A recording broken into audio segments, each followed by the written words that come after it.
to happiness to be. I'm on my way from misery to happiness to be.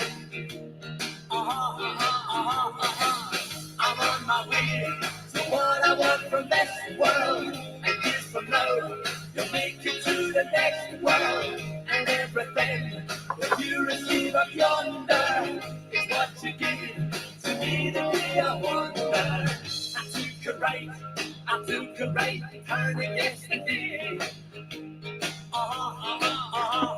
Yeah, I took a right turn yesterday. I took the road that brought me to your hometown. I took a bus to streets that I could walk down. I walked the streets to find the one I'm looking for. I climbed the stair that led me to your front door. I know that I don't want anything. I'm about your say I'm sitting on top of the world. I'll do my best to do the best I can. Yeah, I'll do my best to do the best I can. To keep my feet from jumping from the ground, dear. To keep my heart from jumping through my mouth, dear. To keep the past and not the present. To try and learn when you teach me the lesson. I know that I don't want for anything. I'm just saying I'm sitting on top of the world.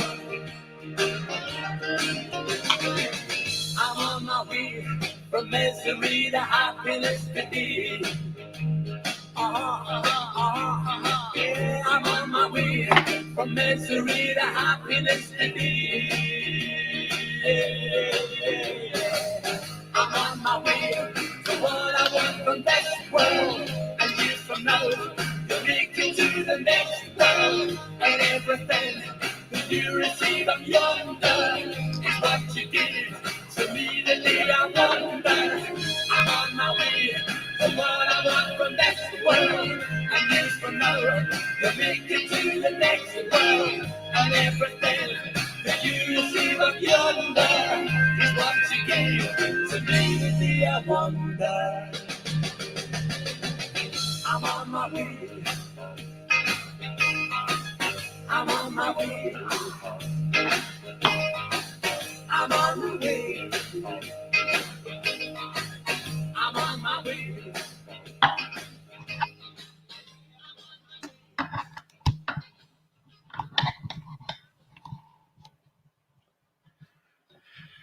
I hope you enjoyed that, people. Welcome, everybody, ladies and gentlemen, and transgenders alike. Let me fix this camera. Hope you've had a good fortnight since the last time I seen you. God, it goes quick, eh? It goes quick, and it feels like nothing much has happened. Coronavirus. So, guys, this hangout, or show, as I like to call it, it's about bringing you from misery to happiness. Because, people, the world isn't that bad and evil and fucking miserable. That shit we were talking about last week with the Aboriginal, the wee dwarf getting bullied, the wee dwarf guy getting bullied. Well, it looks like he could be an actor. And his mum's just played everybody. Just for money. But I kind of said that. And this coronavirus, well, like I said in January, the end of January, in one of my toilet episodes, this coronavirus is economic. It's fucking economic. I said it for the fucking start. It's economic. The fucking economies are fucking stalling. All economies are stalling. But do you know what's the worst economies that are stalling? China. They've actually got satellite images of China before and after this coronavirus. And there's like fucking pollution all over China before and after there's no pollution because the factories and shit stopped working. So this is an economic thing, people. So don't rush out and fucking buy loads of bog roll for the toilet because I don't know what fucking the coronavirus, does it give you diarrhea or fucking something to make you shit yourself, or is it for sneezing? I don't know. Well, it looks like everybody's out panic buying and just buying this bullshit. It's a lot of fucking crap. Anyway, that was the Proclaimers. If anybody wants to know, a band from Edinburgh. And it was called I'm On My Way. And like I said, the point is, the world isn't that bad, people. It can make you paranoid. If you can go in dark places if you think about this world the wrong way, but it's a lot of fucking bullshit. All these people in the media are fucking just talking absolute fucking shite. Just be happy to know the world's run by morons who think that we're morons that can't see what's fucking going on. So all this scaremongering, this coronaviruses and bullying, fucking this bullying stuff. God, I've heard it within the government as well, in the Westminster. It's like, who's the latest person? Priti Patel. What is she again? Is she the? I can't remember, but she sits behind fucking Boris, whispering in his ear. But she was bullying people. She was bullying people in fucking her ex-job as a civil servant or some shit. So this bullying theme is still carrying on, guys. Week after week, this bullying theme. Bullying. Bully. Oh, fuck off. You're bullying shite. Honestly, guys. Bullying. Again, if you didn't like the smell of someone's fart nowadays, you're a fucking bully. Here, mate. Your fart's fucking stinking. Bully! You're a bigot. You don't like the smell of my fart. I was like, what the fuck? What's this world coming to? What next? I mean, this bullying shite. And that wee Aboriginal guy kind of pushed the fucking bullying fucking theme. And this bullying theme that's happening right now. I think this is getting used to clamp down on freedom of speech and criticism. You can't criticize fucking politicians without bullying them. I mean, and there was another thing I wanted to touch on, and Rock Vibrations in the chat. Nice to see you, Paul Curran. Rock Vibrations, Madam Medusa, Vlad, good to see you. Dan was here as well. Shroomy is here. Shroomy, how you doing, man? NZD's in the house. So good to see you all. I think Rock Vibrations is from the Lothian, Scotland kind of thing. And there was this thing that happened in Edinburgh, on the Edinburgh City Bypass, and which is a road that goes around Edinburgh. And a guy hung himself for a bridge over this busy road, this road that goes around Edinburgh. And the weird thing about it was this video, there was a video of this guy hanging himself over this bridge. And fucking, the video was kind of going viral within Facebook. But in the news, they were reporting it as a guy falling off a bridge. A guy fell off a bridge and he's in hospital. When it was clearly in the video, I couldn't watch the video. I could have watched the video, but apparently he was clearly dead, hanging off the fucking bridge over the Edinburgh City Bypass, and they're just reporting as a guy falling off. So what the fuck is this? What is this, people? Why are they covering? Why is the media picking and choosing? I know suicide is quite a touchy subject to some people, and maybe the media aren't allowed to just state it was suicide, but they do with anything else. There's Validation Boy, nice to see you. Bogan Broom, that looks like a new name, nice to see you, whoever you are. Validation Boy, you like my t-shirt? Validation Boy, you like my t-shirt? See that? It's got my wee symbol as well, look. It's got my wee symbol. There you go. Not seen that in a while, eh? Not seen that t-shirt in a while. I've only wore it like once. Aye, so it's a fucking thing. It's a thing that's happening now in Scotland. Male suicide. It's a fucking. See, we were talking about coronaviruses. We're talking about all this fucking shit that it's not even real. And there's guys hanging themselves off bridges, making fucking statements. Because when you hang yourself off a bridge, you're making a fucking statement. There's a guy I work with. His brother jumped off the Forth Road Bridge, and my best pal fucking hung himself. And it's like there's this suicide fucking epidemic. Never mind coronavirus. There's more suicide deaths in fucking Scotland than there is coronavirus fucking deaths. Fucking hell. It just angers me that they make an issue of one thing and they turn the cheek to the other things.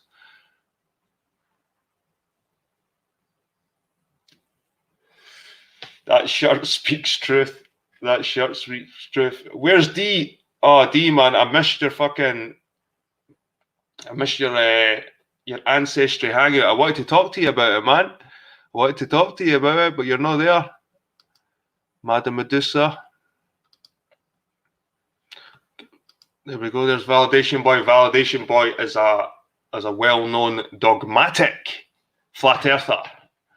He's so dogmatic, he's fucking like a priest. It's like the priest of the flat earth. And not only is he the priest of the flat earth, he hates women. Yeah! He wants to fucking elbow drop them. He wants to do a man on the moon. 280 people suffocate in their bed sheets every day. I'm not sure where you get these stats, faithful lad. Come on, 280 people suffocate in bed sheets. Come on. That's a fucking. I know people die stupid shit like choking on fucking breadcrumbs and shit. The earth is flat and motionless. Yes, I've got to agree. Tonight, I am agreeing the earth is flat and motionless. And if you don't like that, fuck off. There we go, people. This is a theme tonight. The earth is flat and motionless. Okay? Right. I'm on my way. So, Tyson Fury fight VB. We were right. JLB was wrong. JLB had a 99.33 or 77? One of the two. Anyway, at a 99% fucking prediction that Wilder was going to win that fight. And it was going to be because of a cut and blah, blah, blah. And he's Geomatra and the twos and the fucking, what a lot of rubbish, JLB. Come on. We know the Gypsy King and fucking nailed him. And you can see, if you watch the fight, like, this is the thing with boxing and wrestling. You can see the punches landing and fucking knocking the guy's heads back. And fucking, you can see proper damage, blood coming through the eardrum and shit can really badly mess them up. He really fucking badly messed them up. And VB was trying to show me a video of someone claiming that Tyson Fury cheated that fight because his hands was in the wrist part or something. And what was funny, the video was for the fucking first fight. There's a lot of shit anyway. Oh, there's Laurie Gale. How you doing, Laurie Gale? How you doing? This is real wine. See, I show you it's wine. Sasha just, like, comes up with a glass. I want to see Sasha's bottles. What does she drink? She just sort of comes up with a glass. It looks like it could be an apple juice or fucking anything.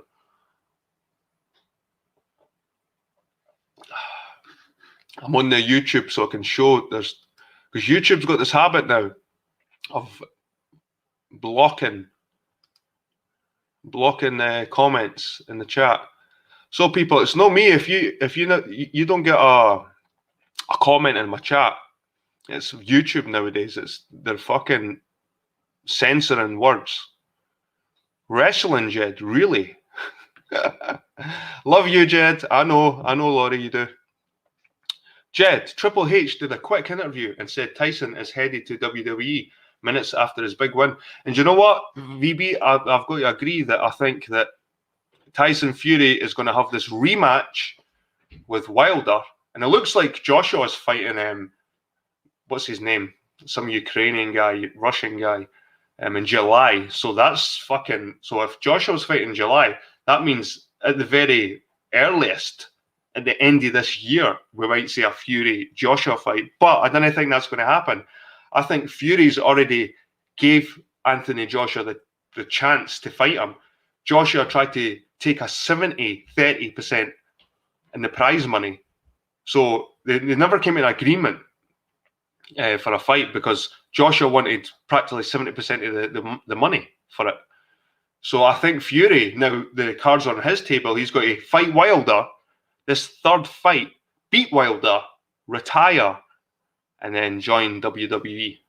And I think VB had a sort of, he was hinting on that as well. So I think we could be on that one. We'll see what JLB's got to say. Vlad is saying, I gave up on commenting on videos. They never go through. Laurie Gill says, love you, VB. VB says, we predicted the fuck out of that fight. And just like I said, not only did all those things have to happen, Fury is a much better boxer. I said this in the hangout. Fury would just box fucking Wilder's head clean off. Chris Hayes, how you doing, man? Nice to see you, and glad Fury smashed them up. Yep. And I think there's always a chance. Wilder's always got a chance in the third fight. There is always that one fucking that big bang, that bomb squad punch, but fucking Fury nullified it. And Fury nullified it because he went to the Kronk gym and he learned an aggressive form of fighting. Fury's always been quite defensive. But in that Wilder fight, he was very aggressive, and that comes from the Kronk gym. First fight, Fury outboxed his ass. Fight 2, he just battered him. And it's true. The first fight, Fury won. He won. Fair enough, the knockdowns, but he fucking won it. He got up from the knockdown. And Wilder would have got a 10-8 round. Fair enough, 10-8. But every other fucking round before that was 10-9, 10-9, 10-9, you know what I mean? It was, some fucking rounds were probably 10-8 to Fury because he just outboxed. And the fact about that fight, the first fight with Wilder, was Fury had lost about 10 stone in 6 months to fight Wilder. 10 stone in 6 months. He didn't try to tune any technique or skills to fight Wilder. All he had to do was lose weight.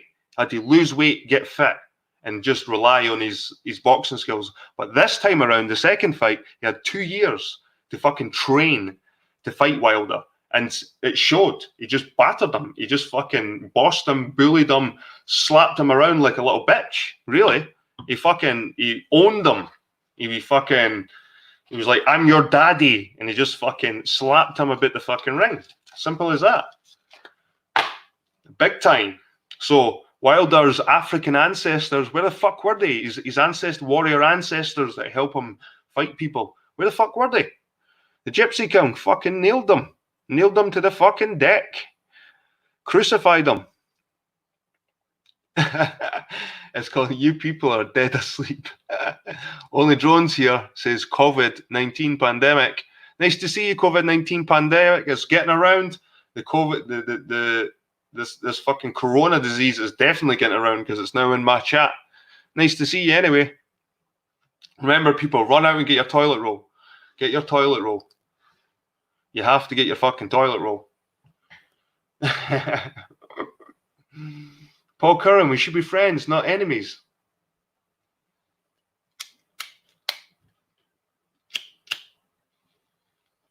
And Mad Mike, I had to further research Mad Mike, the flat earth. Well, he wasn't a flat earther. He used the flat earth to pay for his fucking rockets and shit. He was never a flat earther, but it looks like that guy could be deed. Deed.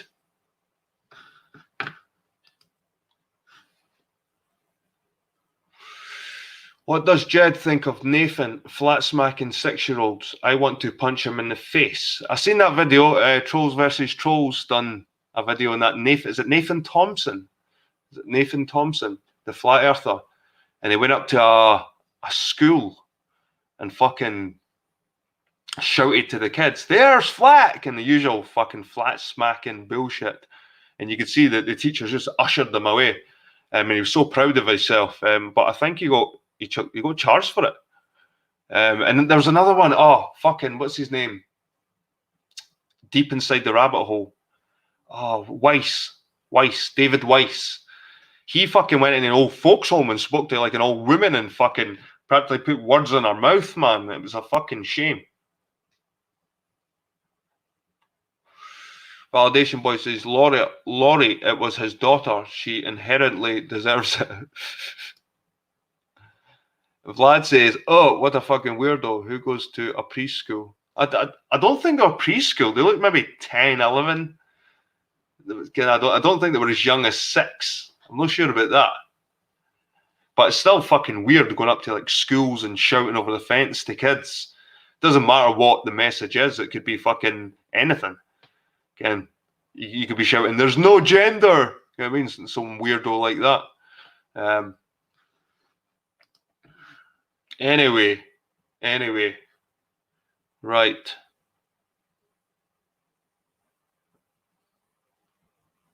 What daughter, VB? Oh, there's Dagon. Morning, Star. How you doing? Had a wee shout out yet? No. Dagon, how you doing?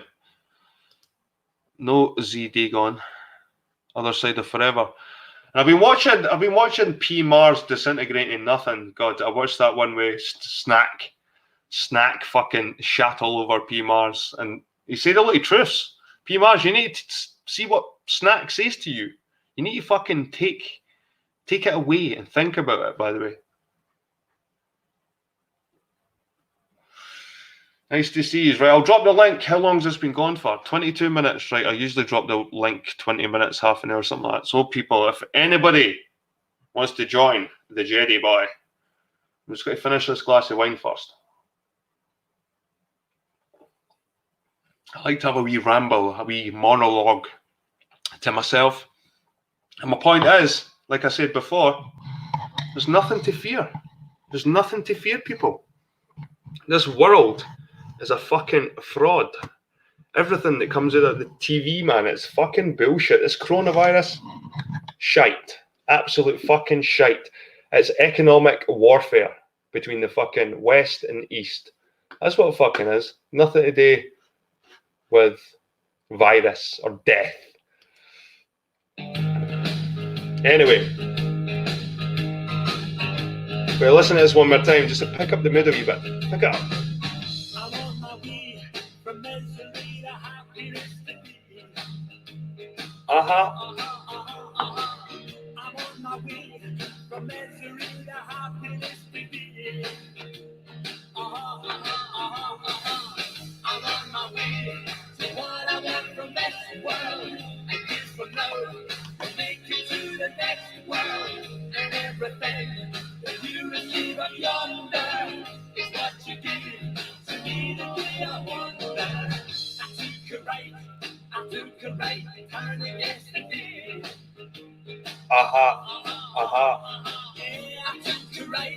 I took a right turning yesterday. I took the road that brought me to your hometown. I took the bus to streets that I could walk down. I walked the streets to find the one I'm looking for. I climbed the stair that led me to your front door. I know that I don't want anything. I have a Jones saying I'm sitting on top of the world. I'll do my best to do the best I can. Yeah, I'll do my best to do the best I can. To keep my feet from jumping from the ground, dear. To keep my heart from jumping through my mouth, dear. To keep the past and not the present. To try and learn when you teach me a lesson. I know that I don't want for anything.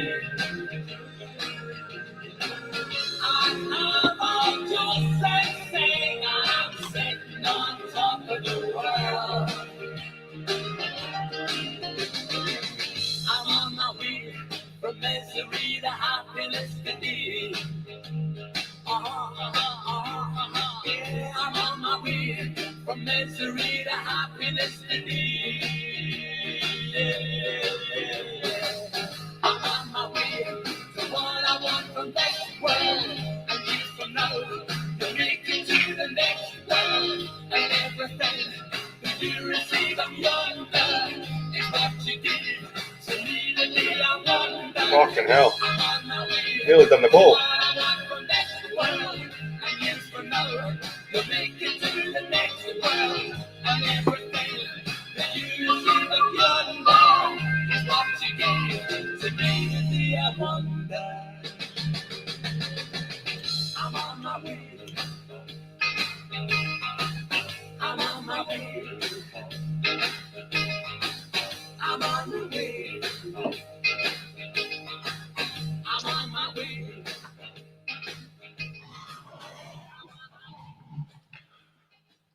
So we're back, guys, after a wee break, after a wee intermission, after a wee chill, a wee dance, a wee drinky poo. Oh, God, I'm getting pissed. I'm drinking this too quick. Oh, by the way, guys, I recommend this stuff. I kind of went off the red wine. I kind of went off the white wine. And me and the missus went through a shitload of wine, and they were all like vinegar and shite. But, guys, I totally recommend this one. Oyster Bay, but don't get the Perignon. Get the Sauvignon Blanc. Get the Sauvignon Blanc. It's good shit. Tasty, fruity, nice stuff. Right. Anyway, Pete Shee looks to be needing a pee and then drinking it. Anyway. I'm going to post the link in the chat. I'm on my way. I'm on my way. Pete Shee wants a wee blether. You're more than welcome, Pete. Since you think I'm an actor. I'm an actor. In you come. Speak to an actor. I'm on the IMDb. Is it IMDb? I'm not sure.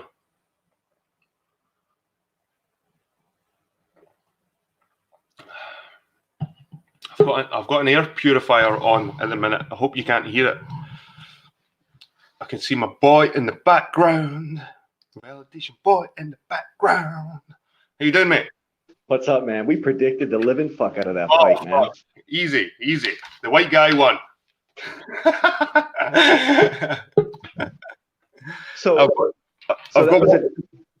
Sorry, man. I'm just plugging in my headphones because there's a variety of people waiting in the background.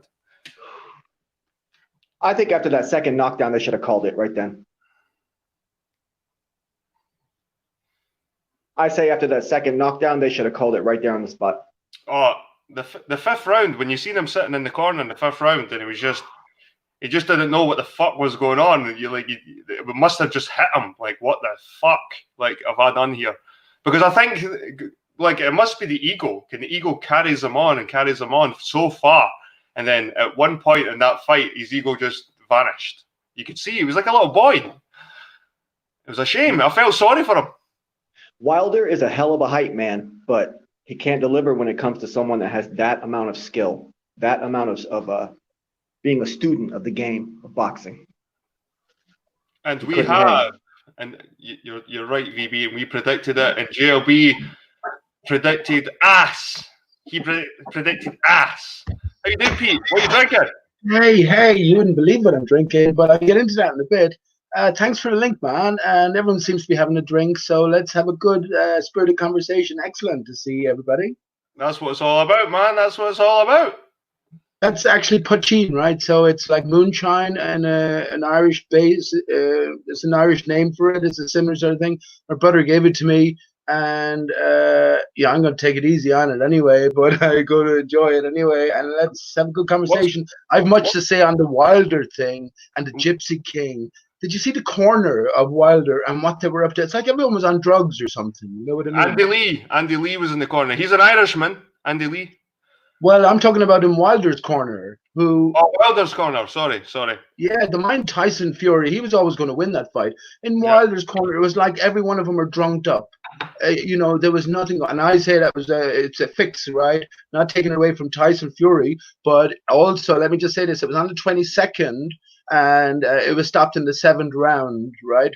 With an untimely sort of throwing in of the towel. Well, 22/7 is pi, and pi is a very significant number for all of us, right? For not just Masons or not just God Himself. But that's a different story. I say it's all fixed, all staged, all a massive theater, right? Yeah. Well, someone's got the watch page on. Come on, man. We're all vets here. We're all vets. We're all OG. Yeah, it's not me. Not You me. left the fucking watch page on. Probably the woman.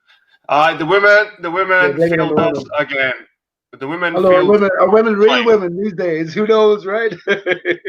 Well, that's the question, Pete. Is Laurie Men. a real woman? Well, I showed my nipples on camera definitely a few times, right? So Lori needs to do that now too. Vlad could be a big fat bird. She is a fanny anyway, right? What was that? He just called you a tranny.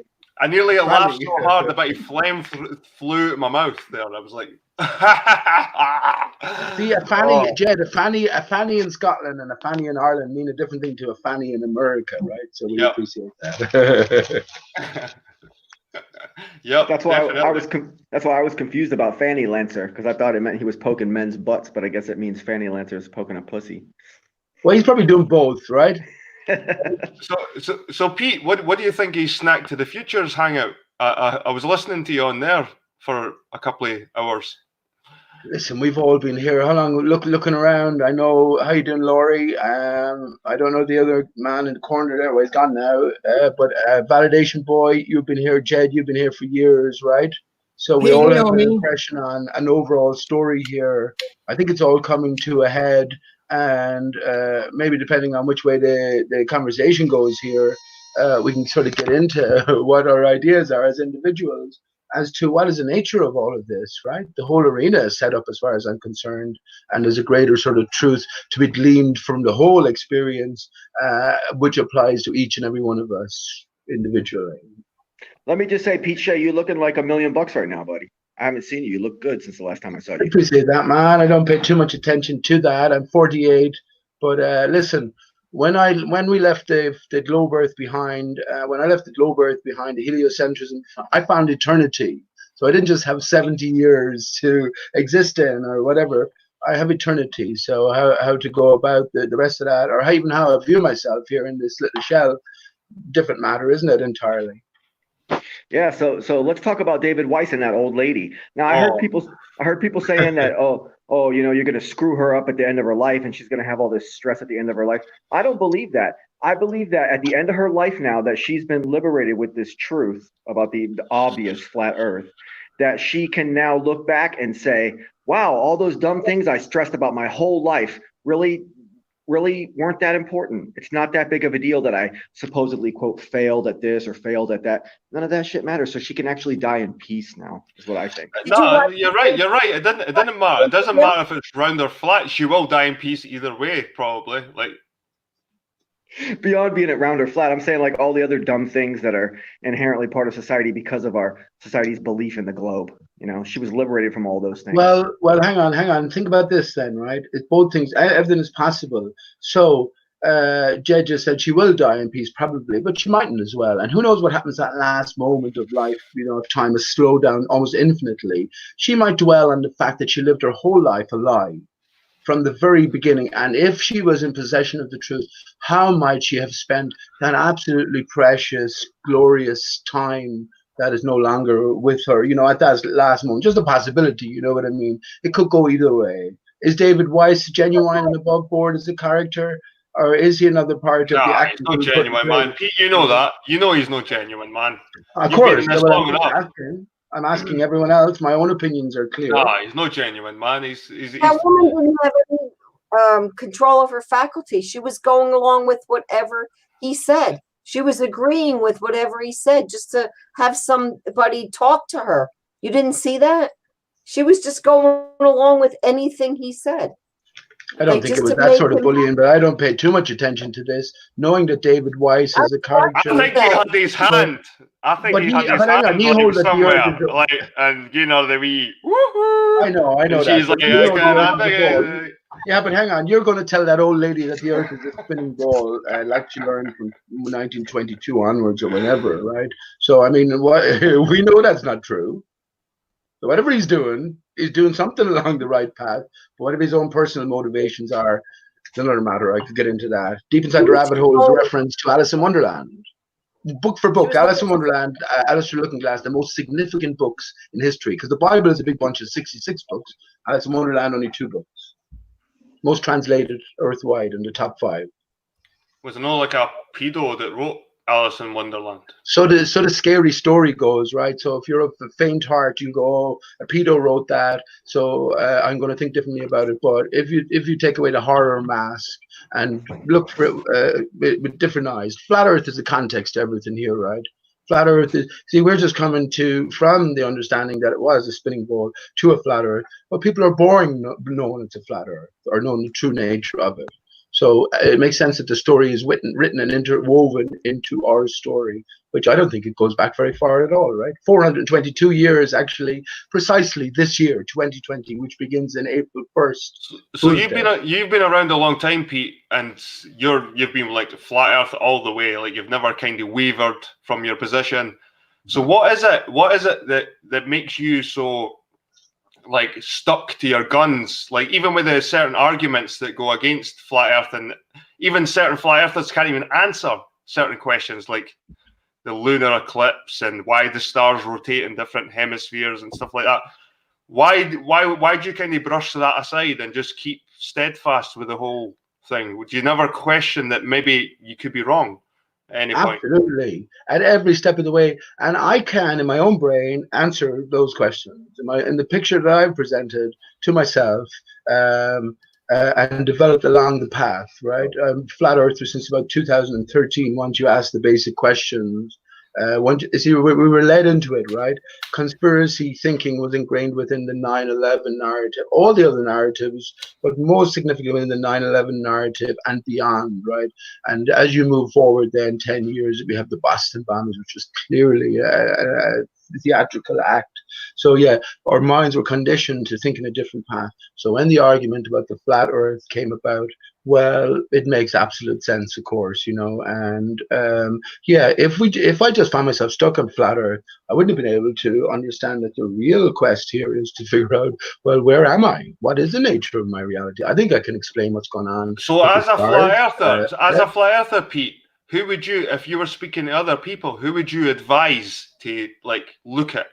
Whose content right now? Because like, you know, Pete, most of these fuckers are actors or plants or fucking just making money.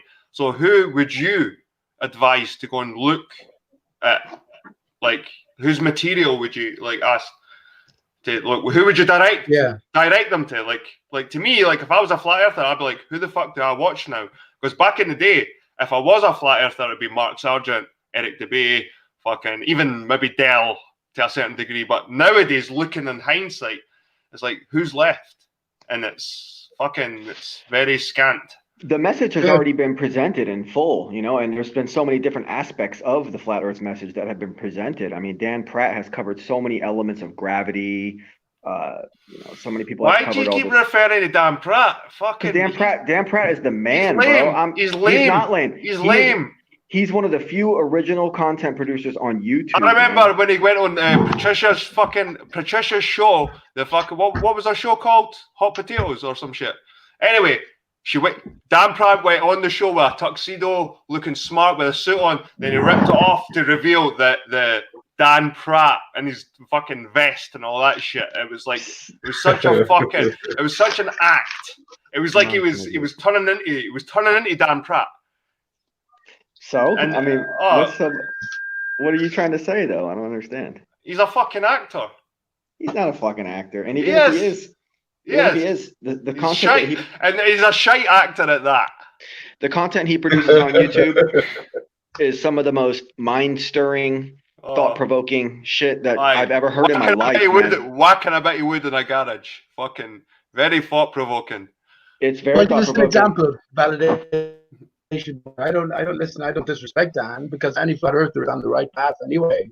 But there might be many different layers to the sort of the deception we call life. You know what I mean? But can you give us an example of something profound that Dan has offered up? I mean, he's been going on for years and years. He debunks gravity all the time. He shows all these different ways. I mean, I can't even. Yeah, but gravity is real, though. Gravity is real. I mean, this is the thing. We, as flat earthers, you're sort of lumped in and going, well, you discard gravity or a prevailing force, a force by different name, right, which sort of orders and layers everything. So to say that gravity isn't real and put everything down to, relative density, this is erroneous as well to my thinking, anyway. Well, the gravity of celestial bodies and the heliocentric system is thoroughly debunked, you know, because like they say, like the moon supposedly inches away from us every year, you know. Yeah, but what if that's metaphor, man? What if that's like a beautiful painting? I say that the spinning ball Earth and everything associated with it is the best of metaphors. It's like the most intricate of Da Vinci's paintings, ingrained beyond the literal is, you can be sure, a deeper sort of series of patterns and codes leading to a greater truth. You know, so what if it is metaphor? Where does that leave us in regards to what actually is as opposed to what isn't? I believe that the globe as a piece of art is a metaphor for the pregnant belly of Gaia and Gaia worship and the worship of the female. And it's supposed to represent the pregnant belly of the female goddess Earth.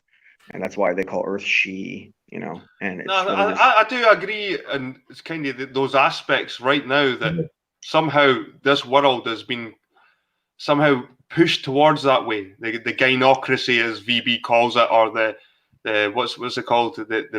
The matriocracy, or what's it? The matriocracy or matriarchy, whatever it is, and you could feel it. You could feel it because you could feel like the age of the man was back in the fucking like 80s and 90s with Arnie and Rambo and fucking trannies.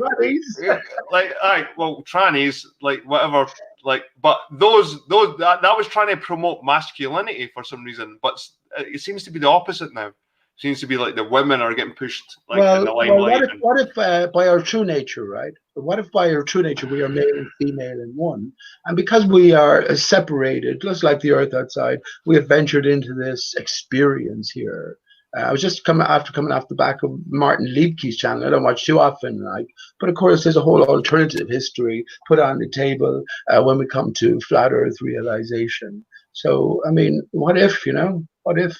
Pete, do you not believe in the old Irish tale? Like Noah? More, man. I don't think so. It's all nonsense.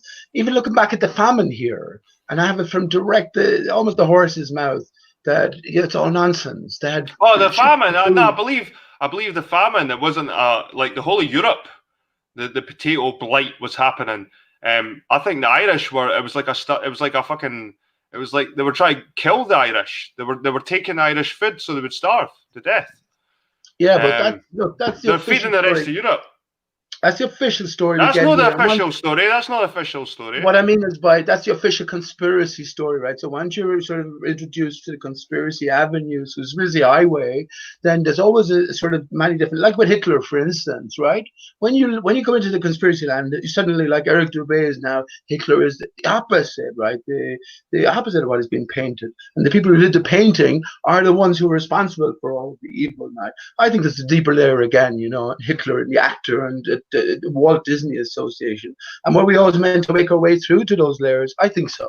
I think there's some bullshit behind Hitler, like this whole fucking idea that Hitler wanted his men like 6 foot tall, blonde with blue eyes. I think that's like bullshit because he was about 5 foot fucking 6, 7, something like that. Dark hair, fucking he might even have fucking Ashkenazi fucking heritage to a degree. Like, where was his propaganda coming from that he wanted 6 foot tall, blonde hair, blue eyed, fucking Aryan fucking race? I think this is bullshit because Germans as an ethnicity don't really fit that. You know what I mean? It was the Jews. Listen, in one way, look at what's happening in Scotland and Ireland at the minute. There's an massive influx in terms of foreign immigration, right? Yeah. There's no Irish left in Ireland. There's no Irish left in Ireland. My brother drives a bus, and I said, realistically, bud, I mean, what sort of numbers would you put in it? I said, what are you talking about, 3 or 4 out of 10? He said 8 out of 10. 8 out of 10 people he encounters on a daily basis are from a foreign, location, which is fine. We're all the same here, right? But what does it mean to be Irish anymore? What does it mean to be Irish? We're not all the I same. think that's all I don't agree with that. We're not all the same. We're not all the fucking same. Fair enough, we're all humans, but culturally, we have superior cultures compared to other cultures. Like when there's cultures smacking fucking people over the head with rocks as like law, and that's like how they deal with like people stealing from each other. You just smack them over the head with a rock, getting this whole primitive behavior. We're a different culture. We've evolved. Like I know you don't believe in evolution, but I mean, I'm trying to pick my words right here, but we've came further than a lot of other civilizations. Like morality, our morals are more fucking pointed, true, and shit like that. You can look at we have got better culture. We have. Well, like fair enough. Humans are all the same. Humans are all the same, but I think Western and British culture is superior to other cultures. Yeah, but the theory, right? The West has been fucked by feminism. The system itself is corrupted. Now, if you were a thief or if you were some sort of a vagabond, well, if you got a smack over the head by a rock by a group of people who deemed that you were guilty of doing what you do and causing harm to others, I think you think twice about doing it again. Whereas if you did it here in our modern civilization, you're probably sent to a nice cushy place with Wi-Fi. But there's a happy medium. I didn't agree. I do think that prisoners, and I think a lot of prisoners should be out fucking picking rubbish off the streets. Like I drove through Glasgow somewhere near Glasgow the other week there, and there was just rubbish everywhere, all along the grass, just fucking rubbish everywhere. And I was thinking to myself, why not get the fucking prisoners out the jail to pick up this shit? And you know what? They'd probably be fighting for it. Like if you walked into a prisoner cell and said, right, I need 20 men to pick rubbish in the fucking streets of Glasgow, they'd be fighting. They'd be fighting to get out for that fresh air. I mean, so why have we got like prisoners fucking picking up rubbish outside? And it's good for them to exercise. It's probably good for society in general. I mean, it's the exact opposite here in Limerick City in Ireland, right, on the west coast of Ireland. It's pristine. It's pristine. And I actually got to know, I do a bit of busking in town, but I got to know one of the guys who goes around, and he says he volunteers to go around and pick up the rubbish. But he's a foreigner coming in from, I think, Algeria or places like that, So maybe you need some more foreign refugees into where you are, Jed. I don't know. Nah, it's cool. I'd rather have rubbish. But look, whatever about rubbish. Whatever about the space. I'd rather be lying in a fucking heap of manure. Well, listen. Look, we all ultimately speak this. We're all of the same kind. We all anyway, eat Chris. Sorry, Pete. Sorry, mate. Chris has fucking joined the panel. I've been so ignorant. I've never introduced him. The guy's now falling asleep. He's taking a whitey, I think. Chris, you all right? You're looking off your white. Yeah, I'm right. You're right, mate. What do you think about the conversation, and what can you add to it? What were you just thinking there before I said, wait? You were thinking something there. Tell me what you're thinking. I was responding to Rock Liver in the chat. All right. Well, what do you think about what we were talking about? I can't remember what you were talking about now. Right. Everybody ignore Chris now. What were you saying, Pete? Coronavirus. I gave you a chance. Yeah, I was just ignoring you, Dad. Go back to smoking your rollie. Right. Vlad, what were you saying, pal? I wasn't saying anything. Good. That's good. That's very good. Right, Pete, tell us about the dodo.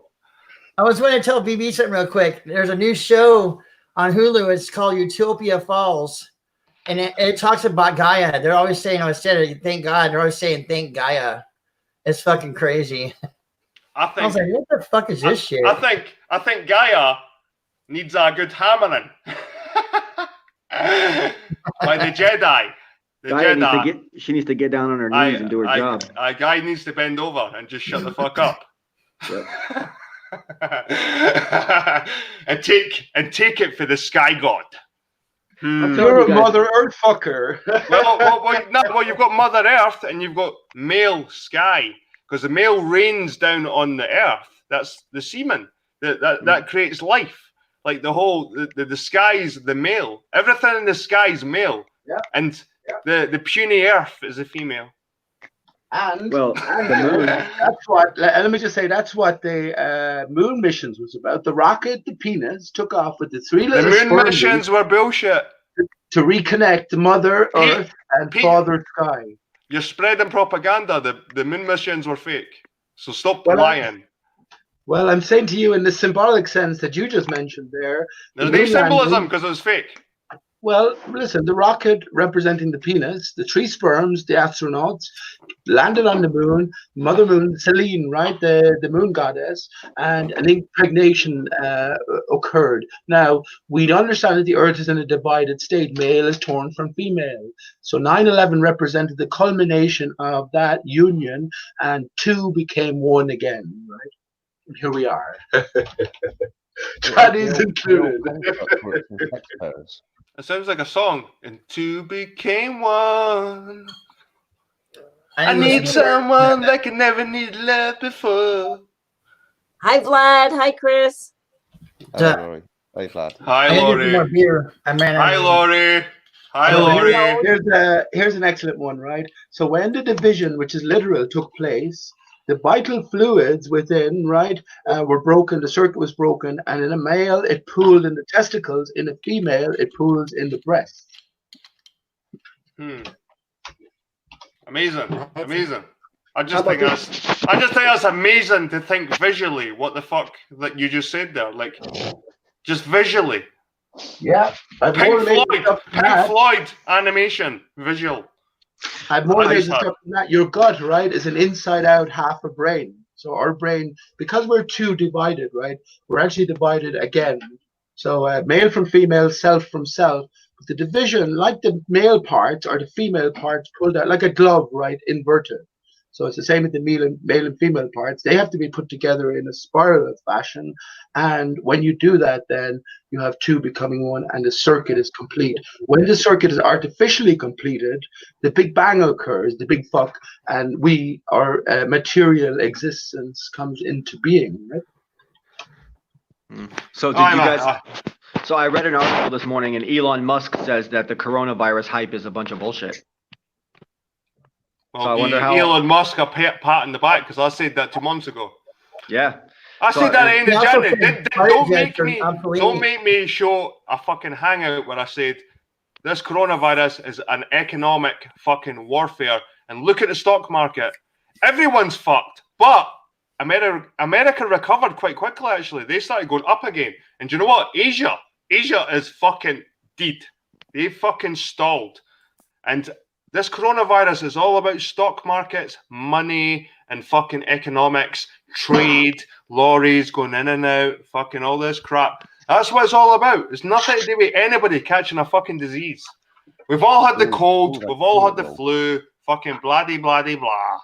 Yeah. None of these cases of coronavirus can be proven by anyone. None of them. Nobody here knows anybody that has it.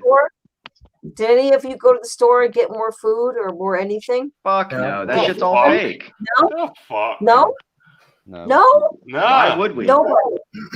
Fuck No, off. who does that? That's falling into If you believe this shit, you all run to the store like a moron. We need more toilet roll. There's actually a shortage of toilet roll in Britain because of the coronavirus. Toilet roll. What's the deal with the toilet paper? It's Are scary. you done? We didn't need food. We didn't need shelter. We didn't need fucking all the essentials. We need toilet roll. We need to wipe our arses with soft paper. So Right, you sorry, don't think Laurie. someone I'm done, Laurie. I'm done. Okay. So you don't think someone may step in and cause a disruption to your chain and the Nah, supplies of your store? Nah, I'll No? kill them. No? I'll kill them. No? I'll kill So them. Go you'll in on it. never I'll go to the kill store them. and find something I've got a lacking. family, so I've got justification to kill them. So My you kids can need to wipe the ass. My kids need to wipe the fucking assholes and I will not let anybody take my fucking toilet roll from the fucking toilet, you motherfuckers. I'll just use fucking newspaper. I just use my hand. I use my hand because my hand's so fucking beautiful and soft and gentle. No, you just take a shower. Worst comes to worst, you just take a shower after you take a shit. Why is the toilet paper going? Like people going crazy over toilet paper? That makes no fucking sense to me. I think it's a fake. I think it's fake. I think the fucking the supermarkets are like, hold the toilet roll and have this image that the shelves are empty. You know what I mean? Fuck off. Fuck off. I'm not buying that shit. I think that the supermarkets are in on the whole fucking pretend this is a fucking thing. And I think even the supermarkets say, right, stall on the toilet roll, stall on the fucking hand sanitizer, stall on the fucking wet wipes for your fucking face and all the rest. Just stall them so the public, when they walk into the supermarket, see empty shelves. This is real. Yeah. This is real. No, it's fucking bullshit. Oh yeah, it's a fucking shite. But hang on. How long would you be able to survive? Hang on, this is excellent. Did you see Ranty Flat Earth Channel the other night? He was doing specifically a fundraiser for Roxanne, who was talking about a sort of a potential shutdown in London. Roxanne, the globalist denier, potential shutdown in London, and how she was sort of feeling the pressure, and any money would help because money coming in from government could be stalled, etc. So Ranty was doing a hangout specifically for that cause. And she made a few quid, all right, but not too much. Like $45 is one specific offering from Australia. But someone called Sam Hine kept donating to Ranty. By the end of the night, he got personally €1,000 or £1,000 or something. And Roxanne got like, 100 quid. Pete, I heard that as well. I heard that fucking idiot Ranty. And Ranty, have you seen the I quite like anthropology. I like looking at people's faces. I like to look at like bone structure and fucking like I can try and figure out like where you came from just by looking at your face, like sort of thing. And see when I look at Ranty, I see like E.T. Neanderthal cross Yoda mutant fucking grease bag. My point is, how the fuck did this get? Guy, and Pete Shee, you're speaking the truth. I seen this somewhere else. He got like a 200 fucking donation, another 200 donation, 100 donation, and like a $400 donation in super chat for some motherfucker. Gave that fucking his head is like that. He's not got a brain. His forehead fucking got. He's got that much forehead, man, and the rest goes right back. Like I'm telling you, man, it's got like fucking. There's no brain. There's no brain inside. He's got like a flat brain. It's like a flat brain. It's like flat Earth brain, and fucking the eye sockets are just dangling for them, like a chihuahua, like and it's gonna the cunt's got 1,000 quid. The cunt's getting 1,000 fucking quid. Probably fake. I don't want to drag him off too much, right? Because it's no fake, man. The fucker got 1,000 quid. From I told you that, and I'm saying how funny that is because Roxanne, the globalist denier, with the Global Eye tour, came in specifically to do a fundraising for these emergency situations, and he probably kept it all himself while she made a pittance in relation to it. It's just sort of ironic, but yeah, I mean, whatever is the real story with these characters.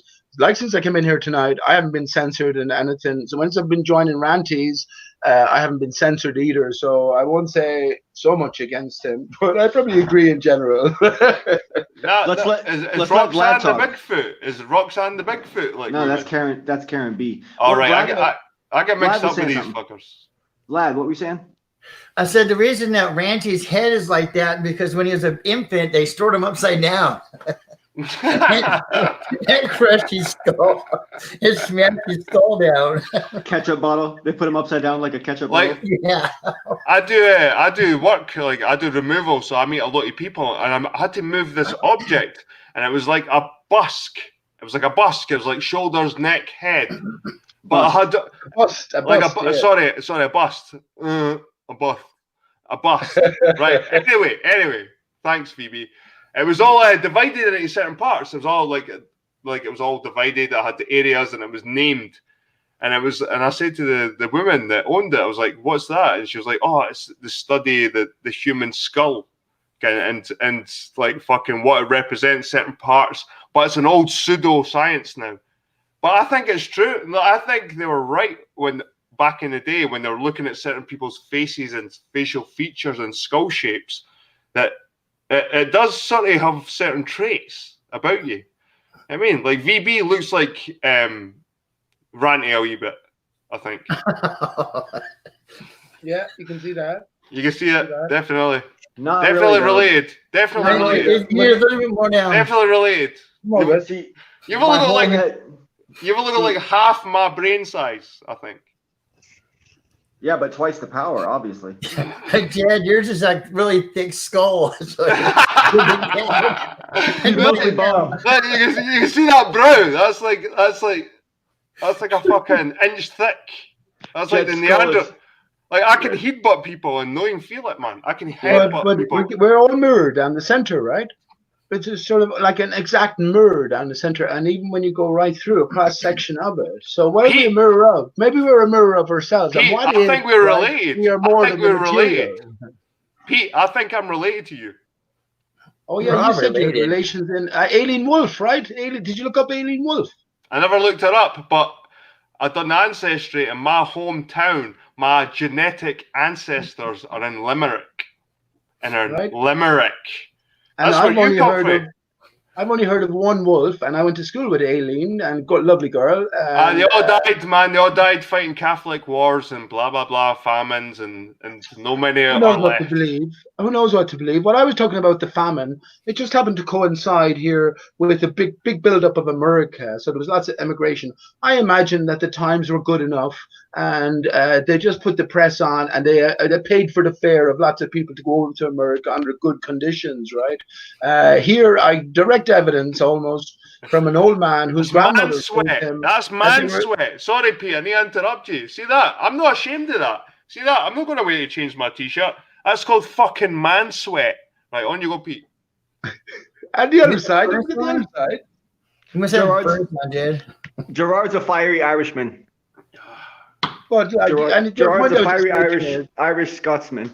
But the point I was making is direct evidence saying that they had shiploads of food being shipped out. So it was a big land grab and a big clearance to build up America. So yeah, I don't know how far you go back in history and trust the fucking story anymore. Do you trust the Irish King story? Were the Irish kings? I'm King of Era. I declared declared myself King of Ireland, Jed. No, I'm the King of Ireland, mate. Anyway, do you believe in like Brian O'Brien, the Brian tribe, or do you not believe in the O'Neill tribe? It doesn't matter what I believe in them. Our history, for me, our Earth in its current form, 422 years old this year. Everything before that applies to a different world. Pete, your genetics may be part of a bigger story here, and you don't even know it. Well, you just isolated yourself from it all because you think it's bullshit. But your genes, you could be part of a bigger thing here. The Irish kings, I think, were some of the oldest, most ancient fucking like lineages in Europe. The Irish kings. All the proper literacy, even the Romans looked over to Ireland as like a fucking learned country at some point. Ireland was like the height of civilization at some point, Pete. And your genetics are connected to that, and you're just washing it away like fucking. I'm not washing it away. I'm not at all washing it away. I've been saying that this year, 2020, is the year of green, the year of the Irish, right? The Irish. Your ancestors were more advanced than the Romans, more advanced than the Greeks. I don't hold that those times existed, though. You see, and I said, well, you just want to wipe them away. That's the thing, Pete. You just want to wipe them away. We can't deny your existence, right? But going back, how many generations do you go back and say, well, I can relate to that? No far, man. hang on, Jed. I'd rather see and I have declared this many times, declared myself officially King of Ireland on the basis of we are the highest authority on the land. So we're all of extreme significance. You're right, Pete. And I've said the same in one of my past. And Laurie might even she might even testify to this, that I've said I'm the King of Scotland, because in my head, I am the fucking King of Scotland. No one's telling me what to fucking do. I've got my own rules. I like this is my land. I was born here. I've got Scottish heritage. I am the fucking King of Scotland. You take my last name, I'm the King of Poland. It's no literal. It's no literal. It's a metaphoric king. It's to make me feel like, Ken, what? You're the fucking boss. Don't let cunts walk over you, tell you what to do. This is your. Yeah, but if you live on a fantasy spinning ball, Jed, you can claim to be king of anything you like in that regard, because that's all fantasy. Flat. Pete, the Earth's flat, mate. Look, read the T-shirt. Yeah, well, okay, you've been transitioned. Hi. Hey, let me say something. I want to believe in all this white greatness, but I also only think the Earth's a couple hundred years old. So I'm torn. Nah, that's bullshit. Come on, man. I've got coins older than a couple of hundred years old. Coins. Were you there when I fucking showed them. You were there? So you were there when they were stamped? No, but you can tell by like there's a thing called entropy. There's a thing called entropy. Have you heard the entropy? There's your small, tiny brain. Well, things wear down. Things like this is one thing you can't escape is entropy, the law of things degrading over time. Don't look at clocks. Don't look at clocks. Don't look at sunsets. Think about entropy. Think about time. Think about degradation. And when you look at coins, carbon dating is to do with radiation and how. No, it's not. No, it's based on entropy. Is it fuck? It's based on a form of entropy. Is it fuck? It's based on a chemical compound that entropies. Dissolves over time. That dissolves over time, like over time. Entropies. Everything entropies. Wires behind your TV. Exactly. That's what you're I'm right. You're just justifying why I'm arguing here. Thanks. Well, right. Anyway, we can agree, but I'm just saying. Entropy in itself debunks evolution. What was that? Entropy itself debunks evolution altogether. Explain that. Well, because evolution is supposed to be everything getting better and better and better, and it doesn't. It shows that it gets worse and worse and worse. Well, entropy is the decay. Natural decay that happens. Yeah, but which happens in everything. But so the evolution can't happen. Evolution can't happen just mathematically. It's impossible. Well, I'm not saying, but entropy is a part of it that proves that it doesn't, because it should. I know. Well, that's why the world. That's why they come to the conclusion that eventually there'll be nothing, because we'll all end fucking. There'll be nothing, because every bit of energy we use is a part of the universe. Can we using it up? Everybody that's alive in this fucking, can we use the energy? There's the whole universe is decaying, entropy, like through entropy. Yeah, but we don't know if the whole universe runs out of energy or if energy just keeps getting displaced and changed it to another form of energy. That's why people argue that the soul leaves the body when you die, and they can weigh some kind of weight, kilograms or whatever, to measure the energy that leaves your body. But where does that energy go? It goes into the same pool with this universe, this world that we know. So does energy really dissipate, or does it just rearrange itself constantly? I'm not a scientist. I'm not going to talk about shit like that. To be honest, I don't fucking know. I could sit here rambling on about shit, but what does Chris think about energy? Does it dissipate? Does it disappear? He looks fucking de-energized. Let's get him involved here. What does he think about that? What do you think about that, Chris? I don't know. I'm really tired now. I was just about to say I might have to get off. He's starting to go funny, like yellow colour. I'm really tired. It's been a long day. Oh, well, cheers for coming on anyway, man. It was good of you. Thanks for everything you've added to the hangout. I can't get a fucking word in between you and Pete. Because you're a fucking bitch. You need to just fucking assert yourself. You need to assert yourself. That's what you need to learn in life. No one's going to pander to you. No one's going to roll out a carpet. You need to fucking smack people at the road. Well, nothing has excited me that much to really get involved. So Oh, far. sorry. I'm sorry. I'm very sorry, Chris. What's your take on coronavirus then, Chris? Bollocks. Just completely fabricated? Do you think it's actually just the flu or It's a just cold? jumped up flu. More people die of regular flu than coronavirus. So Well, exactly. why should we worry about? I don't understand why it's such a big fucking worry. More people die of flu, and it's only the people that are already half dead that are bloody dying. Right, the fucking link is over there. This PC. I thought we lost somebody, and come on. Do you know what? I'm sitting there thinking there's somebody missing, and I couldn't fucking think who it was. It was only the King of Ireland. King of Ireland, right? I'm so sorry, Pete. Sorry, mate. He's been sitting in the background. I was thinking there's someone fucking missing here. Fucking hell. That's okay. Sorry, Paul. Off you go, bud. Pete, didn't we decide that you might actually be a relative of mine if we would look back far enough? Not sure. We're all related. We're all related. Every one of us. Didn't you say your If you go back far enough, name was Hayes or something like that? Yeah. Hang on. Was that you? My mother's maiden name, my mother's family name is Hayes from Limerick City. Yeah. Yeah, because my family's not far from Limerick. That's funny, isn't it? Weird. Weird. Sorry, Paul. We probably never spoke before, so there's been a few people have said that they have associations with Limerick, Jed included here. But you're not. No, Chris. Chris is a guy from England who said that, but you're not Chris. Yeah, it's Chris from England. He's a Sassenach, aye. It's English. All right. Okay. All right. Well, I didn't know it was Paul. We talked about it before. Do you think he looks Irish? Is there a ethnocentric way to look as Irish? Like I've realised, like I used to look in the mirror and think, do you know what? There must be some Italian, some Greek. And when I done my ancestry, like I'm nothing but British, and I'm like dark and shit.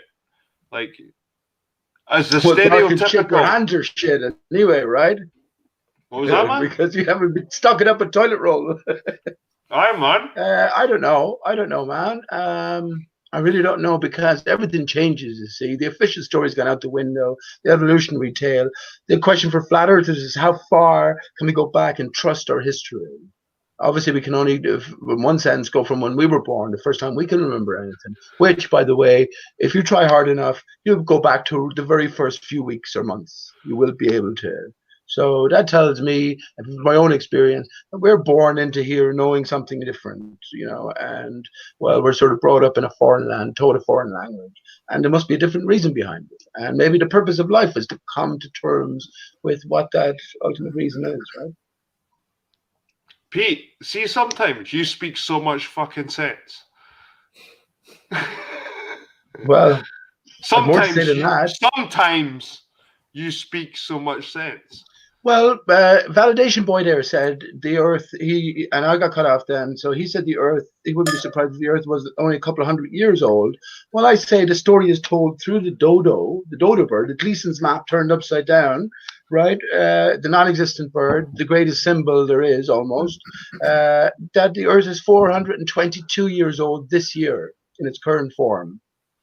And that ties in with what Validation Boy is sort of saying, but it's more specific still. It's understanding that we don't sort of come up with anything new. Our story is already written. It's just there for us as individuals to read it. We'll go back to Ancestry then, Pete, right? Just for a second, sorry to interrupt you, man. You're good. But just say, right, so if history only goes back 200 years, right, that means we have only got, like, 4 great-grandparents before us or something. Or 5, maybe. I say 420 years. Do you honestly believe that we've only got a great-great-great-great-great-great-grandfather? Or a great-great-great-great-great-grandmother? Yeah. Do you not believe that we've got a great-great-great-great-great-great-great-great-great-great-great for maybe 100 like grandmother or father? Jed, what about people that you see out in public where you'll see someone in one city, and then you go 5 towns over and you see someone that looks almost exactly like that person from the other city, and they don't even know each other. How can that be? If the world was that old and humans have been around that long, there wouldn't be similarities like that between strange people. It's still too young. Right now, everyone would have been so diversified that there would be that's your wouldn't perception. happen. That's your perception. No, but you know it. You see someone, you're like, I damn, might that see looks that like it's the person, long those two that's the people, long and lost be like, sister "Fuck of that all guy I like." know. I'd be like, oh, my friend over in fucking, you know, wherever you live, and then whenever you go do a job, you see some girl and say, God, that girl could be the fucking younger sister of my friend. She looks exactly like this. Like they come from the same family. You know, you see that shit all the time. And BB, I had that experience here. One of my nephews, his wife, I kept seeing her these women that look like her around here in Mobile. I'm like, that is so weird. I kept thinking it was her. Well, I did find out it's all her cousins. It's all her, you know, girl cousins they look all identical. It's so weird. I'm telling you, if the Earth was that old, by now that would have already been sorted out of the pool, the genetic pool. No, the debate of the age of the Earth. I'm with you, man. I don't think it could be like billions of years old, like they say. No. I think I'm with you on that one, right? But I don't think it's 200 fucking years, man. I don't think but it's you 200 haven't decided what the Earth is, Jed. You believe that the Earth is a spinning ball, and people are on this panel here around the world are all at various angles to the Read horizontal, my t-shirt instead of us all being on the same plane. Pete, have you not seen my t-shirt already? Oh, sorry, but I keep reverting back to the past. I'm living in the past. Earth is flat. Earth is flat because what? Yeah, but what is Earth then is the next question, right? It's not a spinning ball, so what actually is it? It's the female that gets shat on by the father god in the sky. Well, they definitely got separated, right? They got separated, like male from female got separated. But why? Experience? To create a tangible reality. This is right, Pete. Right. Imagine we had eternity on our side, validation boy. It'd be like something we do, right? Imagine your loved one, you wanted to create the best game possible that was the most challenging for them, knowing that they would exit the game and come back to their true reality and go, whatever, you know what I mean? You would be the most fiendish you could possibly be, wouldn't you, without, going overboard. I think that's a good metaphor for life in one sense. That's what they say. I've seen videos where people talk about how when they play The Sims, they do the most sadistic things to their characters. You know, they basically become like the devil and wreak havoc on the people that they create in the Sim world. You know, they always end up being completely fucking evil. VB, you never think like these hangouts we have right now as we're speaking, like do you never think about like in 20 years time or something, like looking back? Like I've been doing retrospectives and introspection for 20 years. You know, I'm always looking back at my own life every fucking day. You know, some days more than others, but I've got to admit this flat earth stuff, man. Time. I've got to admit, like, since I've been in the flat earth since maybe 2015, 14, 15, I don't want to be a typical flat earther and go, I've been in the flat earth for 2010. Nah, it's 14, 15, something like that. I've showed in an earlier video, like, when I was posting shit on fucking Facebook. I was posting shit on Facebook going, like, people, look at this shit. Like... But what? So what about the fact that since you've been a flat earther, what's changed? Since I've been a flat earther, everyone seems fake. Everyone? Like you're living in a Truman Show? Eric DeBay, Mark Sargent, all my heroes. Bob, Jaron. All heroes. All my heroes. They are all fake. But that was your first mistake right there, I knew this back in 2015. They are all fake. Vlad, man. See, I remember when Bob and Jaron had that balloon launch and fucking were you on your knees crying about that? I just wish they never lost the balloon. Like, no, let me explain something, man. Okay, Mark Sargent and Jaronism and these top brass fuckers, these fuckers were all Johnny-come-latelys. I mean, they came into the game way later on. Flat Earth was already its own established thing. There was already people talking about it. I was one of them on a separate website. And then like a year or two into it, Mark Sargent shows up and he's Mr. Marketing, and and then Patricia gets involved, and then the Globebusters show up on the scene, and all they're doing, the first 50 Globebusters videos are nothing but stolen rehashes of other Flat Earth videos. Nothing but that. They don't present anything new until way later on in the Globebusters' career, when they start having guests on that start presenting new ideas to them and stuff like that. And as other things happen, like no trees on the Flat Earth and all that crap. But at the beginning, the Globebusters and Mark Sargent, they were never. They ended up being seen as the founding fathers of Flat Earth, but they were not that at all. Well, what about Margile? Have you seen Margile lately? He came in late too. Like, I was already like almost over Flat Earth. I knew about it from the internet. I was already over it by the time these people were coming out. I was like, oh, great. So there's going to be these big celebrity people that are going to come in and like market this idea now. Well, here's an interesting one, Validation Boy. Here's an interesting one. Over in fakeologist.com, a small group of people, and of course 9/11 was a big sort of pathway to all of this, but the very few people were talking about 9/11 being a media and a victim symbolic hoax, or a hoax in general, right? But fakeologist.com was one of them, and we were definitely talking about Flat Earth over there. But the first #1 interview, there's only about 10 of us, even less active, I suppose. But the first interview Mark Sargent did when he came on the scene was in fakeologist.com. So it sort of ties into your, usurping idea that they came in and sort of took credit for what wasn't due to them, and then carry the crowd and the bandwagon along with them. And of course, these are all the people who made it to mainstream, Jed. On Good Morning there, you had Mark Sargent recently mentioning the Black Swan. That's a very interesting topic. Yeah. Black Swan is a military term. 9/11 was described as a Black Swan, as an completely unforeseeable, do you know why this world-changing event. Do you know why you're not allowed to harm a swan in Britain? Well, unless you're the Queen, and then you can tuck into the swan's arse with this knife and fork. No, you hit the nail on the head to begin with, like the Queen, but it's not the nail on the head. Like, it's royalty. But there's an old ancient Celtic tale where like a witch turns 3 princesses into swans. It's an old Celtic tale. It's like Cinderella and fucking Sleeping Beauty. It's like one of these old fucking tales, and it's a Celtic tale, but it's something to do with the king fucking pissed this witch off, and this witch turned the princesses into fucking swans. The Children of Lear, that's called, Yep. So now there's like you weren't allowed to kill a swan because it could be a princess. Okay. Sort of well, Black Swan is out of the bag. Give me a French offering and all this bullshit. Right. Like, it's a French thing.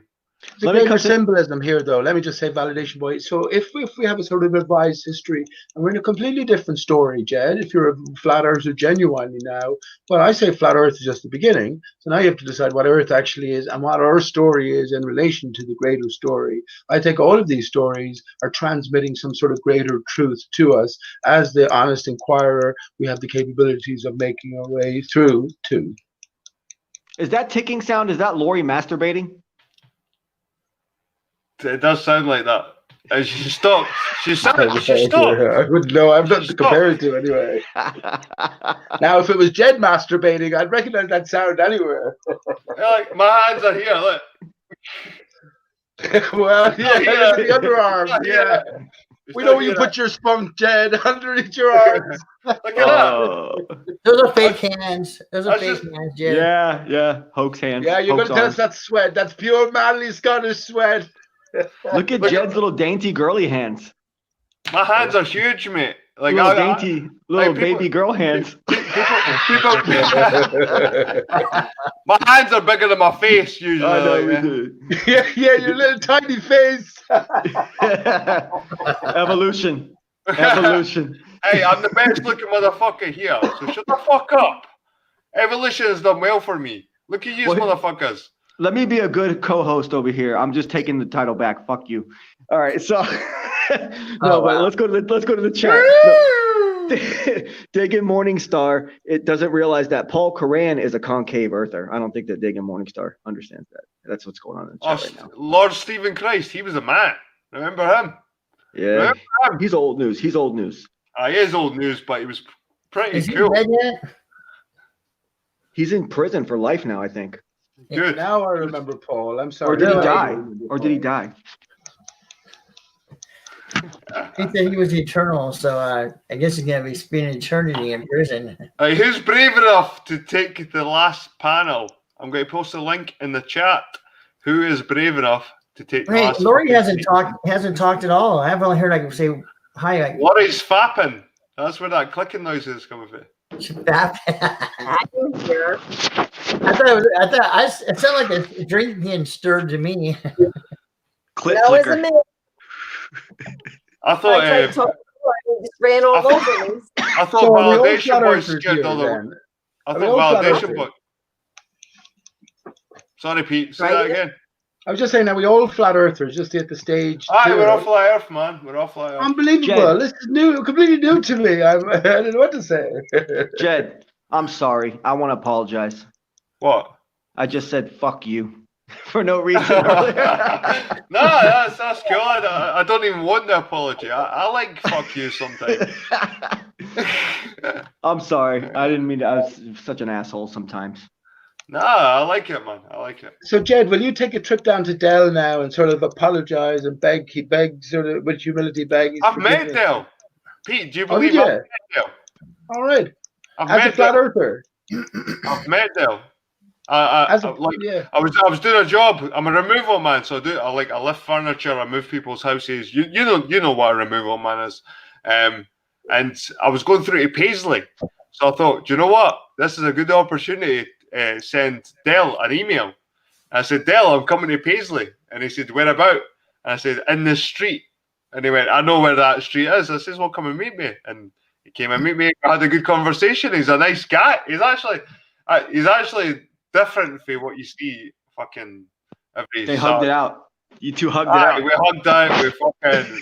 Well, we he's had another to be- active we had to validation be boy. cast- Dell has put in we had- place validation We had to boy. be kissed as well. We had to be kissed. We're like, Oh. we did. Like Dale, didn't fucking deny that. Yeah, When but was- validation boy, Dell is put in place as well to handle the sort of this side of the Atlantic and the greater swell here. Nathan Oakley included. You know what I mean? I say it's all part of the same team. But what is the ultimate goal? I don't here? think those guys. I don't think Nathan Oakley or Dell are.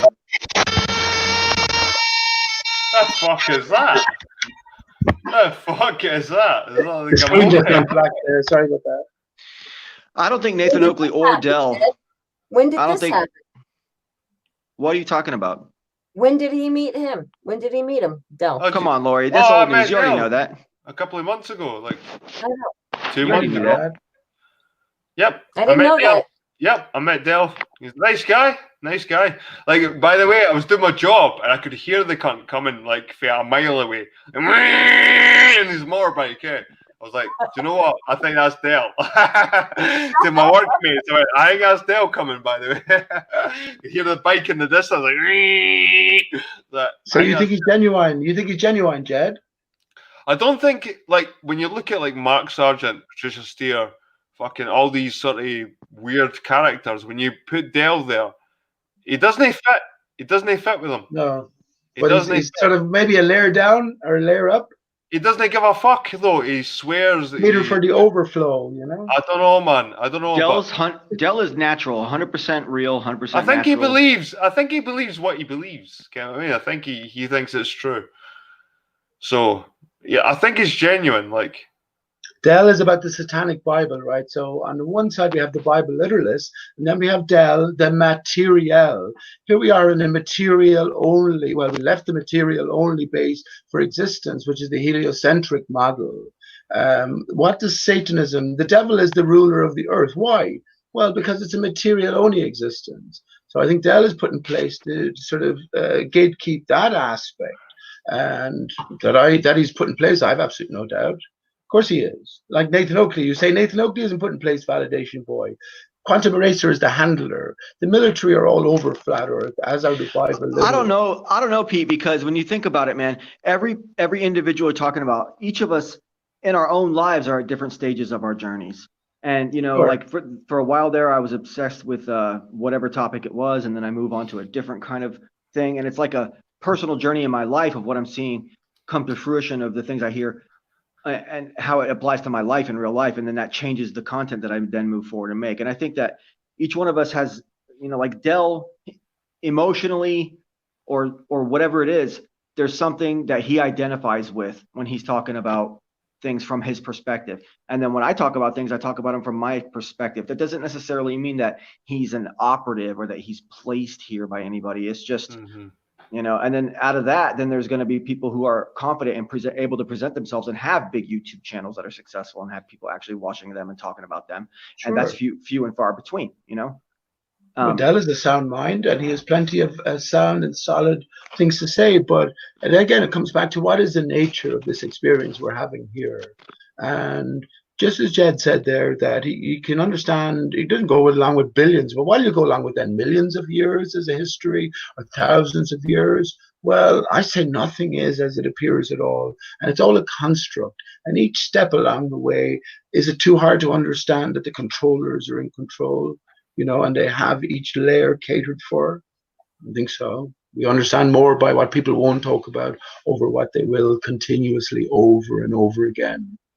What do you guys think about there being huge underground cities, that a whole different class of humans that consider themselves better than us, that they live down there? Why would you want to live down there? Do you don't think above ground's better than underground? Well, how do we if know? If you were going to be a rich class, you put the poor underground. My only concern, I think there are people living underground, but my only concern is their lack of the sunlight. You know, the stuff that the sun does for us. That could cause concern of what it's doing to them. And but yeah. I'm aware that there is people that live underground that don't ever come up. I wouldn't say. Well, it's interesting. What is the sun, right? And what I hold that Earth is a stump of a tree. We live on the top of the tree of life, our Aristarchus. And when you go downwards, you're sort of going into the tree. This is what caves were. Absolutely agree with validation, boy. Maybe that's sort of a more natural setting than us here up at the naked top, you know, in the destroyed state that the Earth is. I mean, when back in 2015 and 16, we've all heard of the no forests on flat Earth, right? It was promoted by all the main channels, and then suddenly there was silence about it. You know, I think in a big way, the truth is already known, and it's down to the individual on their pathway to follow the clues where it leads, and that's the same story for all of us, right? Yeah, all these big conspiracies. Unless you're a nigger. All these big conspiracies that have come out with flat Earth, they've all basically been centered around the idea of having the eyes of a child, like basically taking yourself back to the things that you thought the first time you ever saw things in life, and your immediate reaction to them was probably right. You know, when you're a little kid, you can see things and you're like, oh, that's that. And then your parents tell you, no, it looks like that, but it's not really that. And there's always some bullshit excuse, some bullshit science explanation for everything. But when you're a kid, you have those virgin eyes and you can see everything exactly for what it really is. And people are just basically going back. And you know, maybe that's what life is about, validation, boy. That's the ultimate purpose, right? When I mentioned earlier on, all of us have the ability to think back to the earliest times. My own, and I clarified this with my mother, I'm in a pram, I sort of snap into being, I look up at the corner, and I look across the other corner, and I think, where am I? What's going on? I have that direct, you know, you can take it from there then. So yeah, it all comes back to, well, the nature of our experience. Sure, we found out that the Earth is flat and stationary in relation to the spinning ball, but have we realized that the spinning ball is a metaphor? Have we realized that life itself is maybe a metaphor for, well, our greater being? At best, I hope this place is a test from God, and that when we die, God's benevolent and waiting for us. I think there's two options, guys. I think there's two options, right? This is something I've thought about a lot. It's either you go back to where you were before you were born, wherever that was, or there is some metaphysical, your energy doesn't disappear, there is some kind of trace left somehow in time. But it's either or either. I don't think there's an in-between. But that could be my own ignorance, guys. That could be my total own ignorance as well. Well, look at Genesis 1 versus Genesis 2. Well, They're different stories. And in the first story, in the image of God created he them, male and female created he them. So in brackets, I always think to myself, in one. In Genesis 2, we're in a divided state. Then where male was torn from female. Pete, sorry, mate, I need to interrupt you. My mate D is fucking in the house. He's fucking late. I want him to join. So get your arse in the chat. And he just recently done an ancestry test. So he just found out he's like an inbreed like me. So we'll see how white D really is. D is a white as motherfucker. He's nowhere near Iranian. And I predicted that as well. I said to him on the fucking hangout, I think he's like me. I can see the fucking similarities. D, fucking join, you wee prick. Right, sorry, Pete. On you go. Sorry, Pete. No, you're good. You're good. That's all right. No, He thought he was out. Laurie. What? Go ahead. You were trying to say something there. I didn't see. Right. What were you going to say? You forgot already? Laurie, go ahead. Yeah. He told me to be quiet. Who? No, he told you to go ahead. Oh, he told me to be quiet. Where's T? He's coming in. Good. No, Right, we definitely listen to Laurie Never now. mind. You're not a Native American. You're not Iranian. You're a fucking Brit. You're an inbred like I'm me. of the Aryan fucking race, motherfucker. I'm superior to the lot of you. Fuck yous all. No, you're I'm not. Polish. I'm God's chosen. I'm Polish. Right, D, I can explain your genetic history, right? Do you know why you've got Germanic English, like that Germanic stuff there? Yeah, because I'm of the superior race, mate. I knew it all No, along. the Anglo-Saxons when they invaded Britain. See, that's 65%, or is it 62%? 62% English. Right, yeah. right. So you've got 62% English, Welsh, right? Welsh. Right, and the Anglo-Saxons who were Germanic invaded Britain, so they mixed up with the English that was already there. So this is where the Germanic comes from, and your Iceland, Norway, fucking where was it? Denmark, Sweden. Sweden. That was it. Right, that comes from the Viking invasions of Britain as well. So you're just British, mate. You're just pure British. Yeah, boring old British, mate. You're boring, just like you're like the Queen. You're like got a mix of Germanic or mix of. I'm more inbred than the Queen, but you're Guys, just like the Queen. Is it true that all Welshmen are built about the same and they all look about like Martin Liedtke? No. No? Have you seen the Welsh rugby team? There's heavy Welshmen? Have you seen the Welsh rugby team? They are monsters. They are fucking monsters, mate. They would kill any American football team because the American football team have to wear armor and shit and helmets. And the Welsh rugby team would just maul them with their skulls, like wild rhinoceros. Definitely. So yeah, I scared off all the hang women. Hang on, validation boys. Something's after occurring to me, Jed. Because I've always been saying this is life and death. How do you now relate to your children, your beautiful children, right?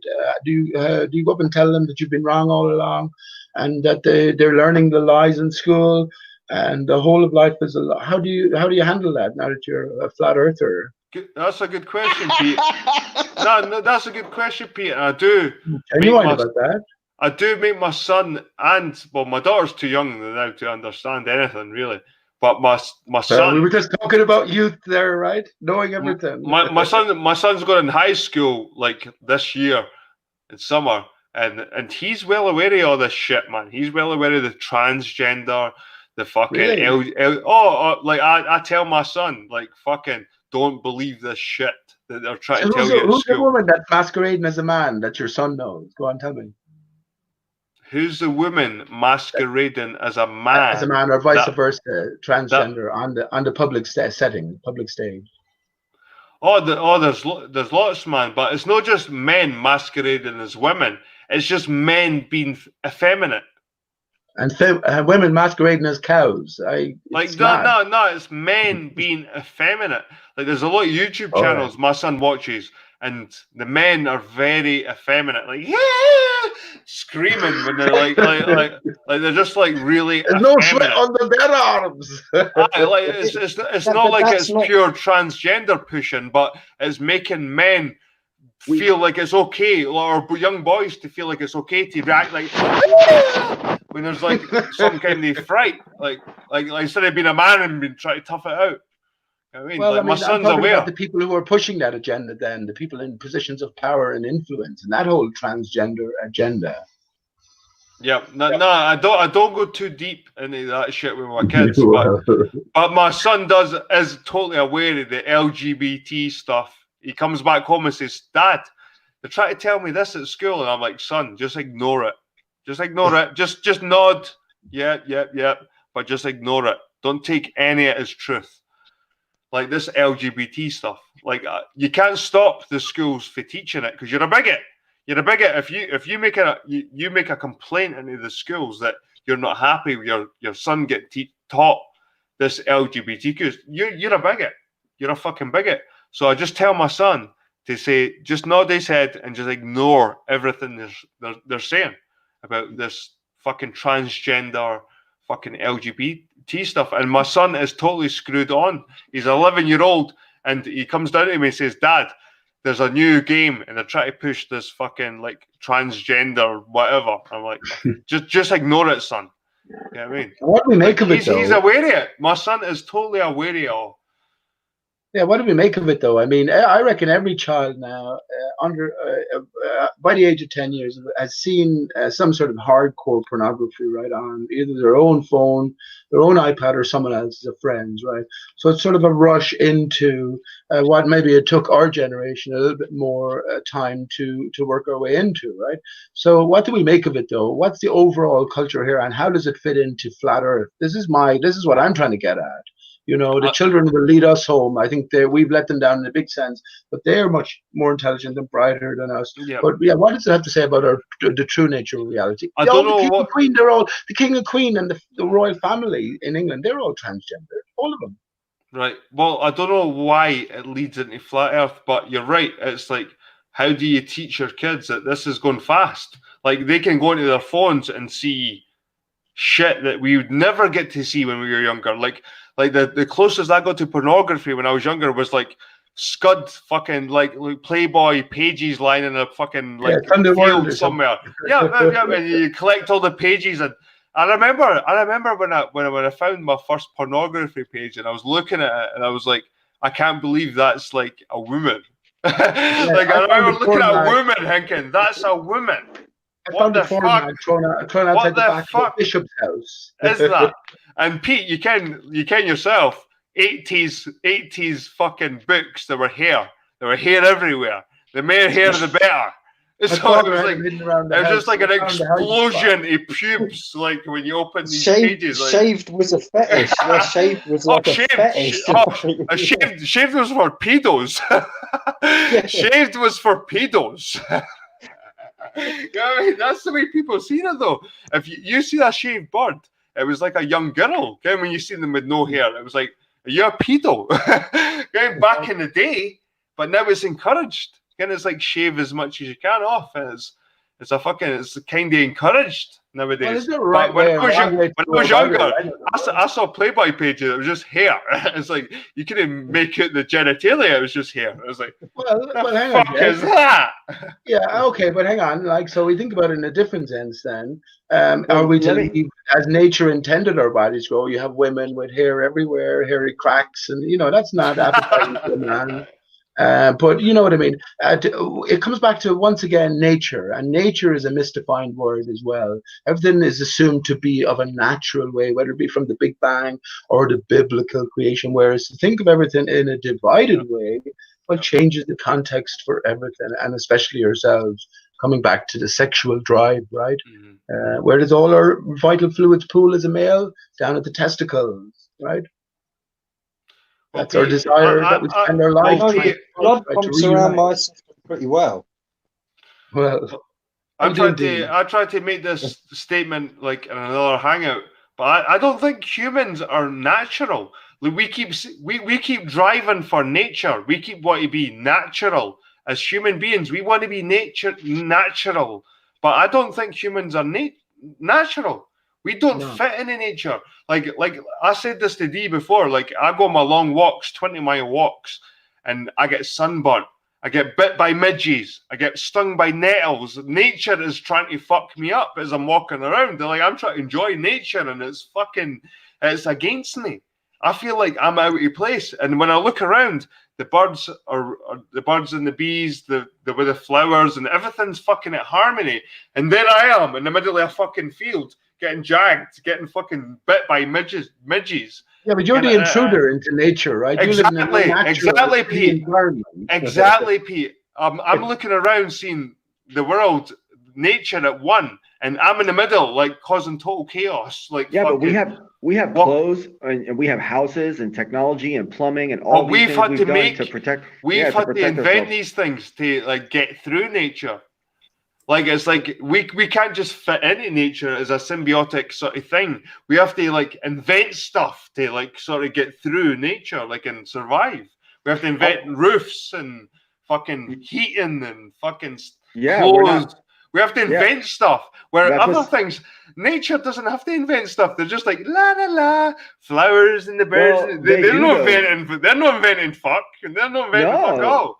They make their little wasp nest or beehive and to stuff. Me, or they we make are fucking we are very unnatural. So this whole bullshit about strive to be natural, the natural world. No, humans are natural, so you need to get that out of your fucking skull. You know what I mean, we are very unnatural. I want to answer what Pete was talking about and say, this rush towards the LGBT agenda being pushed on the children and how that relates to the flat Earth. Maybe what's really happening here, when you look at the big picture, maybe, and this is just speculation, God's about to destroy this fucking shithole, and the heathens are getting every little bit of hedonism in that they can before shit hits the fan, and it all goes down and fucking fire and brimstone. I can agree with that. You know what I'm saying? Maybe that's just speculation, but maybe that's why everything's increasing at such a rapid rate. That's why Satan and the demons are taking over this fucking world. The more time passes. Look at politics, like leftism. Say it again. It's to deceive people. Yeah, and they're going astray from what they know is right. Yeah, and the vehicle for that is the political left and the agendas of the modern left and all this, bullshit ideas about like how society should be structured, And another point you made about the nuclear family and how natural that is as well. And sort of in one sense, all relationships are unnatural. Because remember, Validation Boy, our whole life story, our whole history has changed. The whole setting for our reality is altered. So a different mind has to be sort of attached to it. You know what I mean? And I understand what you're saying there. And of course, it is a possibility, as you mentioned. But I mean, who cares? In one sense, who cares what goes on in someone else's bedroom? You know what I mean? If you want to shove a frog up your arse, off you go. Like, you're exploring your own body. I'm not going to take that away from you. When it comes to the greater sort of practices here, here's the thing, this word "they" is thrown around a lot, and well, we don't know who the "they" are. I said but think about it. Are the creators in control of everything. So I mean, that changes the picture of the story somewhat, I think. Think about it, though. You say, let people do whatever they want to do in their bedroom. Okay, well, then there's going to be a natural pushback that's natural in society towards conservatism. And the people that are going to be conservative are going to say, well, I'm not going to hire people that I know do those kinds of perverted things because I don't think that they deserve God's blessings of, being fruitful and earning your keep and receiving the blessings of life and being a responsible, accountable person.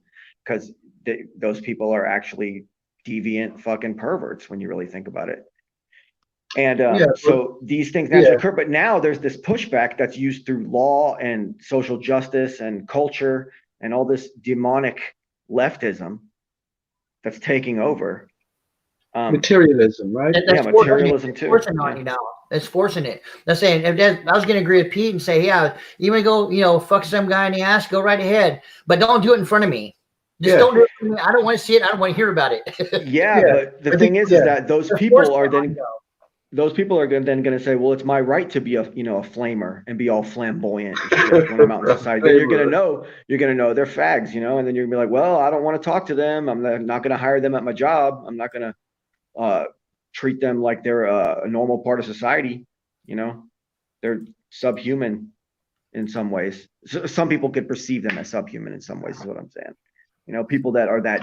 We're flat earthers. We're subhuman, right? I'm not an all-inclusive kind of person. You know what I'm saying? Hey, Jed, I almost got some Corona. I was gonna drink Corona tonight, but I was like, nah, I'm gonna get the cheapest beer I can get. I don't think what shape of the earth you believe in determines your character as a person morally.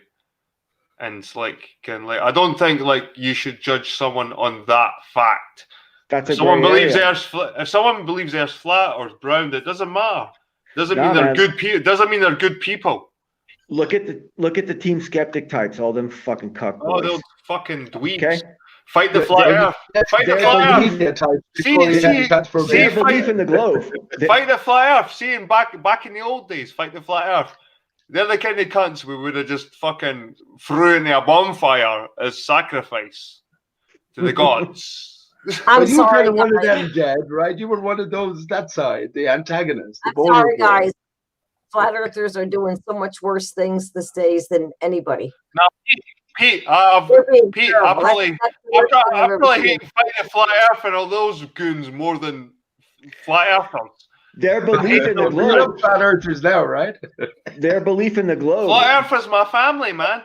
Makes them who they are. Those guys, their belief in the globe, it's part of their identity, and then therefore they live their life, and that what they consider moral is actually deviant behavior and immoral, but they think it's normal because it's what the mass culture believes in. They're interacting their part, validation boy, and it's all just a facade. It's all a character that these people are taking on. That's about but what they symbolize is a reality. There are real people in the world. Let me tell you what they symbolize. Materialism, which we're told via the historical books that Aristarchus of Samos was the originator of via the heliocentric system, which took the focus away from the earth and put it at a sun center, star center basis for reality, and which ultimately led on to a material only philosophy for existence. And furthermore, maternal. And further, beyond material, you can then add maternal, because maternalism and materialism. Right, and exactly. So the female is the embodiment of the physical realm. Exactly. And that's what I'm saying about the moon landing symbolic hoax, where we had the reconnection of the two divided sides, the male and the female, Father Sky, Mother Earth, via the penis rocket with the 3 sperms. So something happened that divided the natural state. And, well, I guess we have to work out, is there a true enemy here? Or is this something we consented to come into for the sake of experience? If we've gained eternity, right? Well, what are we going to do with it? A short life doesn't seem too much out of the way. Vic Noid 1 wants Jed to become a flat earther for real. Deep inside, Jed really is a flat earther. We don't need to worry about it. I already know. What I try to fight for is the fact that flat earthers can believe. See, if flat earthers want to believe in flat earth, let them fucking believe it. I'll support that. If they want to believe that shit, let them believe it. This is what I find this fascist sort of idea that people can't think that the earth has a different shape. That annoys me. If you think the earth has a different shape, you're offended by that. That fucking annoys me. You're offended that someone else believes the earth can be different. That offends you. That's pathetic. It's pathetic. That's why those characters are fake.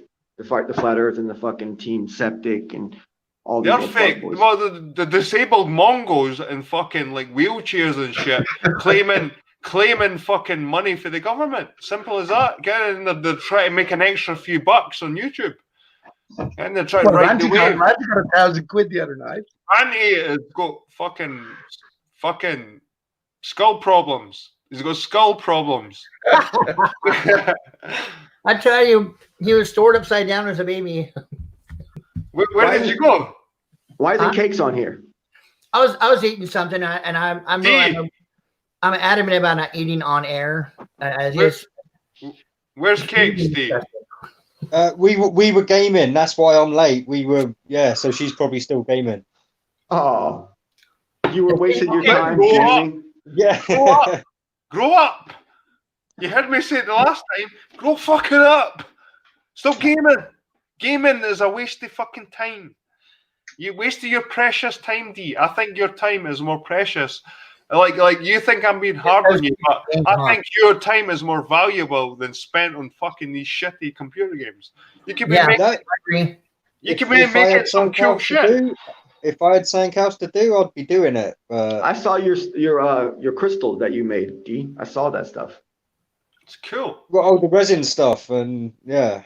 Yeah, the resin. My bad. Yeah, the resin stuff. Yeah, fuck the gaming shit. Gaming.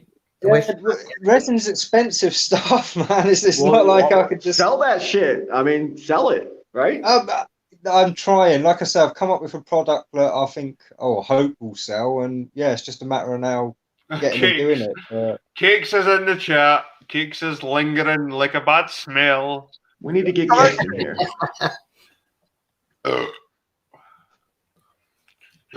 We need to get Cakes in here to clash with VB. I'll let out Jed and make space for a regular. No, Pete. Whoa. Okay, whatever you think. Sit your arse down. Okay. Because if anybody's going, I am like that. Right. We need to be fair here. You were one of the first ones in, so you're allowed to fucking stay. Right. Who was last in? It was D.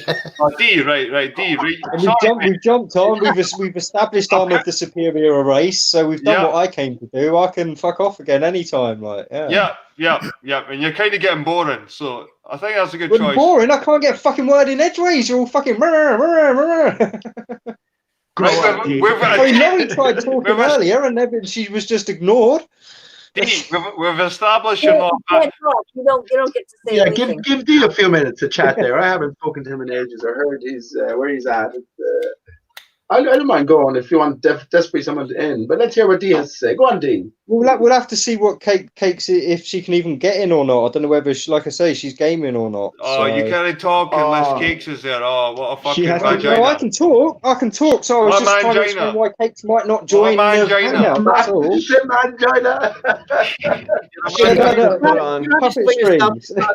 She has to put on her makeup and her mask. Masquerade. Her masquerade. Oh, Vlad even throw you on the masquerade. I'm turning this. Cakes loves you, Vlad. Cakes loves you, Vlad. You're saying shit like masquerade. I wasn't talking about her. I was just saying it in general. Oh, Cakes loves you, and you just this stuff. I'm not talking about Cakes. Look at Jed trying to stir the pot. Look, fucking hell, he wants some drama going on here. Look. He's like, fucking, I will make some. It's all VB's fault, man. I have personally fucked up the lives of all my closest listeners and cohorts and shit. Yeah. I know I have. I've been fucking up y'all's lives and shit because you be hanging around Validation Boy. Hey, BB, I gotta tell you, my girlfriend. Desperate, isn't it, Validation Boy? You feel like you shouldn't say anything. All women are inherently evil. Wait. Say it again, Vlad. And my girlfriend told me about a week and a half ago. She said she's something happened where she's like, "Oh my God, VB's right." And I was like, "What do you mean?" Is that all women are inherently evil? Because something she was thinking, and she's like, "Oh my God, you think he's right?" Well, yeah, exactly. Women are the material. Women always nest and hoard. They are all about being material. Their whole life is a mission to hop up and get more material and move on. You've got a question for one of your biggest fans. Vicnoid1 asks you directly, Validation Boy, I have a silly question. You're in Florida, yeah? Why doesn't anyone in Florida have a southern accent? No one in Orlando area or south of it has it. What's up with that? I want to directly answer that, but I also want Vlad to throw his answer in right now. What's Vlad's theory on why that is? Real quick. I was thinking about that too. I was going to let you answer first, but I think it's just a whole different region. It's just a whole different region. It's not part of the South. No, it has nothing to do with that. Oh yeah, Lori also has. It's because Florida is people from New York, New Jersey, Massachusetts, Maine. Florida is not really the South. Yeah, there you go. Yeah, there you go. There's that. You can't forget the countries. North Carolina, South Carolina, Georgia, Tennessee. Florida is its own little stupid thing that everybody down there. That's why. It's the tropical prostitute of the United States. Yeah, there's nobody from Florida. Everybody. It's like a wee penis hanging off. It's like a wee penis hanging off the edge. Yeah, it's like. And Phoenix is like that. The dirty dick.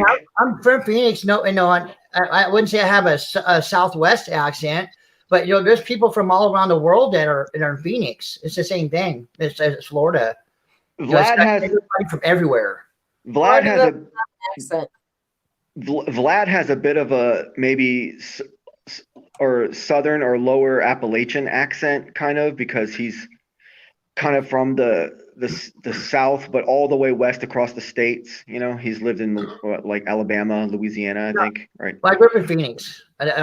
Phoenix. My life was in Phoenix. Okay, so like you and me, we don't have an accent because we're not. There's no Florida accent.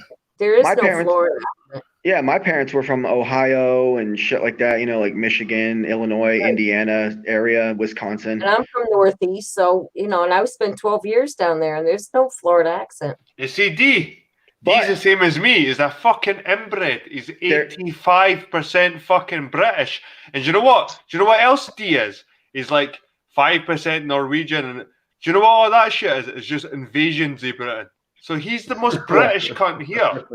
He's like the British story, like invasion. Yeah, but hang on. If history only goes back 200 years for validation, boy, 400 years for me, that allows only a certain limit. Come on, guys, we've got to accept that history goes further than 200 years. That's stupid. That is stupid. That is stupid. Well, I said 400 years. That could alone. Come on, that is ridiculous. That is ridiculous. That is ridiculous. That's ridiculous. I'm open to a couple hundred, whatever that may be. So that could range from 400 easily. Yeah, maybe 600-700, maybe. Let me tell you an interesting Bible basher, VB. I thought you were like 6,000 years, surely. Well, I mean, I'm just not so I'm just confused about something. You seen the Bible's lying? You seen the Bible's lying? You're trying to defy the Bible and say 200 years instead of 2,000. No, I don't know. It could be a different interpretation to it. Let me say something. So that part of the Bible is open to interpretation. But hang on. This exemplifies the dichotomy. So when we were believers in science, we had 14 billion years as a fixity. We all believe that. When we came to flat Earth, the Bible then was held there first, and at least you have 5,000 years, don't you? You've done away with the 14 billion years. Well, what if there's a different story in play, and it's much sooner than that? Let me just say about 9/11. The original no-planer was called Nico Haupt. That's all a setup and everything and part of a greater story. Nico Haupt went on to be a flat earther, but then he went on to do a body of work called 1649-ish, which the main theme of the work was there is no primary source material to be found predating 1649-ish. So a relatively recent time. The story of the dodo bird then, well, it all connects. The Gleason's map was given to us upon arrival to flat Earth. Australia was at the top, though. 1649 infers that history is like 400 or 350 years old. Right, so that's just that connection. But the dodo bird then, when we get the Gleason's map at the door to flat Earth, like we have the Bible, if we take them literally, we'll lose it.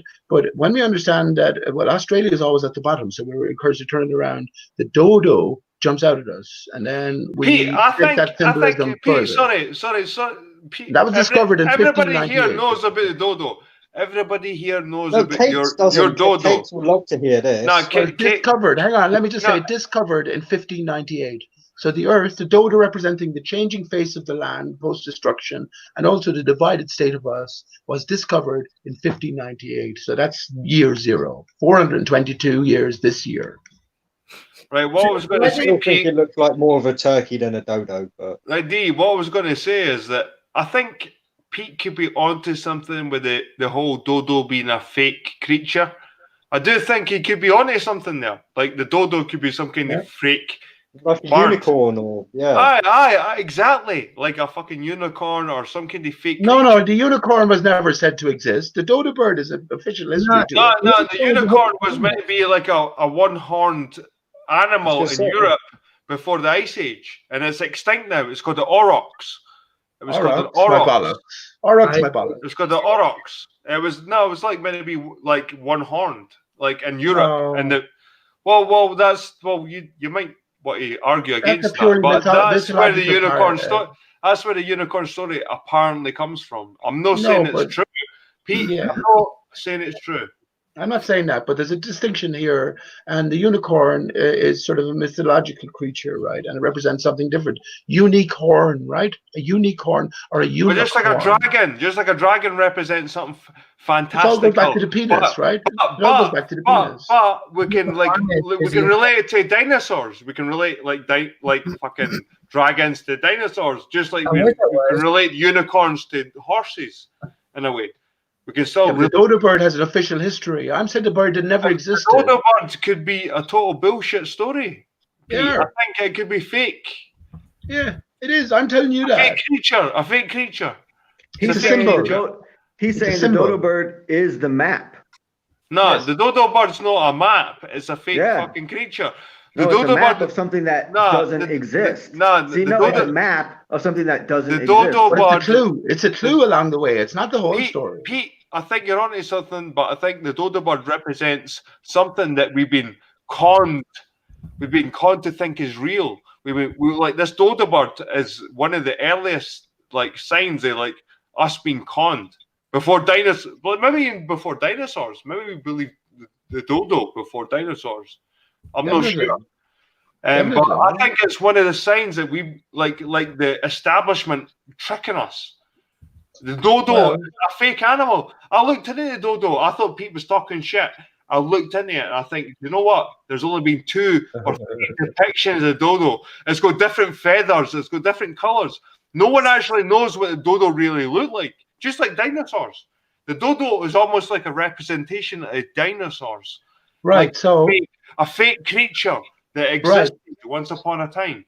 Right. So, Jed, take it a step further then. If we say there's a hidden hand and a greater sort of symbolic tale being told between through these creations, the dodo bird is equivalent to Jesus Christ in that way. That you lose it in the literal, whereas the greater story is representative, symbolic, and how it applies to us ourselves. Obviously, I think Jesus Christ is a more powerful story to humankind. Like people are. Jesus is the dodo bud.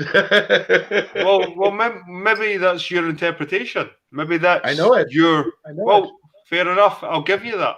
I can't take that away from you, Pete. That's yours. But you know where?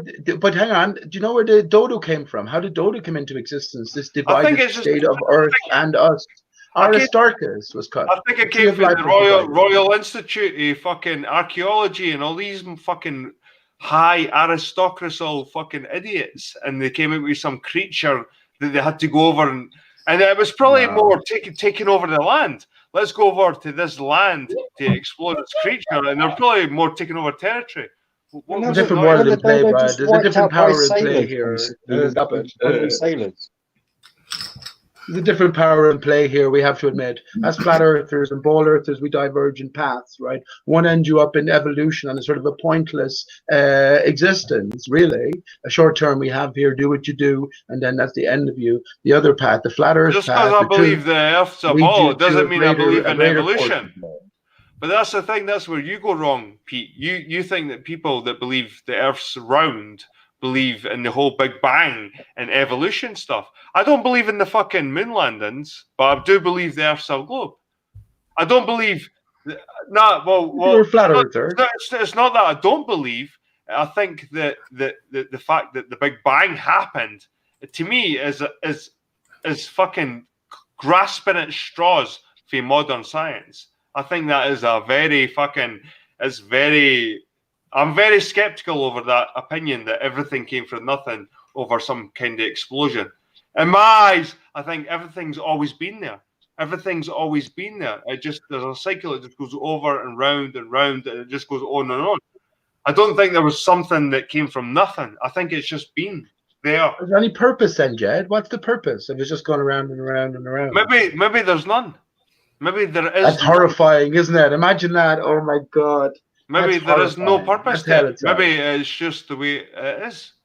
See, so I don't think that, because there's a greater thread interwoven in the story I've been reading since I've come to this sort of way of thinking, which is maybe, well, all my life really, but 10 years ago specifically.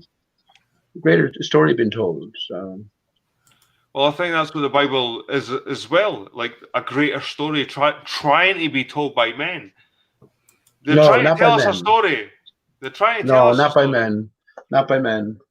There's a greater hand in play here, definitely. And that comes back to who we are. When you held your child in your arms men for the first time, wrote the Bible. There's men no greater wrote miracle there. That's not random. Right? Men wrote the Bible, Pete. No gods. Yeah, but we're men, and God is in us, right? The Creator is in us. Jesus is within us, right? You are representative of the Son of Man and the Son of God. Jesus. No Jesus, man. Well, je suis. You put the I in Jesus, you go, je suis, or I am. It's only your story. Remember, Jed, even no matter how close you are to your children, you'll still wander around alone trying to work the shit out yourself. Pete, I believe in a great existence in us. I do believe there is something higher above humans. I do believe that. But so I don't believe they have their hand in play. I don't believe it's the guy that came down that turned fucking wine, water into wine. He turned wine into water. He drank it all and he pissed it out. All that shit, man. I don't believe all that shit. I don't think there's a water to wine. Isn't water to wine, not wine to water? He's saying he drank it and pissed it out. That's my joke, lad. He drank all the wine, he pissed it out as water. The thing is, you all know what I mean. But you're trying to be fucking idiots, like, and I've been a gentleman, and like sometimes people slip up, and I'm like, I just go along with it. I'm like he fucked up. No, you were right, Chad. You were right. Like, but you know what I meant? Like, turn water into wine, and turn like nothing into like tons of food and shit. Like all these miracles that Jesus performed. About a minute ago, Jed. These things are like fucking impossible. Come on. About a minute ago, Jed, you basically came to the conclusion and basically stated the fact that because you believe the earth is a globe, that then there's this nothingness and that nothing matters. So see how they go hand in hand? I never said there was nothingness and nothing. Well, yeah, you did, because you were saying that. No, never. I said I believe there's something higher than humans. I think there's something out there that's higher than humans. Did you fucking put your fingers in your ears when I said I think there's something beyond us that's higher than us? I do think there's something like I wouldn't even say a creator, but there's something beyond us. You said all the planets in outer space and all the outer space shit is always been there. And then Pete said, so that means you think there's no purpose. And you said, yeah, there's no purpose. I never said there is no purpose. I said there might be no purpose. There might be no purpose. Creator, and then Pete said, no. Then Pete said, well, that's a scary thing. And I said, that is a scary thing. There might be no purpose for us existing. That is a scary, like, for you God-fearing motherfuckers, it is a scary thing to think that maybe we are an accident. No, you're saying that we're around the circle forever and ever, right? You're saying that we exist because of Creator. But then you're saying that it also has no meaning? I say there could be a creator. I'm not saying there is for a fact. Well, I'm saying if there was a creator, right, then the story of the dodo is intertwined into the greater narrative that we are working our way through. And I mean that wholeheartedly. The dodo leads on to Aristarchus, which is the tree of life. The tree of life is divided, and we live on the underside of it, or the top as we perceive it, according to my thinking, or the story, how the story is told, So everything connects. Aristarchus, you mentioned the creator, Jed. Aristarchus is named as the most mysterious creator on the moon, the most mysterious object in our universe, we're told, according to the official story. If it's all a narrative, well, then our attention is being brought to Aristarchus. As I mentioned, heliocentrism, the base for a material-only existence. Aristarchus of Samos is credited with that. It's the very argument we're having now: the material Earth versus the immaterial nature to our flat Earth. I do believe the ancients did think a lot of that shit, Pete. There was no ancients. They didn't exist, man. That's what I'm saying. Well, that's your opinion. You think there was no such thing as ancients. No Same with primary VB. source material. Like No 200 years. Material. Like Nico have I 1649. believe there were ancient people. I do think, but my interpretation, ancient could be 10,000 years. You know what I mean? Right. Yeah. And I believe. I'm Let me not just say. talking about 10 billion years or Right. something like Well, let me just your say. I think. interpretation in no history is like 200 years. My interpretation is like 10,000 years. You know what I mean? Like, it's not that far apart clarify. in the big scale of things, really. Let me clarify, Jed. And I just mean, right, before 420 years ago, life was different. Any of these artifacts you might find around are from a previous time where who knows what manner of system was in play. I say the tree was intact. We live under a collapsed barrier now, right? Gravity is a reality, but it was never meant for us. But that's a different story. But I'm just saying to you, you've entertained the possibility there's a creator in play, and I'm saying I hold that there is. And well, just like the story of Jesus, just like so many other stories, which are not literal, the greater value is taken in the symbolic and how it applies to us ourselves. Well, the dodo is right at the very top there in terms of the symbolism, because even the sound itself, Pete, dodo, I think what is you say is ingrained into cool. it from the very earliest You're days. on these rants, man. I'm like, fucking, this guy is hitting on someone, then you go the dodo. I'm like, oh my fucking god. Do, re, mi, fa, sol, la, ti, do, right? A dodo is the first sound a little infant will associate with a soothing feeling in the form of the soother, which is a dodo earthwide. Everybody knows about the dodo bird. I can go on and on about it. It's ingrained into our consciousness. Anyway, I'm going to go, Jed. I appreciate that it's late here. Stay, man. You're welcome. Okay, I go. Okay. You don't have to go, man. Why'd you have to go? Let me jump in and say some stuff now. The thing is, either way, in current society, it's more popular for people to worship the creation than worship the creator anymore. I agree with that. And that's why society is turning toward this hedonistic feminism and materialism, and women are getting all this empowerment, and women just automatically get alimony after divorces. Women automatically get the kids after divorces. Everything is geared towards the gynocracy and the gynocratic and the materialism and communism, where everybody gets to just reap free rewards for doing nothing. That's true, it's all part of a feminization of everything, and it's all about female worship. Like, and that's why I'm telling you the gynocratic shit that I've been talking about for 2-3 years now. I was slightly ahead of my time in the flat earth scene with it, but it's the truth. It ends up being one of the deepest, darkest truths about actual reality that we there is an underlying gynocracy. No, you're right, man. Fucking deal. Like, you can see it in culture. VB, you can see it in culture when you look at music, movies, fucking sport, whatever it is. Politics. There is this like, I don't know what even use the fucking term gynocracy, but like gynocracy. What the fucking gynocracy. Yeah, but nah, man, you're fucking right. There is this fucking underlying fucking. There is this mass feminization. Massive feminization. No, there's women. No, there's women put in. There's no effeminization. There's not even men being effeminized. It's just women being put in. I mean, there's just women being put in positions. Society behaving in a female mindset as opposed to society behaving under the patriarchy. And under which is emotional based. Female mindset is emotional based. No logical. But under the patriarchy is how we establish kingdoms and how we establish safety for women. So see, women are, on the whole, women are psychotic because they don't realize that they want it all, and they want to have their cake and eat it too, basically. You can't have all this material crap that you want without the patriarchy fucking providing it for you. What about if you keep the other half? Is that having your cake and eating it too? I mean, I don't.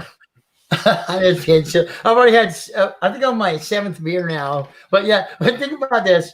The whole having your cake and eating it too. If you eat half the cake, you already had your cake and you can have it too, couldn't you? I mean, that's why feminism is but that's why feminism is the worst tyranny. The whole term. Fuck feminism altogether. There's no reasoning behind that at all.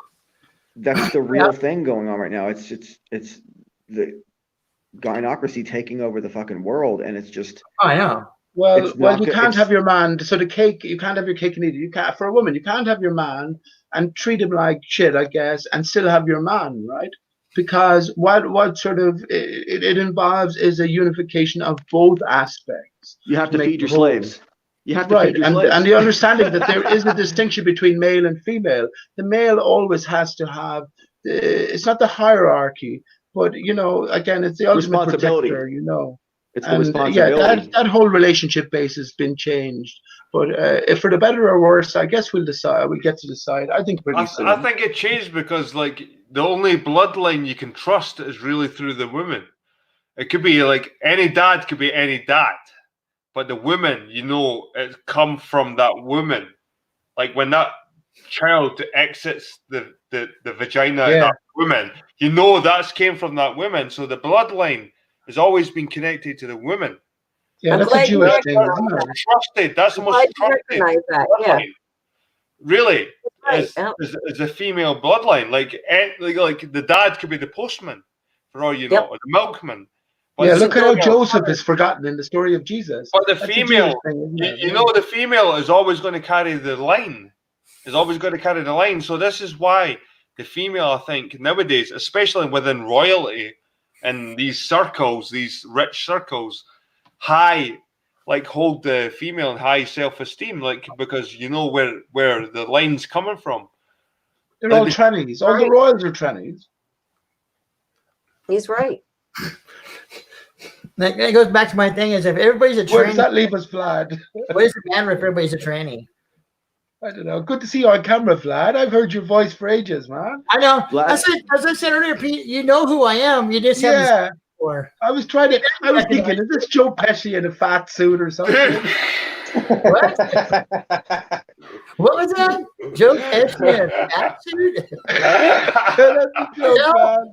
Good to see you, though. Good to see you, Joe Vlad. Pesci in a fat suit. How is that?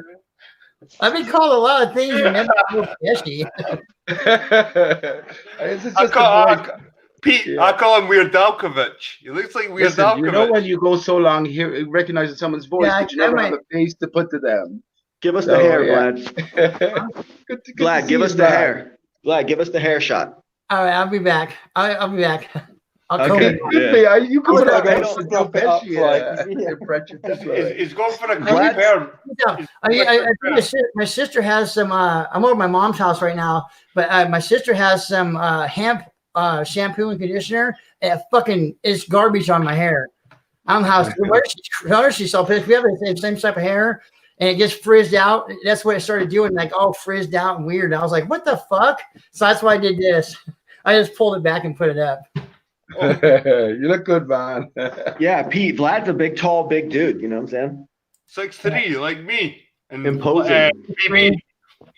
We're both over 6 foot. Me and Yeah, BB. 6'3". I'm glad. I'm 6'1". I like Yeah, see, DB. I thought for years I was 6'2", and then me and my nephews, because they're like shorter than me, and so we all measured ourselves, and I'm like, they said you're 6'3", dude. I'm like, no fucking way. And so I had no shoes on. We're against this wall. We're measuring, and sure enough, I was fucking 6'3", and I was like, what the fuck? For years I thought I was 6'2". I've grown an inch in the past Pete, 20 how years. tall are you, Pete? Are you the wee man? Well, I actually got to measure myself. You the wee man? uh, You the wee man? 6'1", 6'1 3/4. That's about 20 years ago. So maybe I've grown, or maybe I've shrunk since then. So close enough to 6'1", 6'2". I heard So Laurie's like we're on the 6 foot club, like Laurie. Yeah, I'm definitely big. I have broad shoulders as well, so you definitely describe me as a big enough man. You're like 5'5", aren't you, Laurie? You're You muted. 5'6"? She said 5'6". I didn't hear- 5'7". 5'7"? Okay. Ice to See is in chat. I had a very good chat with Ice to See on Hitchhiker's Guide to the Earth channel last week. Ice to see is she quite a prominent flat earther? Very, very good chat anyway. Very open mind. And I dare Eyes to See to go watch my channel. Ice to see would crumble watching Who's your Ice to channel. See? I remember there was a 4-year Ice to See, and that was that woman that was on For your eyes only. Huh? Cigar Face is in the chat. He's cool. I know. I think all the old I used to characters see are coming her back. I think. The 4 I used to see, but she was on. I see. She's the one that was like Pete, the urine drinker, and she was on that Strange Addiction show, and she was because she drank her urine. That's why she was on there. Oh yeah, I yeah. had a glass of urine this morning, man. I won't have any tomorrow after drinking this, but nothing wrong with what your body. But Your they're body's a miracle. Ice to See says, but their overreach and influence of our society, at least. Here's my hair. And the books are male power orientated. However, I think that could be a malicious edit. And I told you, it looks like fucking. Excellent, lad. I told you, man, he looks like that Weird Al. Weird Al. Weird Al. That hair was like super long. It's like Weird Definitely Al. Joe Pesci. Joe Pesci. It's Pesci. Pesci. Pesci. It's no Pesci. Pesci is Italian. Vlad's Pesci. not Italian. I know. D is more Italian than Vlad. Now D's more British than fucking the Queen. Yeah, but you know what I mean? If someone asked you what type of impression do you think Vlad would be best at, Joe Pesci is the first one that comes into my mind. Oh, come on. Not Come even on, close. man. Not even close. Definitely. Not even close. So Look at everything.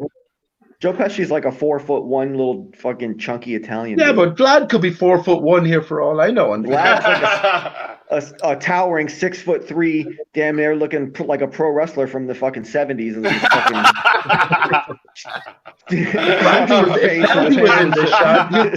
if Ranty was in this sort of snapshot, you'd say he was a 3'6" Yes, dwarf, right? With his head. Randy is a fucking half skull. I would just call Randy half skull. That's what I mean. You'd have him as a dwarf if you were to extend his skull size to his body size. It's like that's his head. I tell you, he was kept upside down as a baby. There's tribe. I can't remember what tribe it was. There's some tribe, Indian tribe, that the backs of their head, because the women would carry the baby on a board, on like a backpack thing, and the backs of their head would be flat. But that's why I said Ranty having that short little forehead.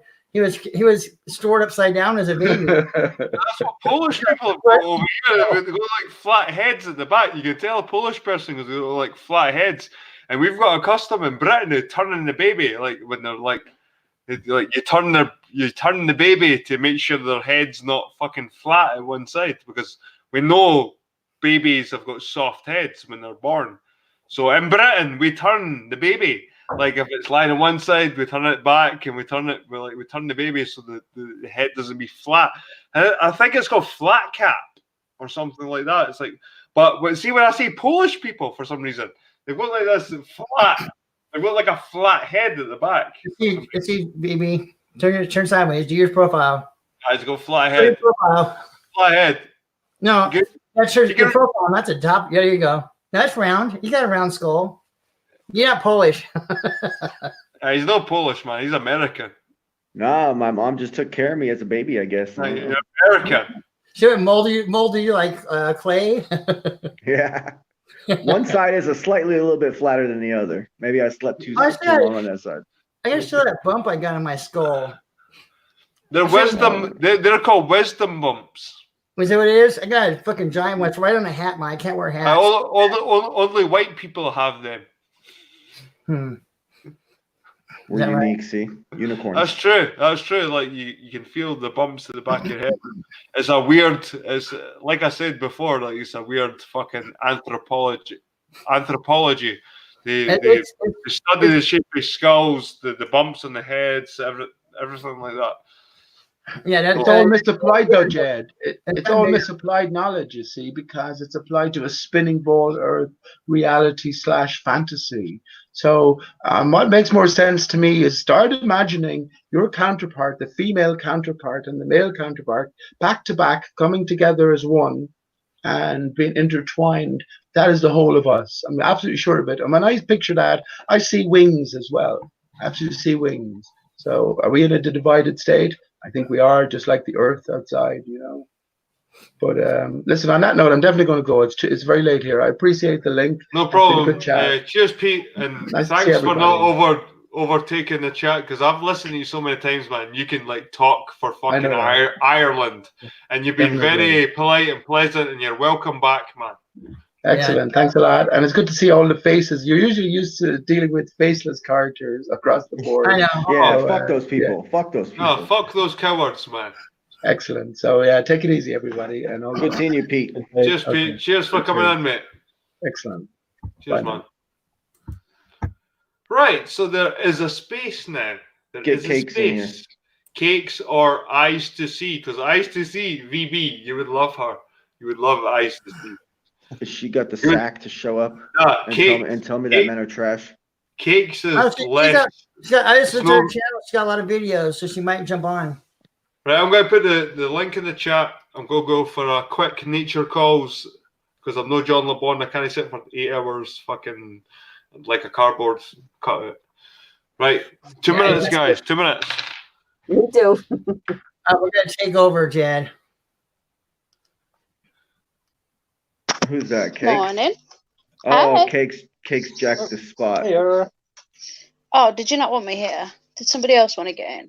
Well, there was Well, no, some sorry. fresh Somebody meat. else wants to get in. I'll jump off. Don't worry. No. Who wanted to get in? I can dip out. No. It's okay. Show the face then. Oh no, my I believe eczema's you. flared up. Show the face I then. believe it's No. you. My eczema's everywhere. Show the face then. Come here and make me. Don't be ashamed of yourself. No, my eczema's everywhere and I don't like it. It makes What's me that? feel like shit. Oh, that's sad. Her fibromyalgia and her Asperger's kicked in, huh? I don't have either of those. I'm not a phony. I've just got dermatitis. Leave me alone. Stop attacking your sister. You're supposed to bathe at least once a day, Cakes. So I asked many times in the chat, but Pete's obviously gone now. What is the reasoning behind, or the justification, or the evidence behind the royal family being trannies? Does anybody else here think that? Because they're all Wait, trannies. how- Everyone in Hollywood's a tranny, and there's no justification for it just because they look like they might be the other sex. Restate that, Cakes. Like, you talking about the common people's perception of those people, or are you talking about the way the media portrays those people, or which element of this? Well, I haven't been in the chat the whole time, but I heard Pete say that twice that the royal family are all trannies. You just So you're ignore wondering- that. You just laugh at that. You're wondering how just- he can justify that to himself? Is that what your question is? Yeah, like how does one come to that? Does that annoy outcome? you, Cakes? Why does that annoy you? You've got to ask yourself why him asking that question annoys. Oh no, I'm not annoyed. No, I'm not Why does it annoyed. bother you? Well, why It doesn't. It Then doesn't. It why do you doesn't wanna not know? at all. Well, why do you want Because to I just know then? want to. I want to know why he came to that conclusion. Well, maybe that's his opinion. He saw like- Kate Middleton's ass, and it's a little boy ass. It's like I used to be. Cakes, I mean- I used to be like you as well. I used to be like, why are these fucking people asking these stupid fucking questions? And do you know what I realized? Why am I asking? Why are these people asking these stupid questions? I realized I'm the but it's not coming from a why is he asking this stupid question. It was more how has he come to that conclusion than anything else. Like I wanted to know why he thought that and why he thinks that. Do you they want to would believe be. it? Do you want to believe it, Cakes? I honestly don't care either way. But don't then why think are it you matters. interested? You What must they want do- to believe it. That's what it is. Because why are you dancing with the devil unless you want to taste the flames?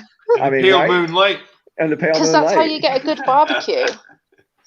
And then dance with the devil in the cold moonlight. Pale moonlight. What is that from? Who Batman. knows? Batman, innit? It's Jack Nicholson. Batman. voice, Jack isn't it? Nicholson.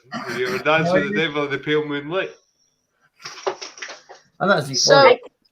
Hi, Cakes. hey, She wants Laurie. to- Hey, So friend. Cakes wants to believe in it.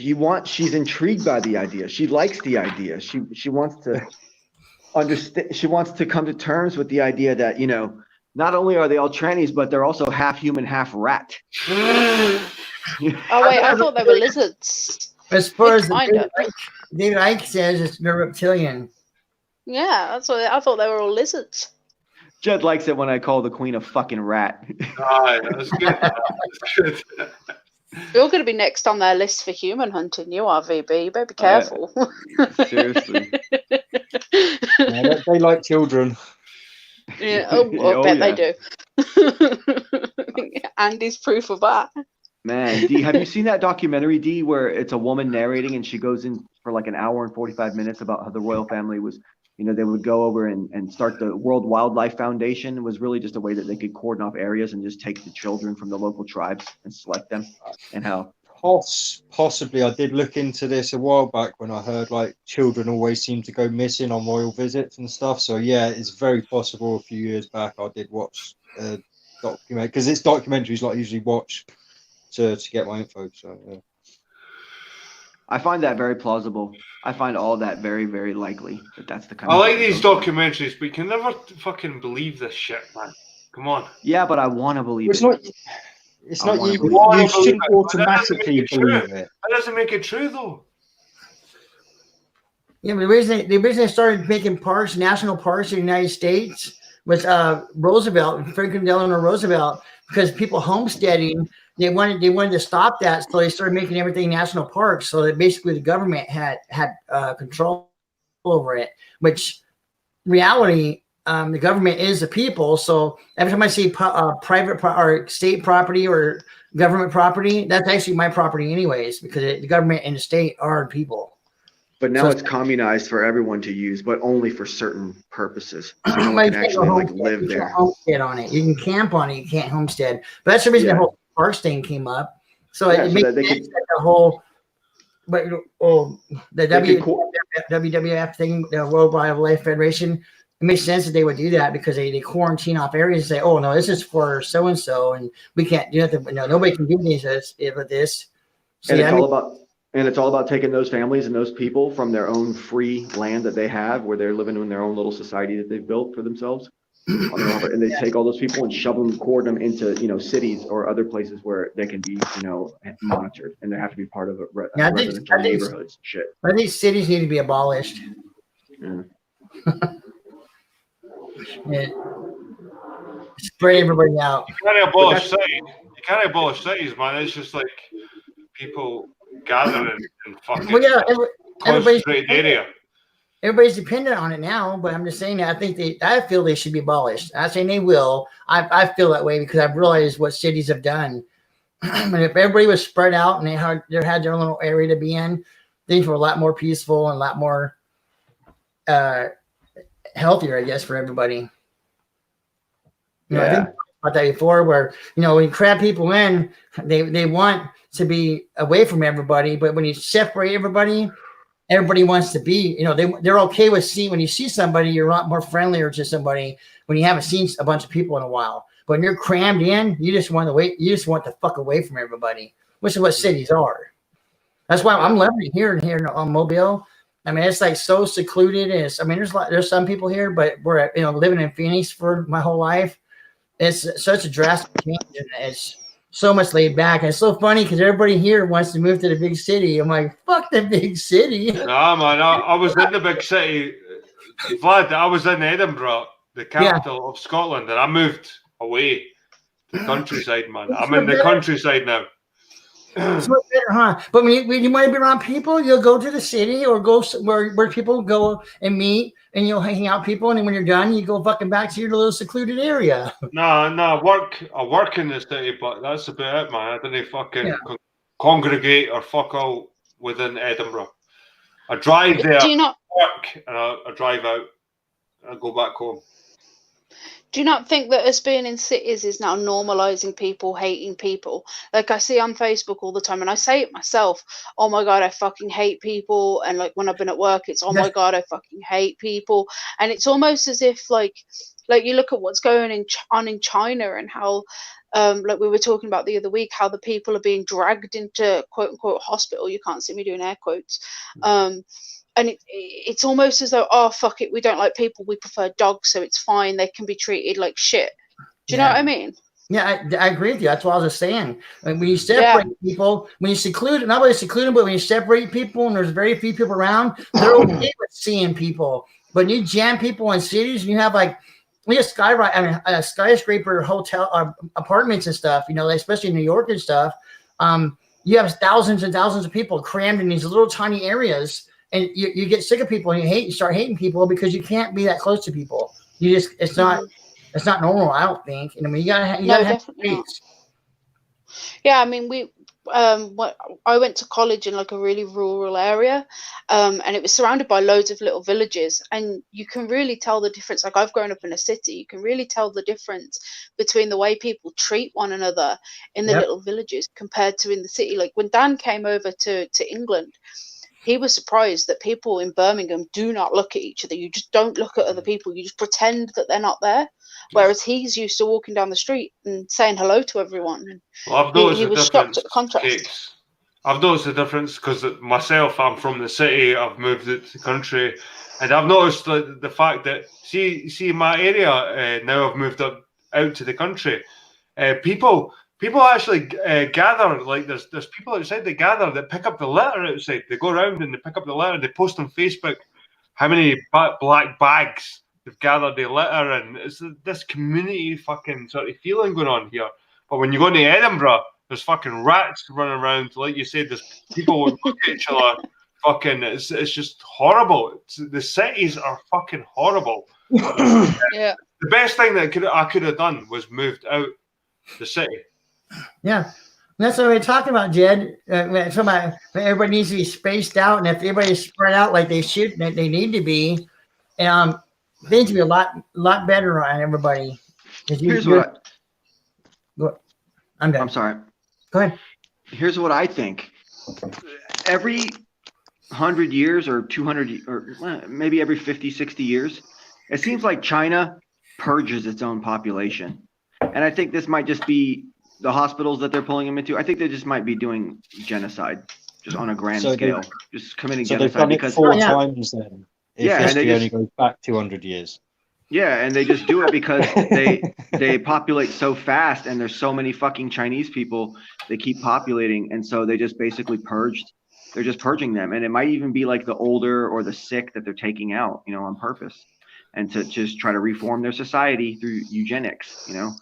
And maybe it's just a hidden part of Chinese culture that they all know it's coming, and it always seems to happen, and they just don't talk about it. And there's always some story around it every time it happens, and it's just. I think a lot of it too is that they have their stories is that it's okay to be one of the ones that get sacrificed too, so people are more willing to get sacrificed, whichever way it is. Maybe, but I mean, they're just basically purging themselves because they believe that there's too many of them. As evil as that is, you know, I'm just saying that's probably what's just happening. Like one time it was a world war, you know, another time it was, you know, Genghis Khan. Another time it was this, that, and the other, you know. But now it's a virus, and that seems like they've done it a couple times now. Virus stuff. How long has the one baby per family rule been set? They stopped doing that about 15 years ago. I found out. Yeah, they stopped it. Yeah, they stopped it a while ago because they realised. Yeah, their population diminished so quickly. They're like, "Oh fuck, we need to stop this." Yeah. We done goofed. Was the bridge so I heard like a thing that mothers, if they had a second baby, they used to push them off a bridge. Has anybody else heard that? Is that real, do you think? I never heard of that. Probably not real. There were lots. Yeah, they didn't like having female children, so they were the ones that were abandoned so that they could have a son. Oh, so it is real. Well, yeah, whether being pushed off bridges or not, I don't know. But yeah, there was definitely a trend of abandoning the female child. Yeah, that's crazy. That is insane. I don't know how they thought that was going to work out in the long run. I know that's what they realised. Like I say, because you get to a stage where you're just not producing any children anymore, basically, and you haven't got enough young people to look after the old people. I mean, we're getting into it in the Western countries anyway, just naturally, because we're having less children. But there's a channel money. there's a channel I listened to, and the guy was reading an article talking about leftover women, and basically, and it's occurring mainly in Asia and Asian nations, where the women, if they're not married off by 28, 29, they're just considered like this leftover remainder in society, and they just basically have no chance of ever being wed off. And it's all because of, you know, women choosing careers in those countries instead of just being a traditional woman. And so that's where it's led us, is where there's this like massive overswell of leftover women. We have That's what they call them. That's what they call them in their society. There's like a big article about it. And that's what we have here too, with all these women that are feminists that never had kids, that were never married. It's the same thing here. So, I mean, but then we say that the world is being depopulated, but where is it being depopulated, and by which methods? It seems like it's happening by two different methods. And in the West, they do it through feminism and things like that. And in the East, they do it through straight up genocide. One's a slow kill and one's a fast kill, right? Yeah. Well, how many women in the West nowadays do you hear saying, "I don't ever intend on having kids"? I mean, it's happening more and more as time goes on. It's crazy. It's absolute craziness. Yeah, according even Cakes. Sorry to bring Cakes into this. Cakes isn't planning to have any more. She's only had one. Yeah, I only had one. Yeah, I don't want more. But what's funny about that? More if I was the father. What's funny about that is that there's so many women that are being allowed to be sterilized. I'm going to use my brother's girlfriend for an example. So my brother and his girlfriend decided a couple of years ago that they don't want kids. However, now they've kind of changed their mind. And you think how many women, like they want kids now, but you think how many women have got themselves sterilized and then changed their mind. I mean, for the adoption system, that's got to be a good thing. But it is kind of stupid that we're sterilizing people before they've had children for no reason other than, I don't want children. Like, you don't know the person you're going to be in 10 years. Why would you make such a life-changing decision? I mean, for all I know, in 5 years' time, I could want another kid. No, you know, it is a crazy option. It's offered to women in Western society. Like, it's up to you if you don't want to have kids ever again. That is a fucking big step. That's getting offered to young women in Western society. That is fucking crazy.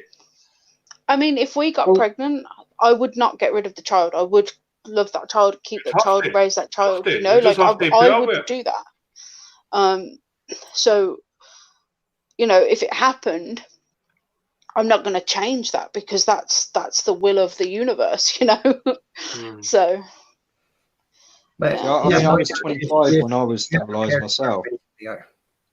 But you had 2 children at that point. Yeah, I know, but still, like I say, 25's very young. I mean, looking at it now, looking back at it now, like, I mean, obviously, I mean, don't get me wrong, it was a rash decision because you could meet another woman that you might want to fucking procreate with. You know what I mean? And 25 is fucking young. It's still young for a man. Because the man can have kids till he's fucking dead 50. Forever. Yeah, but that's what I mean. I got lucky not meeting someone or not wanting more kids and actually being a decision that How's that lucky? And I don't regret. How's that lucky? Because I don't regret the decision of having a vasectomy. I just do remark that it was awfully young that I was allowed to have it. Because that's how you justify it to yourself. You're like, blah, blah, blah. But really, you shouldn't have done that shit, man. You know, no, deep I shouldn't inside. have. Yeah, no, I shouldn't have. But like I said, at the end of the day, I am glad I didn't, purely because, like I say, the way my life's turned out now, if you know what I mean. Well, you're sitting on a bed in your mum's. Exactly. There you go.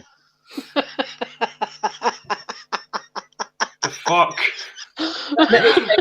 On that note, so sorry, dude. I mean, we know you say that, but like I say, I was a productive member of society, worked hard my whole life. They've clipped your balls off.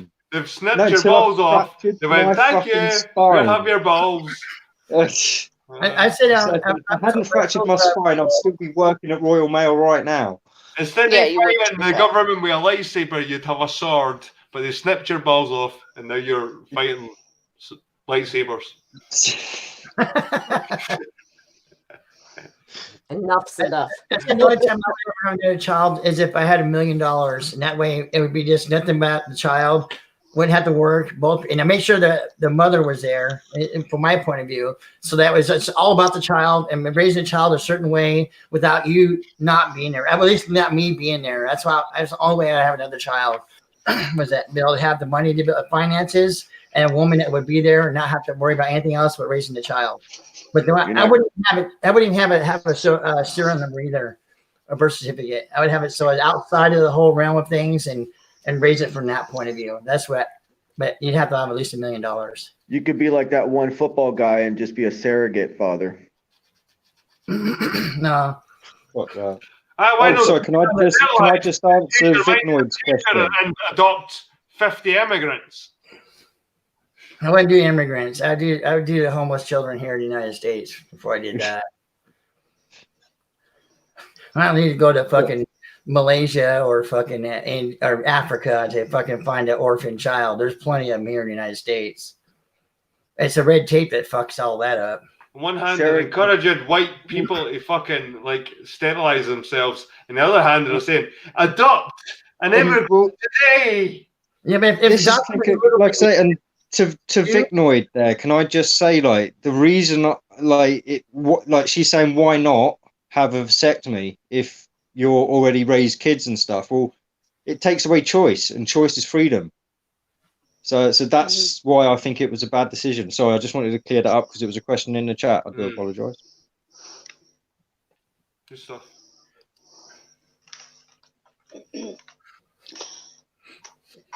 Yeah, no. There's nothing physically wrong with me since I've had a vasectomy or anything like that. Like I say, I mean, but all I'm saying is, like I say, now the choice is gone, so I've lessened my own freedoms. So and for like, I remember listening to Hangout D, and I think there was like 4 out of 5 of the guys like had been sterilized. I think one of the guys was, I think you were there, Mick was there, a few other guys. Tom. And Tom's Corner, that was it. You cakes, you can remember the fucking Hangout. You know what I'm going to say. It was weird. It was weird. But I remember Tom saying, since I got sterilised, my spunk's grey. It's all fucked up and weird. I was like, what? No, he had an infection, didn't he, or something? Like, yeah, he had a bad reaction to it or something. Yeah. Self-sterilised? Or self-vasectomy, you said? No, it wasn't a self-vasectomy, no. Can you imagine? Oh my god, that doesn't sound fun. Oh, it was disgusting, but anyway, that would be enough. Just listening to that conversation would be enough for any guy not to fucking go ahead with it. That was a crazy one. That one was. We were talking about so much. We covered like sterilization, genital mutilation, drinking beers, everything. Yeah, we covered so much. That day. Evie loved that one. And just a quick plug, the hangout we're talking about is on 1 vs 1 me, if you want to go check that out, guys. Which is me and D. Was that your channel? Was that not my channel? No, that was our channel. That was me and D. I think that was on one of the grey areas, to be honest with you. No, it wasn't. It was what happened? I promise you. What are we talking about? Which show? Or what event happened? It was a grey area. It was a grey area that we talked about, Phoebe. I could tell you which title it is as well. It's VB polygamy. What it's called? Where polygamy. And genital mutilation. That's the title of that video, and it was about 9-10 weeks ago. Actually, polygamy doesn't exist. It's polyamorous, is what it is. That's what I was trying to say, but my mouth wouldn't make the word. Well, the title is polygamy. Whether it's polyamorous or not is a different, yeah. Well, polygamy means that you're legally married to two or more people. In the United States, you can't be legally married to 2 or more people, so it's polyamorous, means you have multiple sex partners, is what it really boils down to. So a legal technicality. Some people are, in some of the states, some people are legally married to multiple people, I think. It's not legit, though, because everywhere in the United States, you only allowed legally married. Who dropped it? But So they're- the second person's never. Laurie. Who was it? Lori. Laurie. Laurie. Right. Like, because I forgot who dropped out so quickly, the link is in the chat. Someone can replace Laurie. Oh, yeah. I miss Laurie. No, the link's not in the chat yet. Sorry, guys. I'll put the link in the chat. Did I put It link is. in You the can chat? see it. Yeah. All right. Right. Like, did it undermine me? Sorry. Sorry, Dad. My That's weird. phone's dying. This is the cheapest beer I can find, and it's actually not that bad for being a cheap beer. Vlad, you're just drinking piss tonight. Like, I know. not impressed. Not Vlad impressed. likes getting a bit of bush. Next time I'm gonna get some fucking Where's stout. your missus? Where's your missus? Get her tits on the screen. She's in her house. So I'm at my mom. Oh, for fuck's sake. My mama's. That's the only reason why I'll be on, man. Huh? She might be listening. She says she's gonna be listening. So shout out to my honey. But no, I'm not here to help my mom clean her yard. I'm only kidding, Vlad. I'm just trying to fill the dead air. The GLB dead air. Right, you faggots. In chat. So The if link you're is going in. I want money- some freak to join. Some weirdo. Some fucking somebody different to join the chat. This is asking If to you're out insert there, join. VB's head into her vagina, Oh, God. please. No, ring No. kisses. No, ring kisses. Nah. We've had enough of ring kisses for 1 year. God. We'll maybe Was she see you on last next week year. then? Whoever shows up, you got to ask us if it's cool if they come in or not. Oh my god. I have to ask your permission. No, all of us on here. All of It's us. in the fucking grey area, VB. Don't go get the That's Bobby what- station, mate. Fucking hell. Hello, man. You don't co-host This is the anymore, toilet. motherfucker. This is the toilet where people shit. I'm second in command. Yeah. You're turning command. I'm second in command on No, this turning motherfuckers. command. Could VB asserting his male dominance? Oof. See, that's what happened to Dee's channel. It's been taken over by Cakes. It's Yeah. like fucking D Dee's started. channel? D's like 1 versus 1 me. D's cool channel, and then you took over. That's it. not my. No, my channel's Eternal Padawan. It's Oh, our channel. Is we created Oh. that together. The 1 versus 1 me. how fucking Oh. sweet. How fucking That's cute. tender. That's We're cute. adorable. Fight me. Yeah. Oh, Well, my Cakes phone is. isn't charging Yeah. fast enough. Cakes, you can't get on screen because I'm too good looking. Yeah, that's exactly what's happening. Yeah. And you It start will hurt blushing. my ego. And you start blushing when I start giving you like compliments. It will hurt my ego because I look like shit. No, I'd Fucking start saying you look like. Prove I'd Prove tell it. you you're lovely. Prove Let's see it. the camera. Prove Let's see it. the camera then. No. Show the face then. Camera. There's camera. two reasons why I can't. Camera. Okay. Cakes, So, remember, remember Cakes gave everyone a hard time for not joining because they had no camera on. Yeah. Wow. Camera. Camera. I literally can't because my phone charges upstairs and Dan's Oh asleep. yeah, so I So can't my press a phone- button on my screen. Yeah. Oh, No. yeah. Listen. Oh, My yeah. phone. No. My phone is on 11% and it's charging on a dock charger. So I can't hit the pick button it on the up. screen then. I can't pick the phone up though. It's on the base It's and Cakes, I can't it's cool. angle it at my Cakes face. is Move the cool. couch. Cakes is cool. No one wants to see your ugly face. Right, anyway. Amazing. oh. That's good. I'm glad that's sorted. We're gonna fuck with you. Proper. Sorted proper. No, that's fine. Oh god. Right, It's alright. Free Spirit called me ugly this week as well. Oh, It's fine. I don't Free mind. Spirit, do you actually hear her? I can't even see her and she types because she blocked me. So I I can't can see her in. I can see her in comments, but I can't see her in chat. She called me ugly on Trolls versus Trolls' video, and I was howling. I thought it was hilarious. I was like, well, at least I have the balls to show my face. I know I don't right now, but look at all the other past videos. Fight me, chat. Or To be fuck honest, you. I think Free Spirit only uses like our best footage, like we maybe had like for 4 or 5 years ago. Like, Yeah. like Before she's everything one of the got ones, like, south. if she came on camera now, you'd be like, is that her? Like she would have Nah. oils and shit. Just probably put on like 30 or 40 pounds. Aye, Like. maybe she's a big fat cunt. You know what I mean? Not if she's making $100 an hour though. She'd be like Missy Elliott, getting fucking the Canadian Missy Elliott kind of fucking slut.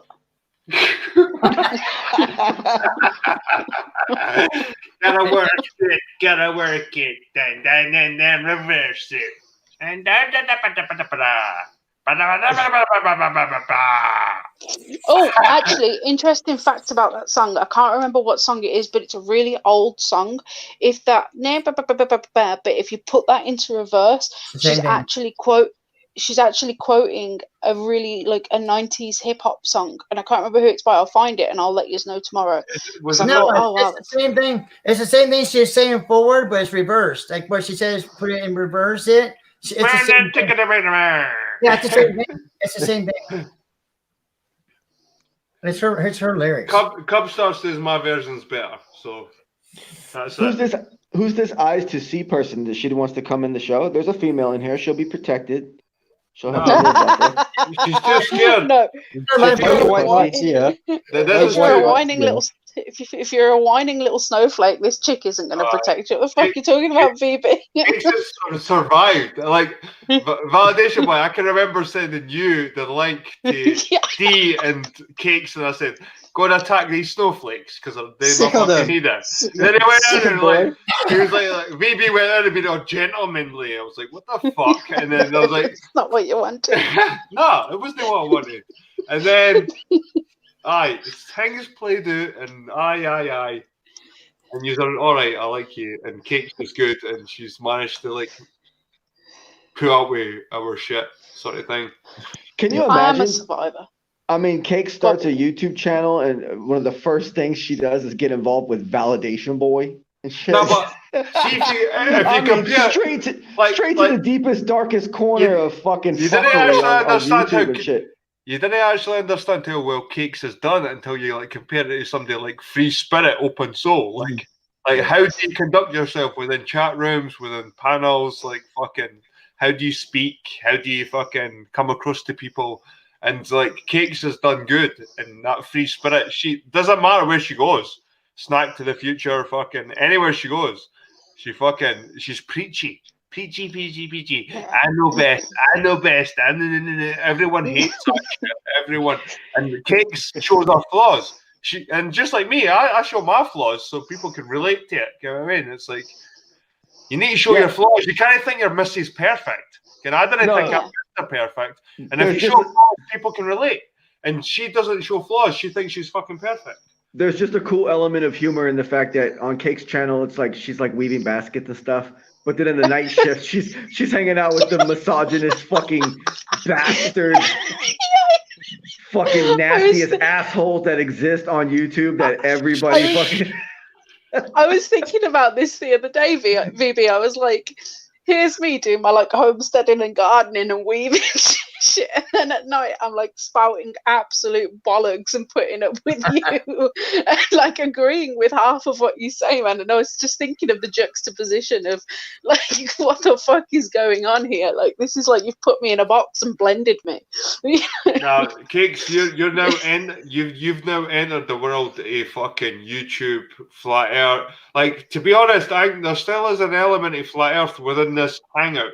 Whether we're talking about it or not, the reason why we're all here to begin with is because flat earth. Like D, Vlad, Validation Boy, we're all been in the fucking. The reason why we're all sitting here is because flat earth. It is, Cakes. It is the fucking main reason we're here. We all met each other through this fucking flat earth fucking nonsense. Yeah, the first video I seen of Jez was the one about Antonio and Patrick and Antonio drinking piss, and you had the comparison of remember the astronaut drink or that guy, the NASA guy drinking. He goes, and that was the first video I've seen here. I was like, what the fuck? I go backlash for that, Vlad. It was like, why did you show a homeless guy getting pissed on? It was like it was a fucking comedy sketch. It wasn't a real homeless guy. It was actually people like pretending it was a homeless guy, and fucking I had to like reply to all those comments saying this is a sketch. Fucking hell. Oh my god. Like, but that's the flat earth. They took everything literal. Well, I love that astronaut clip though that Vlad just brought up. That one always makes me chuckle because he picks up this glass, he drinks it, and he goes, "Nope, that's still piss." It still tastes like piss. But the best part too is he's like, that's not too bad. I think I can do this. He probably just broken down. It's like, this ain't so bad now. Well, that was partly my creative fucking activity because I had to get the hangout with Patricia Steer and all that, then get the NASA stuff, then get the NASA guy pretending to drink piss. I'm not sure even where that came from, and then the homeless guy, and I'm sure I had a third clip somewhere around there. But that got fucking 7,000 views within a few days. Then Patricia Steer put a copyright strike on it. And then the time I fought it went back to zero views, zero fucking. Everyone went back to zero. So that video went back up to 5,000 something, but that would have been easily 20,000. That video, yeah. And also part where Antonio's talking about he's saying to piss in your hand and take drink it and shower. What the fuck? Just be brave and piss in your hand and be brave. I was a piss drinker myself, so I'm here laughing at them, but I was doing it my fucking self. Fuck's sake, mate! Oh my god, you drank piss. Yeah, well, I would never really got into the whole drinking. I tended to just get a couple of drops on my fingers, and Man, it is disgusting. It is. My finger, and I wanted to cut my whole hand off. Did you ever eat shit? Yeah, no, I never ate shit. No. Scat. Good. Scats, man. I think I need to find a new co-host because you're insulting. I knew I did it anyway. You fucking knew. I know. I've known for a year. Cakes, over a year. Cakes, he runs around with his lightsabers. You think that's normal? I can't even. I've never. Star Wars is just garbage. Let's face it. It's crap. It is crap. It's actually crapper than Star Trek, which is a surprise now. The only one I'll. Oh, go on. That's cool. Oh dear. That's a cool color. That's cool. That's a nice color. I like that color, man. Yeah. Well, yeah, green. Speaker's a bit bust on this one, but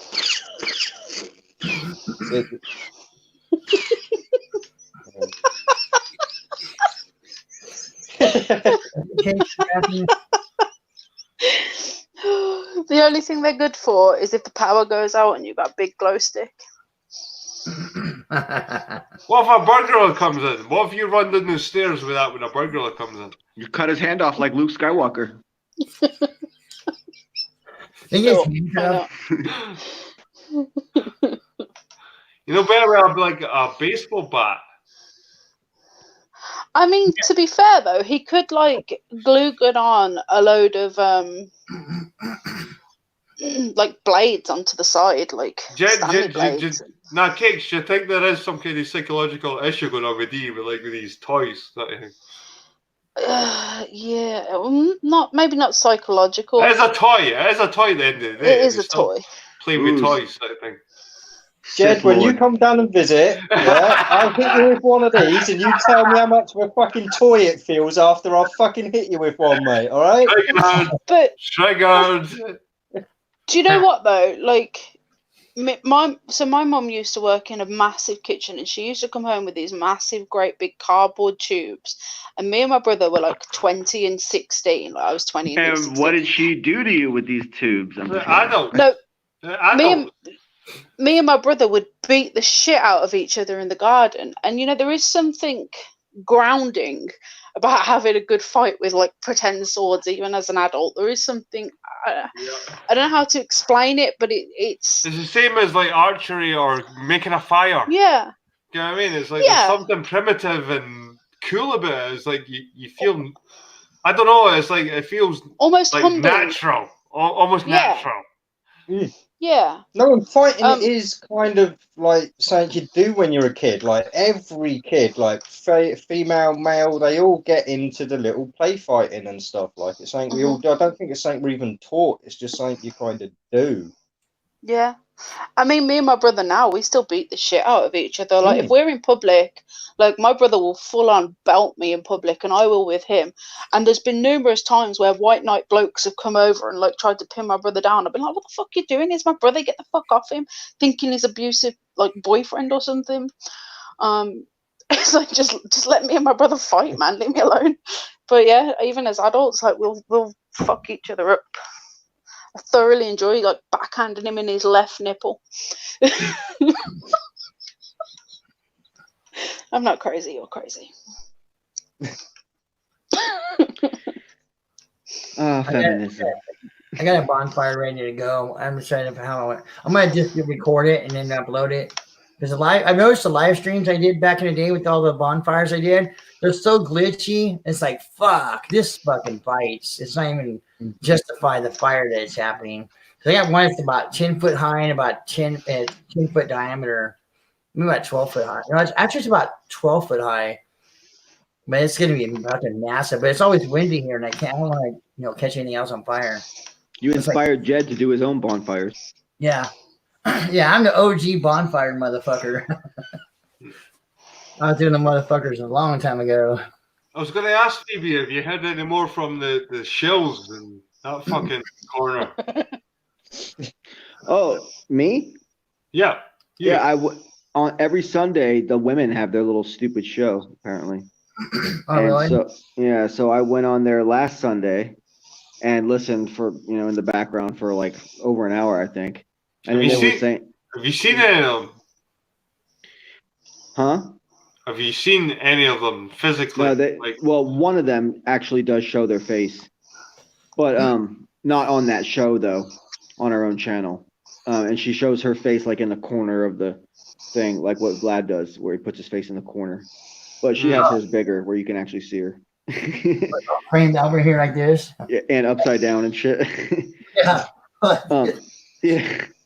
But so I hopped in the chat and said something, laid the smack down on their dumbasses, and they just fucking erupted like a fucking house of cackling hens and shit. Oh, look who's here! Oh, Validation Boy's here! Oh, Validation Boy! Validation Boy! Oh, fucking hyperventilating, stepping all over each other. Ice to C's coming in, VB. Awesome. I'm gonna have to get the laptop out because my phone's on 5%. Okay, you're gonna have to show the face and get sorted proper and stop being an asshole. Oh, definitely not. Get the makeup on, Cakes. Get the boobs. Get the boobs out. I haven't even got a bra on. You just can fuck off. Aye, that's even better. Put a Muslim mask thing, but just show your eyes. That could be because they're my best feature, right? Oh, hijab. Put a hijab on. Hijab topless. We should do that, Jed. If a woman wants to come on the show, she has to be topless, but with a hijab on. Yeah. Topless hijab. I don't have a fucking hijab.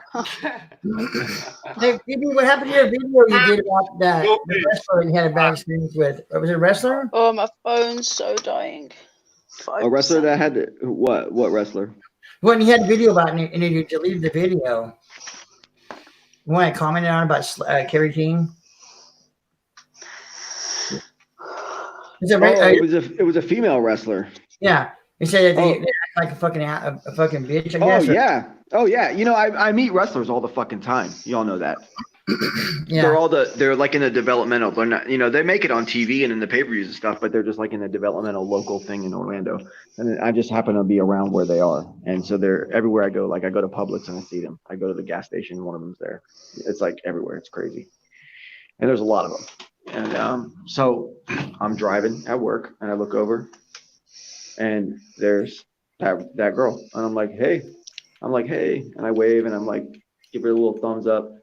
Nice guy. It's sitting in dead traffic waiting for a train to cross. I'm not trying to get out of my car. I'm not even trying to roll down my window. I've met countless fucking wrestlers, female and male, and every single one of them is extremely nice. And this bitch was just like, it was just ridiculous. her fucking response to me, and it was just like, you're a fucking moron and shit. Like who the fuck are you and shit. Yeah. But then I realized nobody would care about that, so I deleted the stupid video. But it was just funny. Once I had that experience with Kerry King, he had I guess he had a big old truck with a boat and stuff.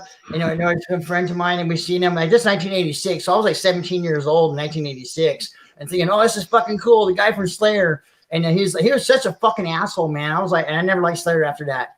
So ever since 1986, I was like, fuck Slayer. This guy's a fucking asshole. I mean, I met tons and tons. Because a lot of them, like, I only met Megadeth once. And that was at this meet and greet thing. But there's a bunch of bands that's always been through Phoenix and stuff. So I met tons of people. Another person was cool that I didn't mention was Danzig, Glenn Danzig. He was really fucking cool. And we stood at a parking lot after one. This is like in 92, maybe 92. And he was really cool. And I think it was John Christ, the guitar player. He had a dollar. I still have it too. The dollar bill. Every one of them signed it, but he wouldn't sign it. He didn't want to defame a dollar bill. I was like, oh, you're okay with worshiping Satan, but you won't sign a dollar bill. And they're all trying to. The other band members are like, just sign it for him, dude. We did. He's like, fuck that. I don't want to defame money. So it's like, what the fuck? So yeah, John Christ was kind of an asshole. With Glenn Danzig, he was cool as shit. He's kind of a nut job now, but he was cool back in the day. I said, I met Steve Vai. He was fucking cool as fuck. I met him 2 times. He was really fucking cool. But I met tons of people. Another person was Harlan Williams and Stephen Wright. I've met, but they're comedians, not musicians. But they were fucking cool as shit. That Harlan Williams, man, he was just fucking dude. I was in tears the whole time, just laughing my ass off. During the show and afterwards, because you kind of watch around this little. It was at the Tempe Improv, and what he was just walking around talking to people and stuff, and he's just making people laugh the whole fucking time. So he's a pretty funny guy. But yeah, it's but the only bad experience I had was with Kerry King. He was just a fucking prick. Yeah. I'm like, fuck you, asshole. Sometimes artists that are part of something bigger than them aren't necessarily deserving of as much praise as they may be receiving. Mm-hmm. Like he's just one guy in that band. It's not really his idea. It was really like the other guitarist. It was really like more his stuff, and same with that member of Danzig, and then same with that pro wrestler. Like the wrestling itself is the star, and she happens to be one of the people on the show. And Jed, could you let me in on my laptop, please? Sorry to interrupt you, but my phone's about to die. Thank you. Thank you. Now drop the other one. Sorry. Yeah, but that's all I'm saying. Like, yeah, I mean, who else have I? Tons and tons of musicians, and I thought only I could see that was in movies was Harlan Williams and Stephen Wright. That's funny is they're both in the same movie, which is a Half Baked, the Dave Chappelle, more of a Dave Chappelle movie, but because Harlan Williams was the guy that was in jail that went to jail, and then Stephen Wright was the guy on the couch that slept on the couch all the time. Yeah, he didn't say anything. But I had Harlan Williams. I had the DVD to There's Something About Mary. Can you remember he was the hitchhiker, the guy that had the dead body, and when Mim Stiller picked him up, he had that duffel bag thing, and it was actually a dead body. I had Harlan Williams sign that, but when I sold all my DVDs years ago, I fucking accidentally sold it, and I was like, "Fuck!" I forgot all about that. But yeah, so I lost his autograph that way. I probably could have sold it on eBay. I've sold all my autographs and stuff I had over the years to on eBay. For your alcohol habit. I'm what? Kidding. I said for your alcohol habit. I'm just kidding. I know. I'm just kidding. Back then it was a woman habit. Yeah. Yeah, most of that guy still. It was a woman I was with. A woman's habit. Yeah, it was the girlfriend. Where's my wrench?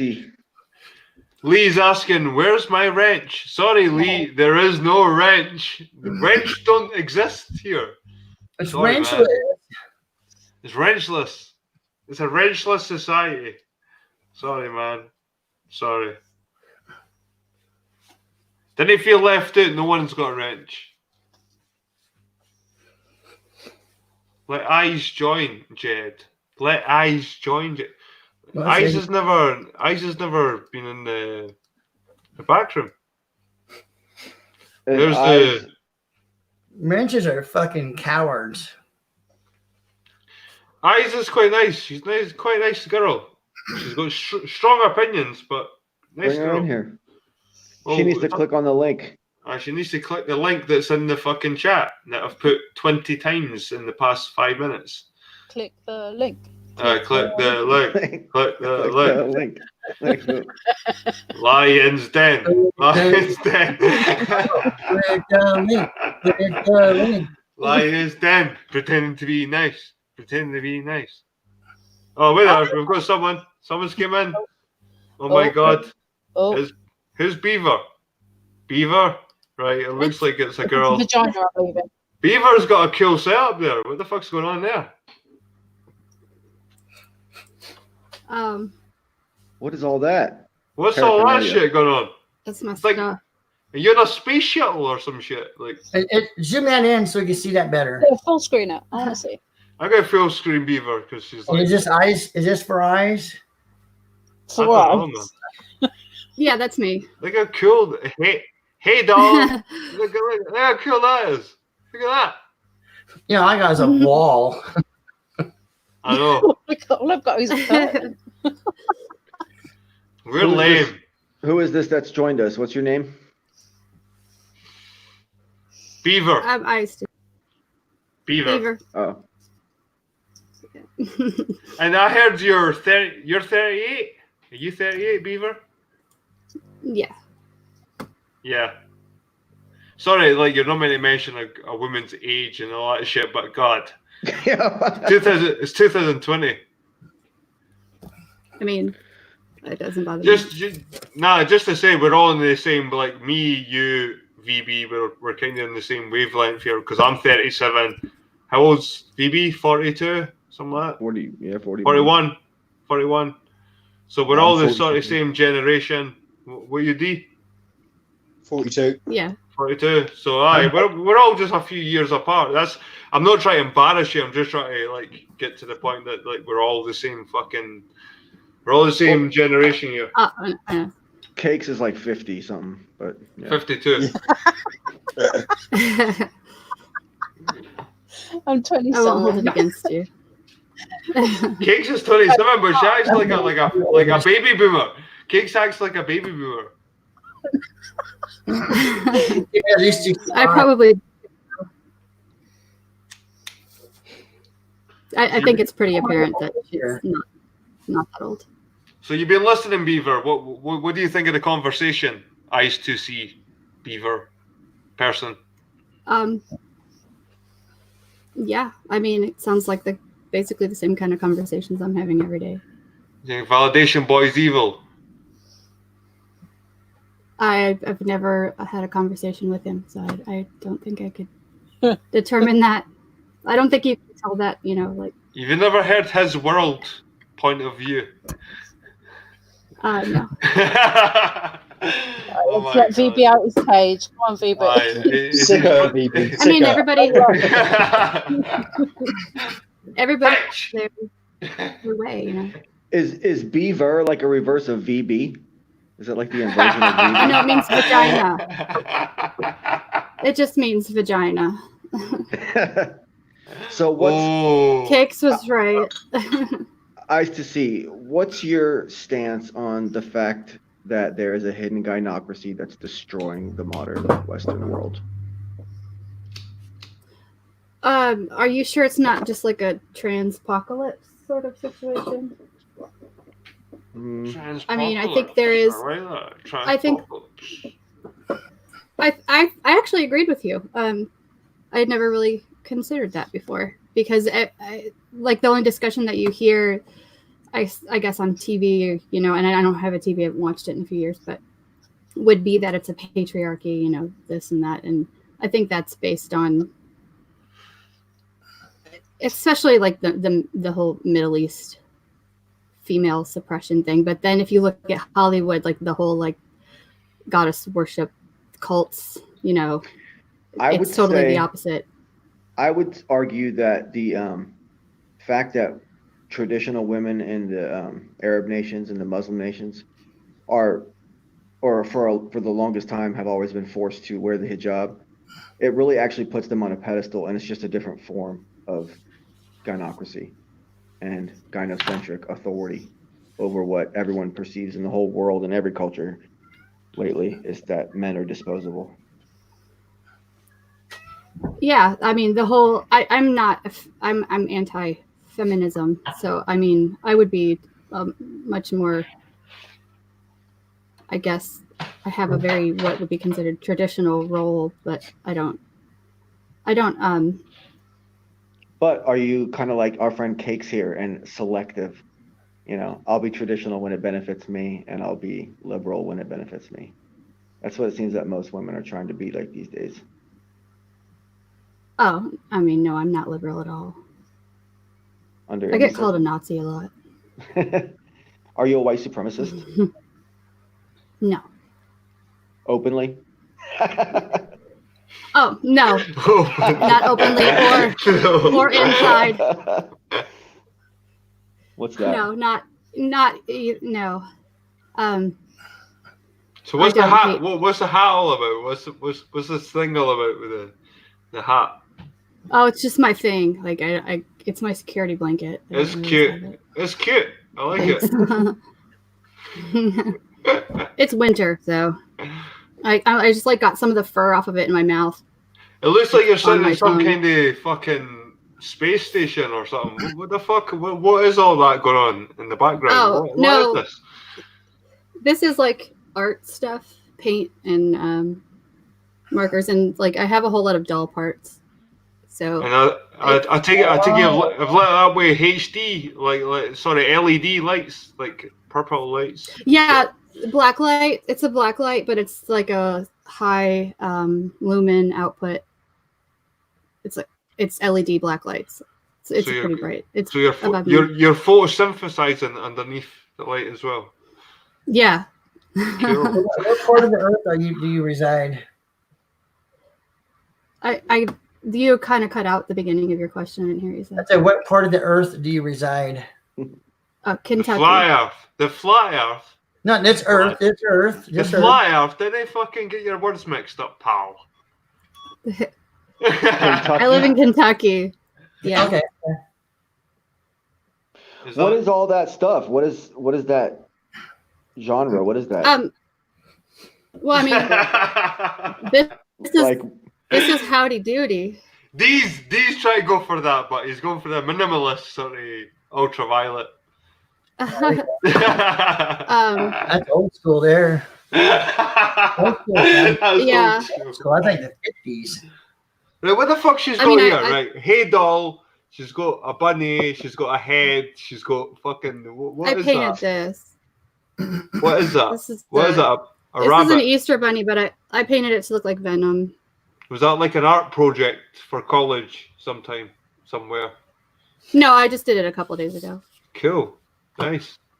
And what's that, an orange dildo that you've got in front of you? What's that glowing on your desk? This is paint. It's a paint marker. All right. You're not the first person to say that. Well, I'm not just saying it just because I'm an idiot. Like I look like a dildo. No, you're not actually not the first person to say that. I use this color a lot, so. And what kind of reactions do you think you get when you come on panels with this fucking weird display, should we say?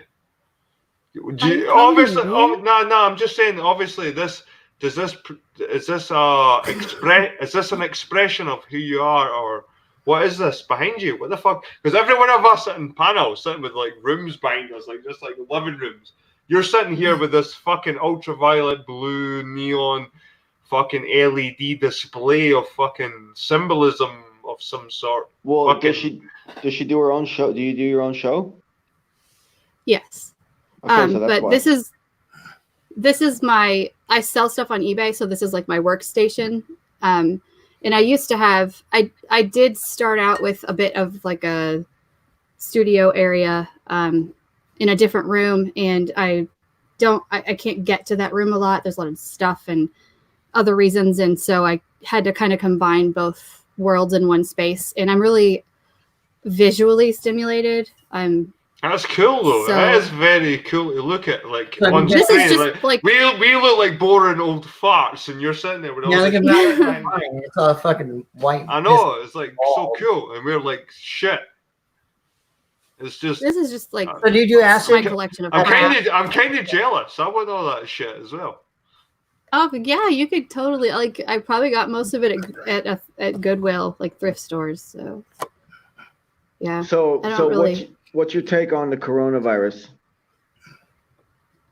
I think it's bullshit. I mean, if there even is a virus, I read through the CDC's like 44-page manual on for the doctors who would be testing for it, like the procedure for testing and what it's testing for and how they gathered the how they tested it against whatever they're testing. They're testing for like 2 types of RNA, and but it's non-specific. It doesn't say. I didn't get the impression that it was saying that they have like isolated a specific strain and they know that that's the RNA of that. It just says these 2 RNA mutations or something like that. I don't know. But well, actually I read 2 that might have been from the first one. It was only 12 pages long. It was like a summary, but it says they tested it against, like regular influenza and the other strains of coronavirus, and those all tested negative with this testing kit.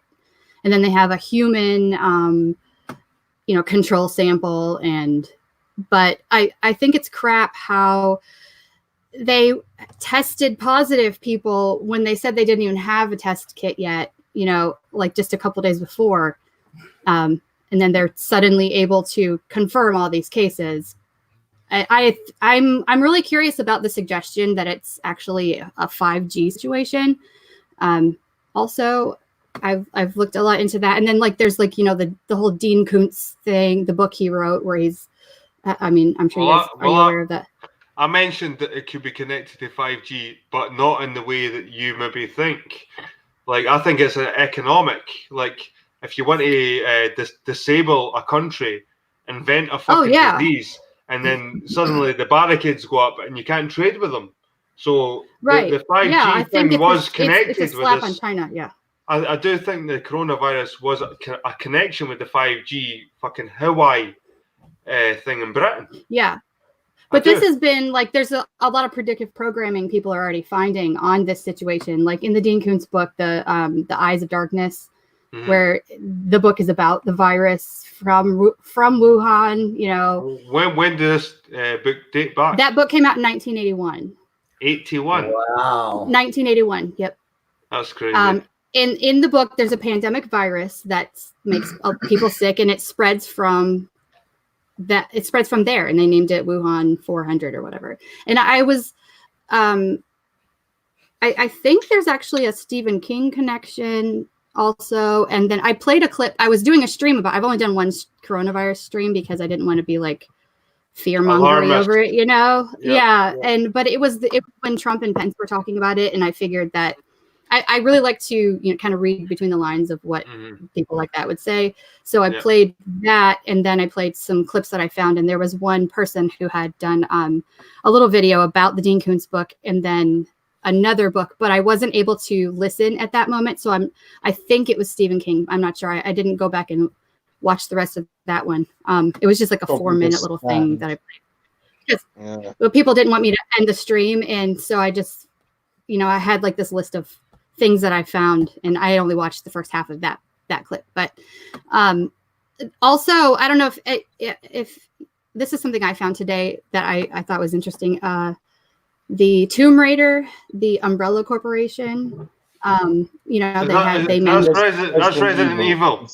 Yeah, Resident Evil. Resident Evil. Sorry. The Umbrella Corporation and the the manufactured pandemic illness thing, like in Wuhan, or like the building where supposedly I guess the virus broke out of or originated from has the Umbrella Corporation symbol on the front of the building on their sign. Like that's it's a different color, but it's Like that's their thing. Pretty much identical though. Yeah, I've seen that. Yeah, one. and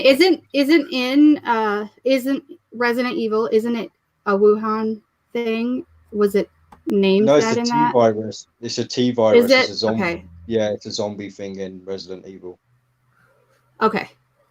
The tranny But yeah, virus. so it's I wonder if, I mean, obviously this whole thing it's fake. It's set up. They decided this a long time ago. Whatever their intention is for it, I think, seeding those things into the minds of people, it makes people be gripped by the fear of the situation more because they already have money. I think it's just money. I think a lot of people try to look too far into it, and they're like, oh, the government's trying to do this or try to do that. But when you hear like Britain's got to invest 46 billion into the vaccines for this fucking thing, it's like it's almost like it seems to be a way to launder money into other things. Like 46 billion can go into something else that we think going into the coronavirus. Well, I mean, NASA. No NASA, but it could be going into fucking anything. It's a good way to wipe 46 billion off the fucking tax, like the taxpayers' fucking credit. It's like, right, we're spending 46 billion on this vaccine when really you could be spending 46 billion on fucking war or fucking other things. You know what I mean? It could be just a big cover up, a big iron curtain. I've gotten to the point where it seems like all wars in my mind are scripted, and I can see right now like the evangelical Christian situation where they're like so excited about the third temple possibility in Israel, and then the book of Daniel stuff, like the end times things, and it's like it even says in the Bible that they will try to carry it out the way it says themselves, like they will try to force. And so it really looks like they're doing that. Like if you go, and I used to look at it in this just like gripping fear that, oh, it's the end times. I was totally taken over by that. It wasn't that long ago, maybe like at the beginning of last year or a couple years ago, I guess. But I think if you can, people don't want to listen about a lot of the stuff. They want to watch CNN and say, yeah, that's what the world is. And they want to go shopping at the mall and that's their world. That's to them, everything's going to be A-okay when they wake up tomorrow. They're going to go to work and be okay doing that. And it's no big deal. And they don't want to hear the bigger conspiracies, which drives me insane. But I think if you can get people to look at some of the blatant predictive programming on some of these things and how fear is used as a control mechanism, I think people can, I don't know, it's just hard to wake some people up. Some people you can't. Well, I used to see, I think, like the moon landing hoax, that is what dragged all of us. I can guarantee most of us got dragged into flat Earth because of the fucking moon landing stuff. Like, well, to me, I've always had that fucking. Even my mum used to tell me like there's something fucking off about that moon landing, fucking like the landing. Like she never believe it. Like fucking, she never believed the moon landing, and that kind of carried on to me when I was like older. That's awesome. I don't know, but still, I can't believe in a flat Earth. Really? I believe the moon landing was a fucking hoax. It was a fucking hoax. I believe 9/11 was probably an inside fucking job. I believe all these fucking things, but I'm not going to believe the Earth is fucking flat because there's not enough evidence. You have a wall built up against that. No, there's more. To me, there's more evidence that they never landed on the moon. I think there's more evidence that it was an inside job. But when you look at flat Earth, there's not that evidence. It's like fucking, where is it? Except you go to the fucking beach and there it is. But that's bullshit. That's bullshit. Jen, what would change your mind about it to show you that it is flat, not a round spinning ball or around? It's not round. He can come to Florida. He can come to Florida and go to the beach. Well, if VB let me answer the fucking question. Go ahead. Right. Is he sharp? You quiet, man? You quiet? I'll let you go now. Right, VB. like if VB can explain to me why the lunar eclipse, when you see a lunar eclipse, Intangible and sky. the Earth's shadow is on the moon. Intangible The Earth's objects. shadow, the Earth's fucking shadow is on the Says who? moon. Right? Says who? Listen, right, fair enough. Fucking whatever. Right. So then when VB can explain to me why the Earth's, like the stars rotate differently in different hemispheres. Those are all intangibles. Those are all Is that intangible. Did you like notice objects. the lunar eclipse that occurred the last big one December the December one, I think it was December. The moon is here starting to be eclipsed, and then you have the Earth, and then the sunset way over here. The shadow, Earth's shadow, was on the top instead of the bottom. And it went kind of like side to side instead of, it didn't even go like in the right direction. Did you not notice that? Nah, no one else did either. So that's why it's bullshit. Like some people think, oh, why did that happen? It's not. We know why. The real there's question is, why are we even talking on these levels? Because no, the moon but see, and the sun. VB, you know me. I don't fucking discriminate against people that believe the Earth is fucking flat. If you want to believe the Earth is flat, believe the fucking Earth is flat. If you believe in Bigfoot, UFOs, believe that shit, man. I You didn't even know the answer. You didn't even know the answer. No, but I support people that want to express their view on the world.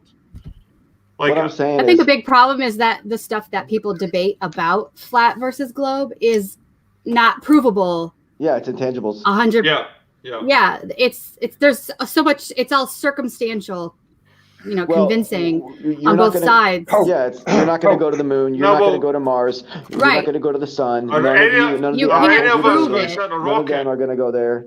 You know what I'm saying? Any of us got to sit in a rocket and watch the Earth turn into a ball as we leave. None of us. None of us are ever going to do Not after that. watching Mad Mike, no. Now, Mad Mike never even experienced that because he only got like 2,000 feet off the fucking ground. I don't think that even happened. No, honestly. that's hoax. That's a hoax. For me to answer Vlad's question as well, as a 95% globe, I will fully believe one or the other when I can visually see it with my own eyes and not through a picture, not through a map that's written by what's his face that reminds me of Mr. Bean. When I can visually see it. Most maps are wrong though, Cakes. Most maps. Because it is too like all maps are wrong. Like when you look at the size of Africa compared to Britain, there's a distortion because you have to put maps into 2-dimensionals, and really the world is 3-dimensional. So everything is distorted. And like there's not one map in the world, Cakes, that is true to the actual size of the continents and planets. Now, why do you think that is in 2020 that we can't have an Because it's accurate map? 2D. Because maps, when we try to draw maps, when we try to visualize it and depict maps, it's always going to be 2-dimensional. We're going to get a But we shouldn't pencil. have to visualize anything. Even photographs. I mean, you're taking a digital picture, or the analog. With the actual film. You're taking a picture of a 3-dimensional object, which is a person or a landscape. But even a photograph is just pixels, mate. Even a photograph is just pixels made up. Yeah. It's not true 3-dimensional. You only see it 2-dimensional. You're not seeing it 3-dimensional. So I see what you're saying in a sense, but I mean, I've been like when I go places, especially when I go out, traveling and stuff. I'm looking at where this fucking Google Maps is taking me, and especially with the borders. I'm here at the with the shoreline of the Gulf, and it shows it pretty accurate. So I'm thinking that the shorelines are accurate, but the size and shape of the that they put it into the bigger scale is a little bit different. That's the only thing I can think of that has to where it changed, because it follows it. I mean, where it goes up, I mean, even just a little bit, it adjusts, and it shows those little jiggles that's on the shoreline here, and this here in Mississippi, Alabama, and part of Florida. So what you're saying, Vlad, is that the globe Earth tells you predictions that's true to what you see and observe. in reality. No. No, that's what he's telling us. He's saying he's seen all the little fucking nooks and crannies. But I say, but the bigger picture is like, what is that really doing? You know, and how, and the shapes have to be the right side thing. The shapes got to be right, but where are they distorting it at some point? Because if you go on like that, I'll tell you where. I can actually answer that question because I found somebody who found the underlying program. Well, if that's the case, right? If that's the case, like as Dee was just saying, fucking blah blah blah. Britain could be the size of America. Fucking Africa could be the size of fucking Ireland. Like none of us can see the fucking whole world. Well, like, I don't know because. Well, doesn't it bother you? No, there's been private property, and the acreage has been counted out for proprietary reasons. So when people do the math, you know, the land is. Well, that debunks your flat Earth. No, it doesn't. Does it bother you, NASA's official photos of the Earth, how dramatically varying the sizes of continents are? Yeah. NASA's depictions when the Earth itself is the same size. I've looked at NASA depictions. Like if you look at Africa, it takes up the whole side in one. Jed's not 100% normie about all that stuff. Jed's not like some kind of NASA. No, I believe the Earth's a ball, right? One thing I believe is the Earth is spherical, right? But secondly, I believe NASA's fully shit, and they're giving us little spliced up pictures of what our Earth looks like, and try to sell us it as the whole Earth. When really, I see Photoshop pictures, they like repetitive clouds, shit like that, Yeah. So I know that NASA, they're lying to us to a certain degree, they are. But when I look at the fucking Earth, and I do my own experiments, when I look at the sea, I see a boat and I see the top of it, just a tiny top of it. Then when it gets closer, and I can see more of it, and it's like hidden behind the fucking horizon. Is that right? It's your perspective that has to diminish. It diminishes. Nah, when you use a fucking decent camera, it doesn't diminish. It's going to diminish at some point. It has to. Nah, I used a Canon 5D, powerful fucking way, like an extension lens. Those fucking boats were hidden by curve. I'm sorry. I was looking for something different. If something different, I'll tell you guys. Do you know what? It's behind your learning curve, Jed. I'll tell you. I'm not fucking behind your learning curve. See if I see something different, I would tell you. Jed, so shut the fuck up. I've seen fucking blocks. The only thing any boat over the horizon argument that exists can ever prove, at best, or suggest is that the Earth is a tube and not a sphere. Oh, so the Earth's a tube. Okay. Well, so Bob, you believing in that bullshit, you're suggesting that the Earth is a tube because you're forgetting about the side-to-side axis. Sure, you got your front to back axis, but you're forgetting about the side axis. I've not got a visual axis that way and a visual axis fucking a million miles away looking fucking east to what I'm looking. Sorry, but no, it doesn't matter. You're only seeing a flat tube. You're seeing a flat tube at best. I'm seeing boats. I'm seeing boats. The curve that you're alleging to see in front of you is not happening to the side of you. The curve that you're alleging to see in front of you is not happening to the side of you. Of tankers miles away, like obscured by in front of you, but not and to then the sides. When they get closer, more's revealed. So what the fuck's going on? That's in front of you, not the side to side.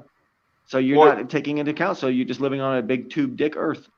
But if I went east of what I was looking at, I'd see the same thing. Well, yeah. Depending on the tube.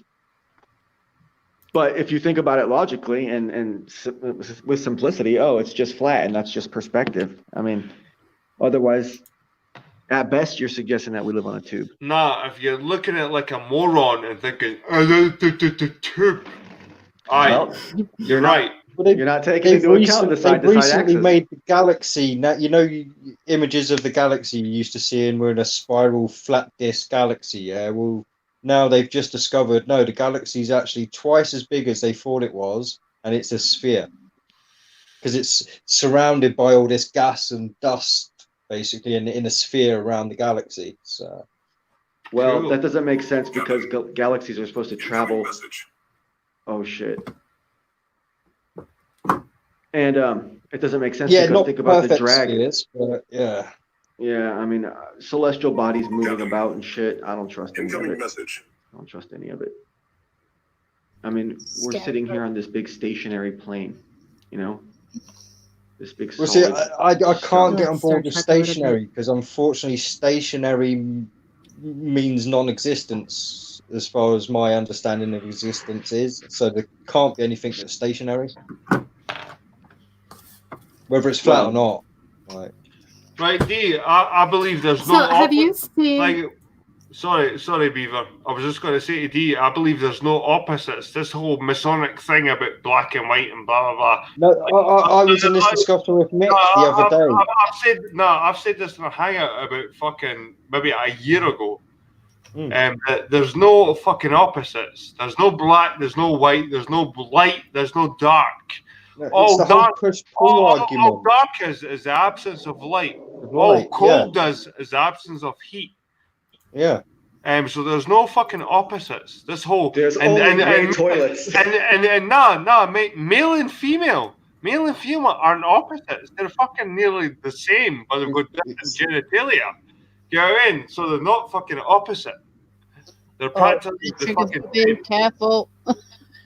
One has a functioning brain. Like I say, the whole opposite thing, like I say, for me, is a semantic thing, like with the whole push-pull thing. I mean, it's literally, we've mixed up the word in our mind, like, to mean something more than it actually is. It's like with our senses as well. We think we have 5 senses. No, we have 5 ways of expressing touch. That's it, of experiencing touch. Because every sense we have is touch.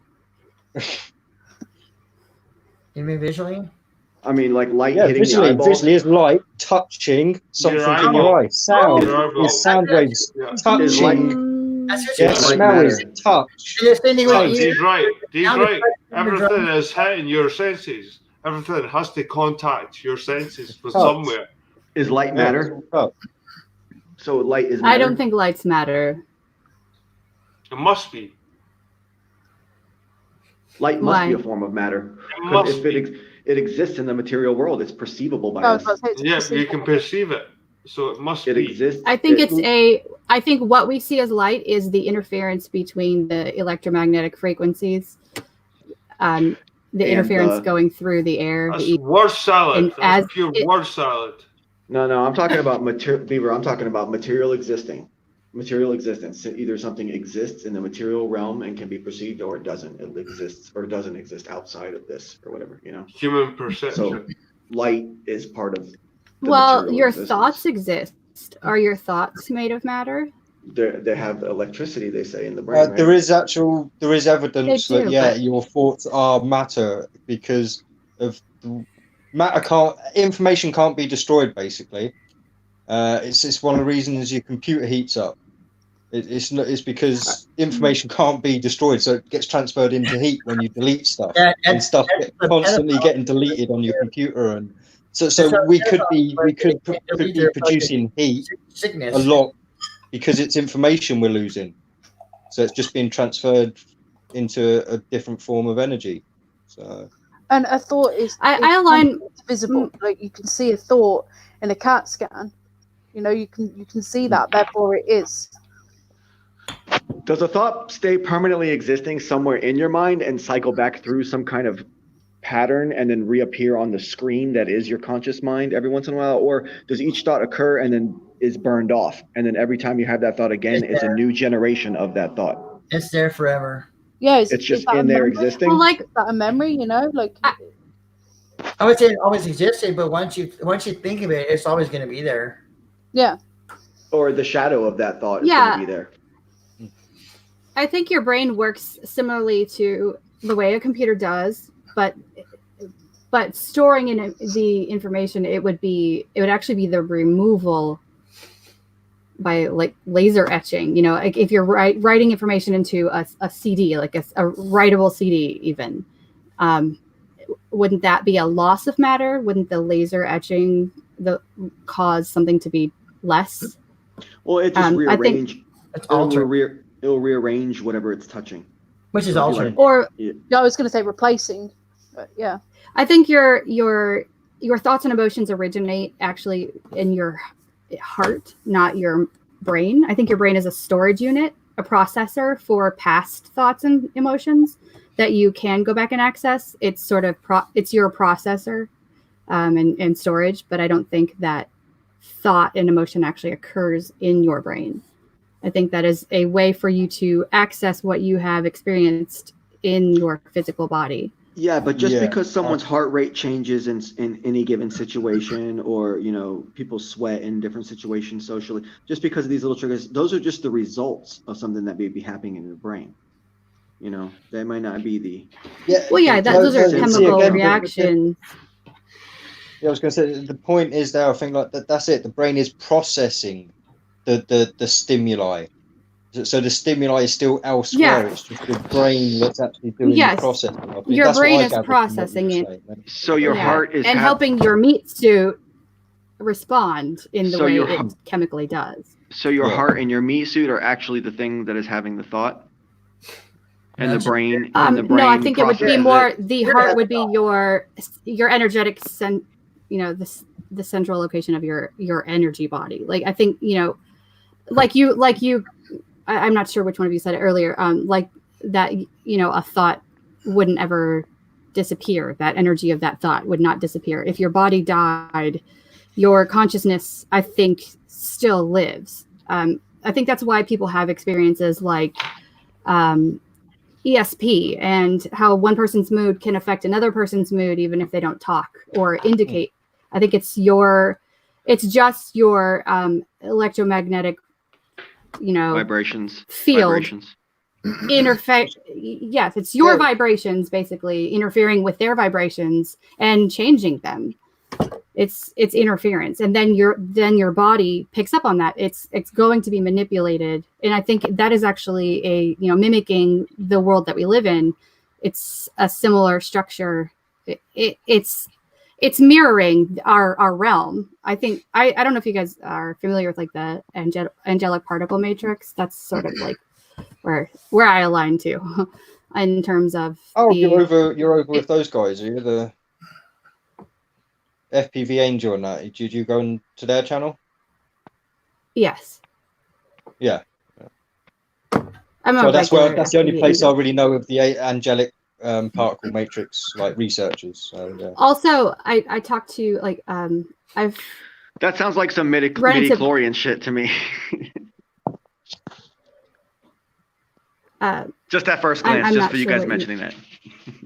D knows what I mean. I think that it's a Star Wars thing. It's a Star Wars thing. Yeah. It is really. Oh, okay. Yeah, I hate Star Wars. I'm Star Trek all the way. So. So Star Trek's cool as well. Don't get me there. I'm not going to argue what's better or not. They're all cool. What is angelic? I have two words. What is Jar Jar Binks? Oh yeah. No. What is angelic particle Jar Jar theory? Binks, they never would have had the Naboo army at the end. So yes. It's a child's TV, it's a child's movie. Yeah, it's not meant for adults. Yeah, I think you've grown up now, it looks like something so you're Jim rewatching what would. you used to watch as a child now as a grown-up. Yeah, what you need to do when you watch movies, or especially movies that you used to watch as a child that they re-release, is cut out the critical thinking. Unfortunately, you need to go back to being a child and just watching. And Jar Jar Binks, unfortunately, is an essential character in the plot of the movie. Yeah. He's not just added. So I do think it's really interesting how it's based on like the whole Egyptian thing, like the Jedi, like the raising of the Jed. If you are raising your Jed, which would be your energy up your spine, your Kundalini, raising your Kundalini and activating that energy is activating your Jed. So you become a Jedi. So I didn't know it was Egyptian that came back. I did think it was more. I knew, like, obviously George Lucas was. I mean, I know the guy must have taken some DMT and stuff in his time, and if you know what I mean. Like, I mean, he's definitely. No, it's not an accident the way that movie was written. It's all based on. No, there isn't, and I mean, VB's done videos about Star Wars before. I mean, obviously, I mean, literally, the Phantom Menace is our world today. Basically, I can like every single like truth and pre-programming and everything. Everything is in that movie. It's the most essential. No, but I think movie what to Beaver's watch talking for people. about is like the Jed tree. It's a tree in Egypt. It's like called the Jeddah tree. And it's split, and they call it It's actually a wand. It's well, I, mean, I don't know if maybe that applies to it. It's based on an Egyptian ritual that would have been reserved for a more upper, societal situation, and like Pharaoh. There is a symbol for the Jed, though. There is. It's like a. Yeah, it is. It's a staff, and it's in sections, like 33 sections, just like your spine is in 33 sections, and it has the symbols on it. It's like the circle with the dot, and there's the swastika, and then I think there's 3 or 4. I can't remember all of them now. Yeah. But then there's a lot of alchemy and chemistry written into that. Like Yoda would represent iodine. If you look at the chemical structure of the written chemical structure of iodine, it's actually shaped like Yoda in his head and his eyes and his ears. And, hey, Beaver. And so yeah. Oh, I thought. I'm sorry. No, go ahead. Going on about that. How old do you think the Earth is? How long do you think people have been here? I have no idea, but I don't think the year that we live in. I think it's so obscured. Like, who knows? I don't think it's millions and billions of years old, whatever, but I guess it could be. But the explanations, like the geological explanations that they have for it, and dinosaurs and all that crap, like it's crap. It's junk science. It's dinosaurs are fake. I guess there could have been, because if the compression and decompression cycles are real or are properly described, then things would have been much larger and then gotten smaller and then larger and smaller. So there would have been some gigantic creatures anyway. I think they would just be really, really big reptiles. But I find it really curious that when did people start finding dinosaur bones? There's no ancient historical record of people digging up some dinosaurs. According to John, this is a modern 1830s. thing. Yeah. Well, yeah, I mean, all of the building temples and digging out, trenches and building aqueducts and exploring cave systems. Like, people have built things since people have been here. No one ever found a dinosaur until just now. So what's your take on mud flood? That is something really interesting to me, but I don't know yet. I don't know. I think there is I think it's likely that there would be a cyclical cataclysm situation. That I think that is probable, but I haven't. Do you think China could be purging their population because they feel that they have too many people, and they do this every couple decades? I don't know. With the coronavirus? I can see the intention to purge the entire world's population. I think this could be a political move, a political and financial move against China. I think it has a lot to do with the 5G contract between the United States and the UK.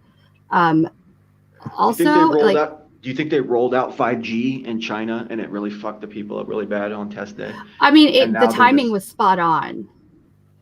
And the physical aspects of the coronavirus sickness, the pneumonia. You don't have pneumonia with no phlegm, with no buildup of fluid in your lungs. You don't suddenly fall over and lose the ability to breathe when you were perfectly fine before that.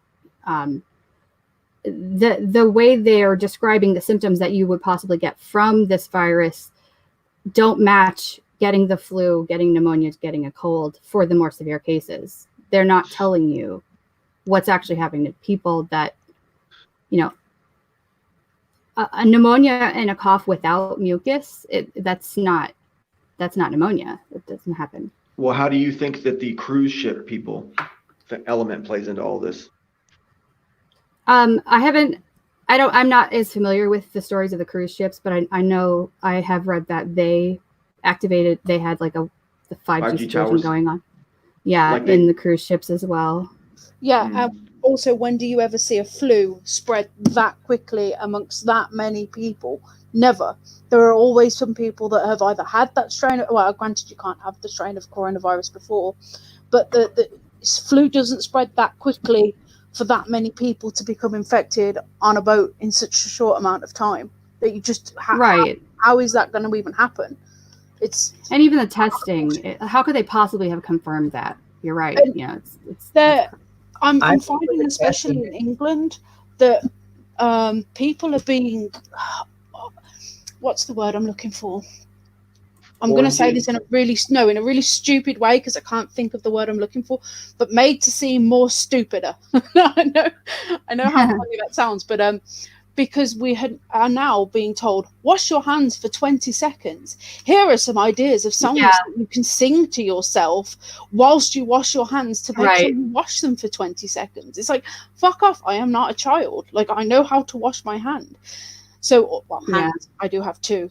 So it's almost as though we're being coddled, and it's okay to be coddled. Look, there's so many of my stupid friends on Facebook that are sharing these stupid songs and being like, in case you didn't know, it's like it's when adults have timers for how long they should brush their teeth. Why do I need a timer? I can count to 2 minutes. Leave me alone. Sing happy birthday 2 times while you're brushing your teeth. Right? Yeah, let's dumb the population even more. You know? It's social conditioning. It's behavioral conditioning. It's really Pavlovian almost in a way. It's almost so that that in like fluoride, being more robotic with everything, you know, making us more conformist, and all of us are doing the same thing. It's and fluoride's crap. Shit. Do you guys think a return to hard patriarchy in our society could actually save us from the government takeover impending doom that seems to be headed down I think the pipe? the return to anarchy. I think some anarchy is called for. I think that's the only thing that's going to save anybody. But anarchy it leads would to take patriarchy. people not being afraid. Anarchy is a form of patriarchy. There's always going to be people that are going to suck, you know, and you just have to deal with that on an individual basis. Yeah, but in an anarchic Maybe there society, needs to be regions where people agree. You know, there could be pocket societies, areas, people, I agree these rules are good, I like these rules, you know, kinds of things. I don't think anyone should not have a gun. The whole taking the guns away thing, like, no. where I live, you can have a gun in your pocket without a permit. So you don't even have to. We have permit-free concealed carry here now. Hey, how far are you from Williamsburg, Kentucky? I'm not sure. I live in Louisville. It's okay. All right. Well, Williamsburg is like close to the border of I guess it's out. Oh, Tennessee, Knoxville. It's close to Tennessee. No, I'm on the border of Indiana. Okay, I know. So it's about maybe. It's really not that. A couple hours, I guess. Well, I do have family that's from Williamsburg area. Uh-huh. So that's why there's no Southern accent, even though you're from Kentucky, because you're really by. No. I'm not from Kentucky. I just live here. Generation is bad. Where did you come from? Michigan. Oh, so okay. So she has like a Midwestern accent, even though she lives in a really southern state. Yeah. The people in the city don't really have as much of the Southern accent. Some of them do, but if you go out just a few miles outside the city, it's a totally different language. I love it. It's like Jed. It's like Jed's area, right? Where if you go out, people are super country. Yeah. Bree just said something that Dee said the other week about cash, because people are being told not to use cash. Yes, I saw that too. Facebook, because the coronavirus stays on cash. So wow. Yeah. Isn't that ridiculous? Yeah. like stop using cash. That's so because, stupid. I mean, we've always known that there could be germs and shit on cash. Like you always know, like if you handle cash, Stick them up my nose to snort coke, for Christ's sake. See that? But they're saying that it doesn't survive outside the human body for very long, except for when it's on money. Yeah, yeah. No, that's for years. I mean, the first thing you should do in a situation where you're expecting a grid shutdown is to have some cash. And I mean, they've been planning cashless society for a long time. And when the United States pulled out of the gold Paris, and silver. Yeah, I sold almost all my gold. The price of it was high, and I was broke. So, but I have a pretty large amount of silver. But keep hold of that. Yeah, the talk is that's going to go nuts within the next 10 years. I used to sell silver by the pound on eBay. Like, I would sell a pound of silver. I mean, I sold it under spot value. It was probably $13 to $14 an ounce at that time, and I definitely undersold. But you couldn't get anything for it. But I was bringing in a pound of silver every week or two, so that's what I only sell jewelry. Like if I come across something else, then I'll sell it. But I buy jewelry. I used to buy it in like 50-pound boxes. You don't even know what's going to be in it. It's from like Goodwill. And so you could buy this 50-pound box of jewelry and it'd be nothing but plastic crap. Half of it won't even be jewelry. But sometimes it's like a jackpot. It's rare, but like I spent $35 on this one box and I made $1,000 on it. That does not happen very often, but it does happen. So. I'm just thinking of storage hunters now. Yeah, I love that kind of stuff. I grew up in an auction house, so it's like my thing. Nice. Well, that happened with me and my son when we bought silver coins for the charity shop, £2.80, and the coins must be worth about 30-40 pounds in silver. Yeah. Like, awesome. A lot of times they don't know, and I like morally I feel like I should tell them, and I did used to tell them, like, okay, you've got this thing for $1 and it's worth $50, and but their response to me was always, I don't care, we got it for free. You know, like why are you? I literally had people, why are you telling me this? But like this bull, where did it go? I don't even know. I have this bowl here somewhere in front of me. It's like, yeah, of course I can't find it right now because I'm talking about it. But it's a Tiffany crystal bowl. I got it for 59 cents a couple days ago. Nice. And it's like from Tiffany's, you know, like, yeah. And there's a lot of them and it's small. So I probably will maybe get $15 to $25 for it. But still, I paid 59 cents for it. Yeah, exactly. And when silver was $50 an ounce, there was this one thrift store that I go to a lot actually. And I got one of those fancy people's like finger dipping bowls, you know, it was solid silver and I paid 50 cents for it. And I took it to the pawn shop and I got $50 for it. So that was a good day, you know? Yeah. I remember getting it was a silver knife. I can't remember what company it was, but it was really old. And it was all silver. The handle and everything was silver. And I got it for like 38 cents or something like that and sold it for like $35. Yeah, that's the best. This person that bought it, it was because they were missing one from their set. And I just had one. Oh. So yeah, I was like, hell yeah. And you could tell silver, you could tell stuff that's silver when you see stuff like a whole bunch of flatware, I guess you call it, because not really silverware, but silver. But it always stands out. It stood out. Oh yeah. I look for the black pieces. Like if I'm gonna dig through the silverware, it only takes a few seconds because if somebody donated it, they're not gonna polish it first.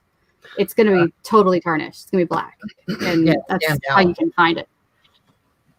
It's gonna be that dull one, and it has a certain it doesn't look like everything else. A silver fork I found at Goodwill. I got this for like 50 cents. So this is sterling.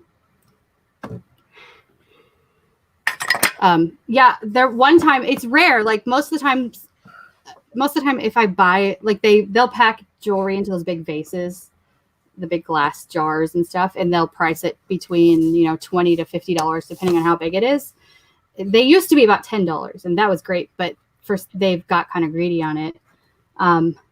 But one time I spent $9.99 on this jar, and it had someone's gold mouth like teeth in it. Like it was a full upper bridge, and it had 2 like plastic teeth in it. It was solid 16 karat gold. I got over $200 for it. Oh my God. For just that piece. And there was other gold, and there was a gold necklace and gold earrings, and like I made a few $100s on that jar. I paid $10 for it. But most of the time I'll buy the jars and there's nothing in it, you know. Nice. I don't go seek it as much as I used to. It takes a lot of practice, like the whole eBay thing. You have to, if I'm not going to make 500% profit on something, I don't usually buy it unless it's something rare, and then like maybe I'll take a 50% profit if I'm going to turn it around in 2 days, you know.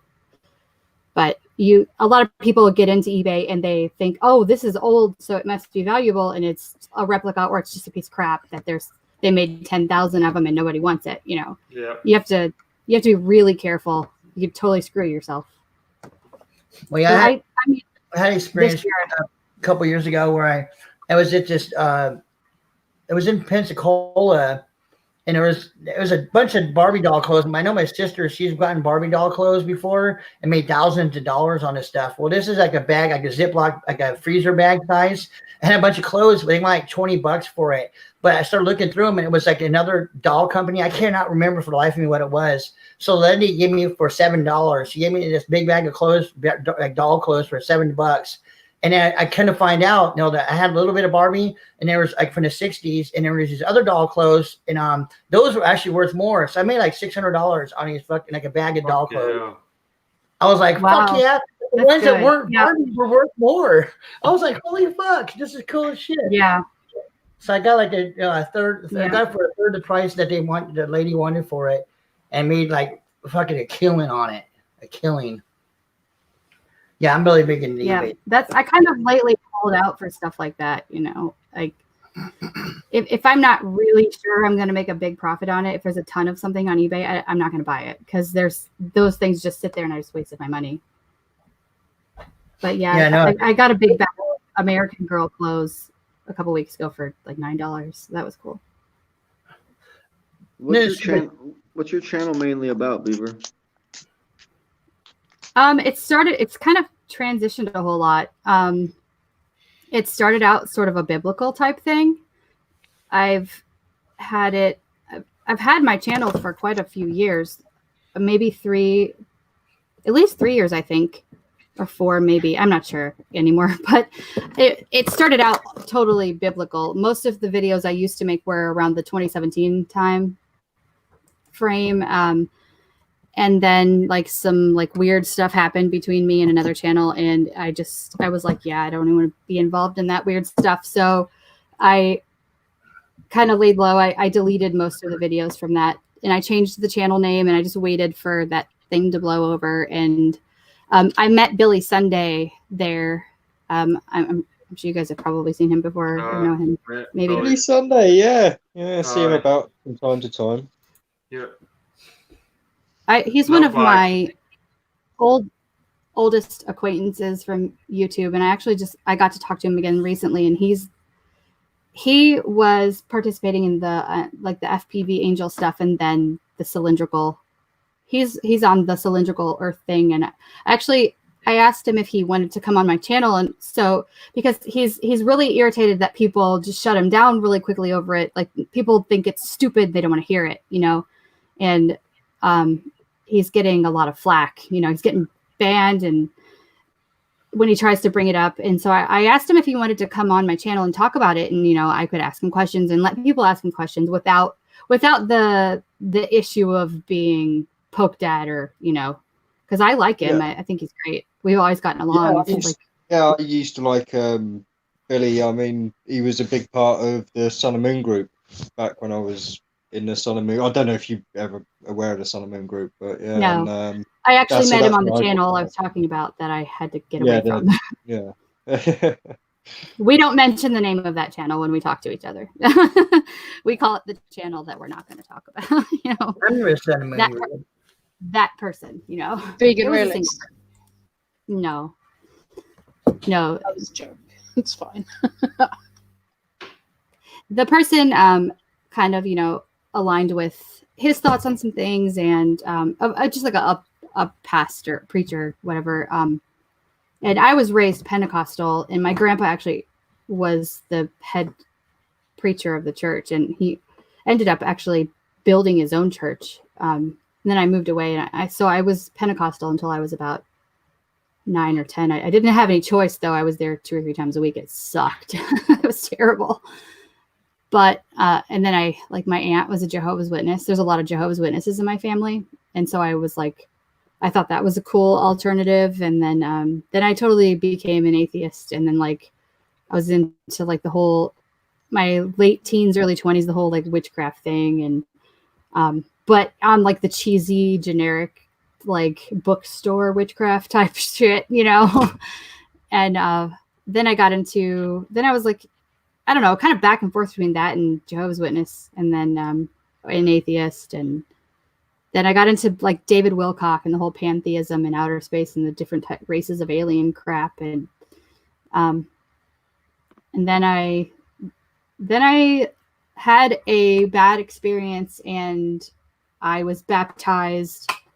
Like I kind of hit like the bottom of the bottom moment, you know, and that I guess I saw the Bible as my only option. And there was a lot of things that happened that were like totally could not have been a coincidence, and I can't explain it, but it brought me to that, and it really shattered my whole paradigm when I realized that I think the Bible is not what I thought it was. I think it's something else. And that took a heavy toll on me, and I'm still kind of struggling with fear and guilt and negativity over that. But I think it's something else, honestly. But yeah, so that was a roller coaster ride.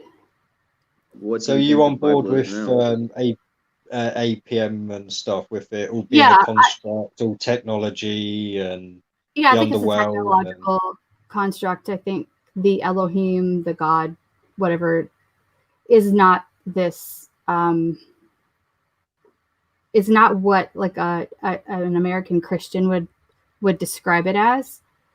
I'm not sure 100%, but I don't think that's likely. I think it's more of a person, more like a human, you know, like the whole seated species or whatever.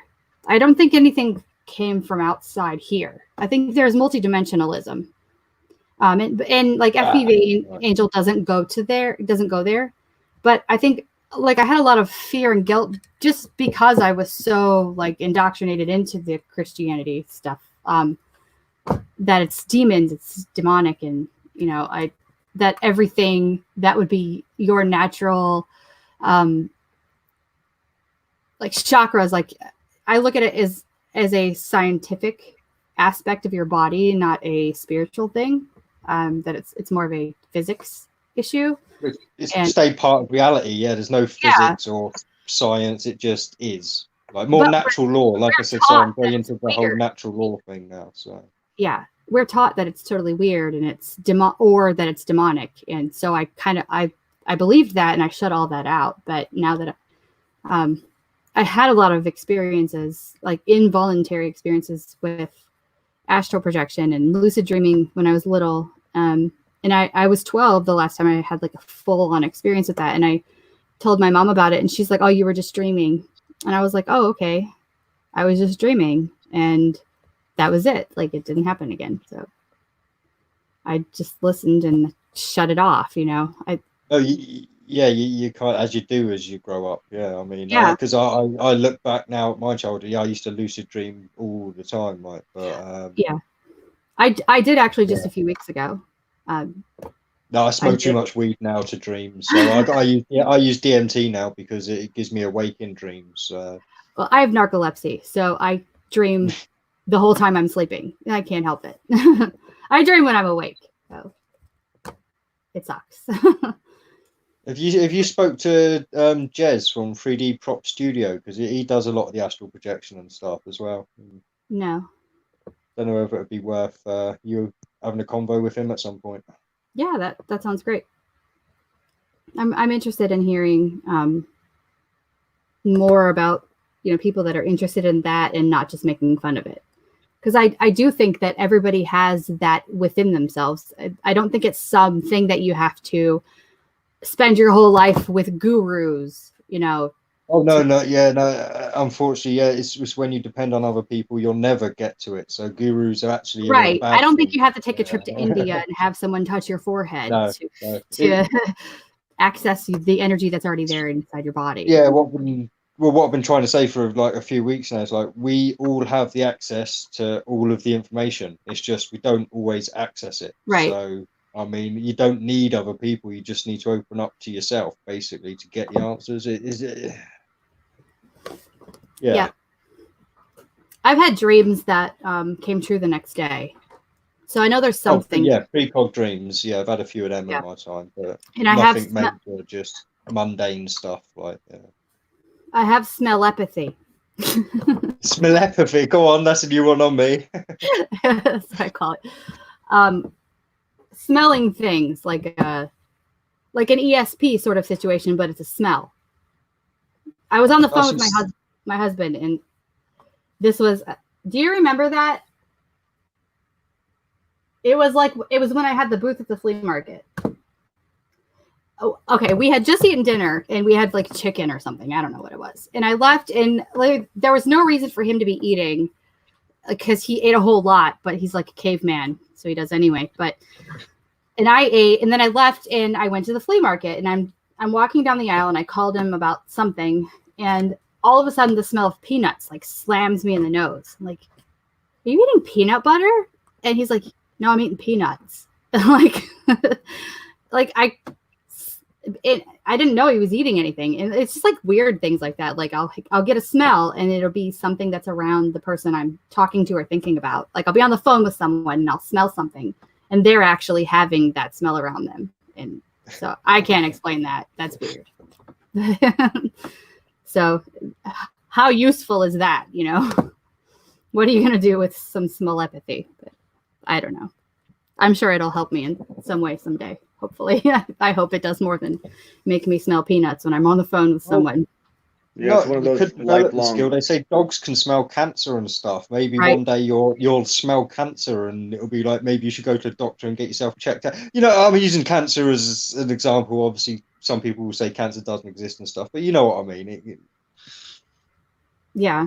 Well, my father-in-law had cancer in his arm, like this weird, rare kind of cancer, and the cat kept smelling his elbow. And like that's where it was. Like he would get in his lap and sniff his elbow constantly.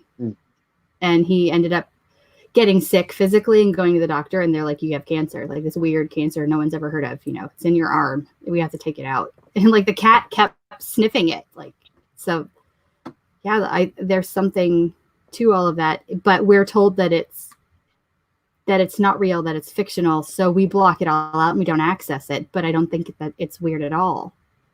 If we weren't told it was weird, we wouldn't think it was weird. We would just do it. That's right? True. Yeah. Yes. Your smell apathy. It's like a long-term, lifelong movie plot payoff thing. I guess. Maybe I'll be like a rescue dog and I'll sniff people out of some like earthquake rubble someday. I'll smell pizza because they were like, man, I wish I had some pizza, you know. Jed, if you're still there, can you let Vlad back in here? Hit the back button by accident. You might have I think Jed's fallen asleep. I think Jed did look pretty tired. Yeah. I actually need to go. It's 3:30 in the morning here, so yeah. It's 10:30 p.m. and I have a date with Star Trek. So. Wait, what series, movie? The new Picard series. Yeah, all right. I've only watched the first episode because I'm waiting for it to all air so I can just watch it in one go. Oh, there's already probably at least 8 episodes by now. They'll probably release 10. I imagine that's what they do with series nowadays. So yeah, I'm just gonna wait for all 10 to be out and just sit there one day and watch them all. last week there were 6, and I'm only maybe to the 3rd, but it's because I spend way too much time on the internet talking. I have no good excuse, I guess. So what's your favorite Star Trek then? Like Voyager, Deep Space Nine, original. No, I didn't watch. I watched like a little bit of Deep Space Nine. I didn't like it, so I know nothing about Deep Space Nine. I just totally like. I didn't even allow that, but I like the Next Generation and Voyager a whole lot. Like, if you want, Voyager's my favorite. Like tippy top. I love Voyager. Yeah. Pure because of the whole circumstance. Right, you do it the Janeway. Well, Beaver, Janeway was one of my favorite captains. Yes. I gotta say, not Janeway, my favorite, but probably second after Picard. What's your #1 episode ever?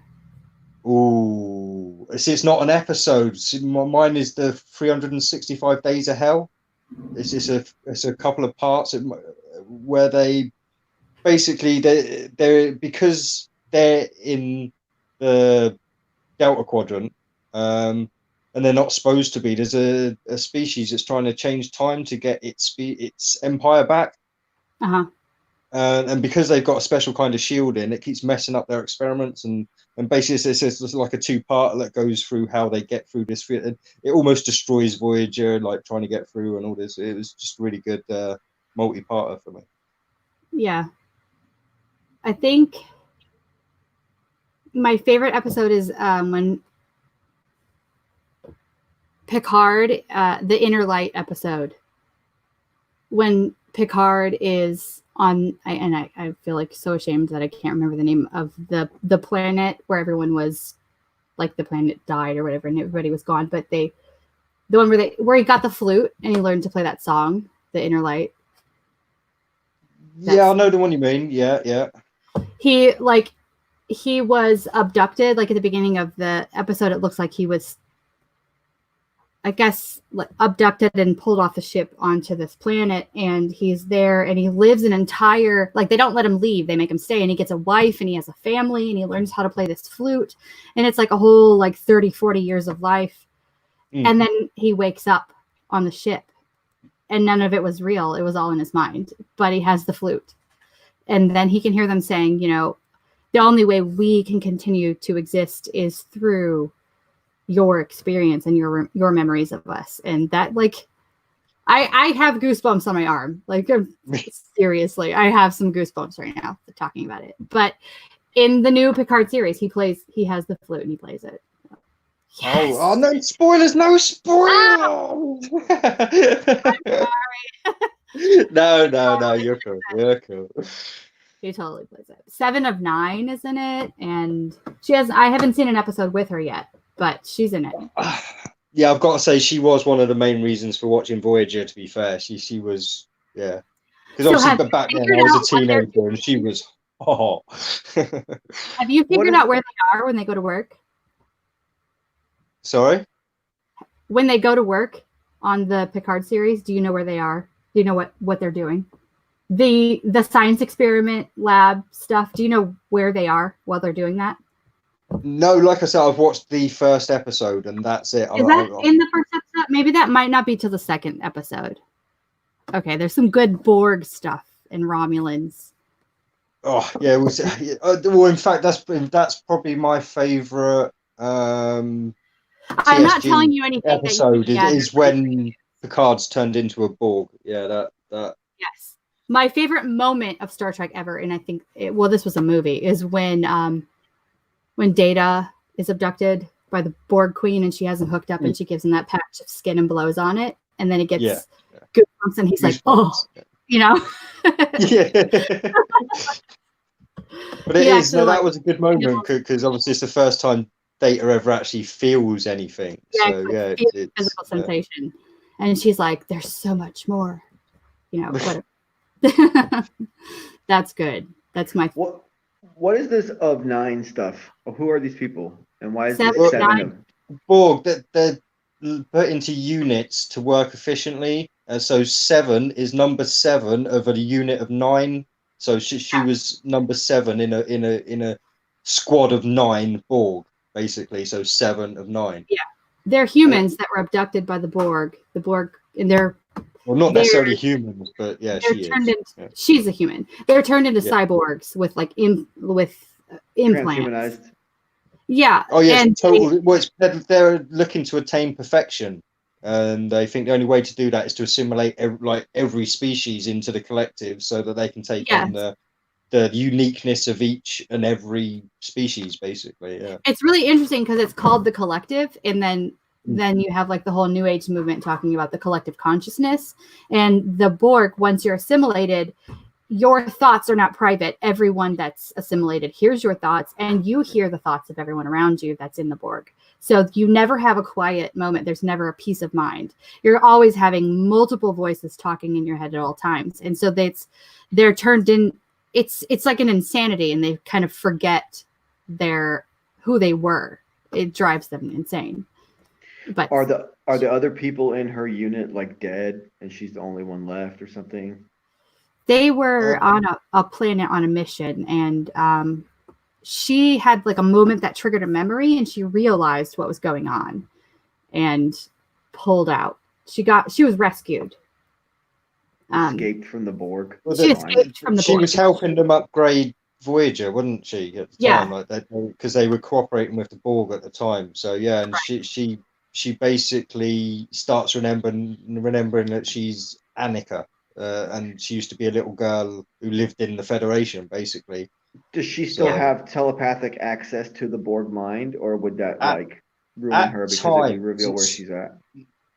Yeah, she still has aspects of the Borg. She has to be recharged at night instead of just regular sleeping. She's like hooked up to her like a recharging station, and she can shut that out, but she can access it if she needs to. Huh. So it's like early on, she's almost used as a beacon by the Borg until they figure out how to cut that connection. Yeah. She has some of her implants removed and stuff, but like the one that goes around her eye, like it can't be taken out. Yeah, some of them are essential. They've been in there, so because she was assimilated when she was a little girl. Yeah, so is she the big hero? She becomes part of the crew, on the ship. So. Yeah, she becomes one of the main characters. Yeah, she's one of the biggest people on there after that. Yeah, because got huge boobs, so of course she's going to be. Yeah, she was a hottie, proper hottie. I didn't know any of that. Giant knockers and blonde hair, like she kind of looks like Jerry Ryan. I always thought she kind of looked like a man, though. She's got that man chin. Don't do that to me. Don't ruin it for me. No, it's not a man. Of course not. No. Break these heart. I know. All right, let's end it now. All right. Yeah, it was nice. I don't think Jed's coming back, is he? Lady. I don't know. Let's have a look at the chat. I've not looked at the chat for a while. He's not in there saying, like, what the fuck are these guys talking about Star Trek for? We're not. Yeah, no, we're talking about Red Dwarf. And don't get me started on Red Dwarf. I love Red Dwarf. We said VB looks like Holly, and I said which one, and they said like the female Holly. Oh my god! Sky. You guys are probably gonna think You guys are probably gonna think I suck, but as far as I'm concerned, the best sci-fi TV show in history has been Marvel's Agents of S.H.I.E.L.D. I think that's the best fucking TV show of all times. I never watched that stupid ass show. Stargate for me might for series wise, just purely on series most like enjoyability. I think Stargate for me. I watched a little bit of Stargate, but I never really got into it. Agents of S.H.I.E.L.D. is the shit, man. You should definitely watch the entirety of the first at least 3 or 4 seasons of it. I will get around to it at some point because I like the superhero stuff, so I'll have to watch it at some point in order to fill in some of the gaps in my knowledge. It's cool though because it's not focused on that stuff. I mean, that stuff appears all throughout, but it's so much more tastefully done. It's not just like the Hulk shows up and Iron Man shows up and blows up some fucking, massive starship somewhere or something. It's like, they're in the street city fighting, and like all this cool shit's always happening, and the dialogue is super fast, and you have to concentrate on all of it, and you can't like have any distractions when you watch it because it really like I don't pulls you have in. TV anymore. I don't know what's going on with that whole world, but Constantine was my last series, and then they canceled it. There was like a issue between CBS or whatever network it was on, and Sci-Fi was going to buy it, and they couldn't come to some kind of contractual agreement, so they fucking canceled the whole thing. And it was the best TV show ever, and I'm so pissed off. Well, for me, actually saying that, yeah, I did forget a more recent TV series that has just come on, The Witcher, which has now just taken the top spot, actually. So, yeah, The Witcher series for me is a must watch. Orphan Black wasn't too bad either. That's a good show too. Didn't I watch haven't that one. watched a TV show other than the Star Trek. That was a Channel 4 series, wasn't it? Wasn't that an English series? Orphan Black, yeah. It's good. Yeah. It's real good. It's about this girl, and she, without too much spoilers, she essentially wakes up and has these experiences, and she's having like, it's kind of like out of body experiences, and she doesn't know what the deal is. Turns out that she's part of like a set of like 15 clones, and all of them have been separated and don't know of each other's existence at all. And then there's like some big conspiracy going down, and they all have to like unite and then they start like pretending to be each other, and it's like twin magic, but like times 15. You know what I'm saying? Like The Prestige. Right, I'm going to go, guys. Be good, and I'll see you all tomorrow night on our channel, One versus One Me. Shameless plug there. Have fun. Goodbye. Catch you later, cakes. Anyways, it's good seeing you guys. Nice to meet you. Yeah, nice to meet all of you. Yeah, I need to go. Yeah, I That's think we're all fine. going to jump off now and let Jed just stay there and so I do a silent stream. Wait. Listen. He's snoring. Listen. No, he's muted. No, he's muted. Yeah. Oh, okay. Yeah, he is muted. I might be a little inebriated. I hear somebody's background noise. Now maybe you've got hearology. Yeah, I don't hear it anymore since you said that. See, look, you shut that ability off for me. You ruined it. Yeah. I'm never gonna have hearology again for the rest of my life. Here's the background noise again. Yep, it was me muting. Right. Have fun. Cheers, guys. Jed, if you're listening, cheers, and catch us all around the YouTube scene. Thanks everyone for joining us on the toilet. Good. Bye. The toilet.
place.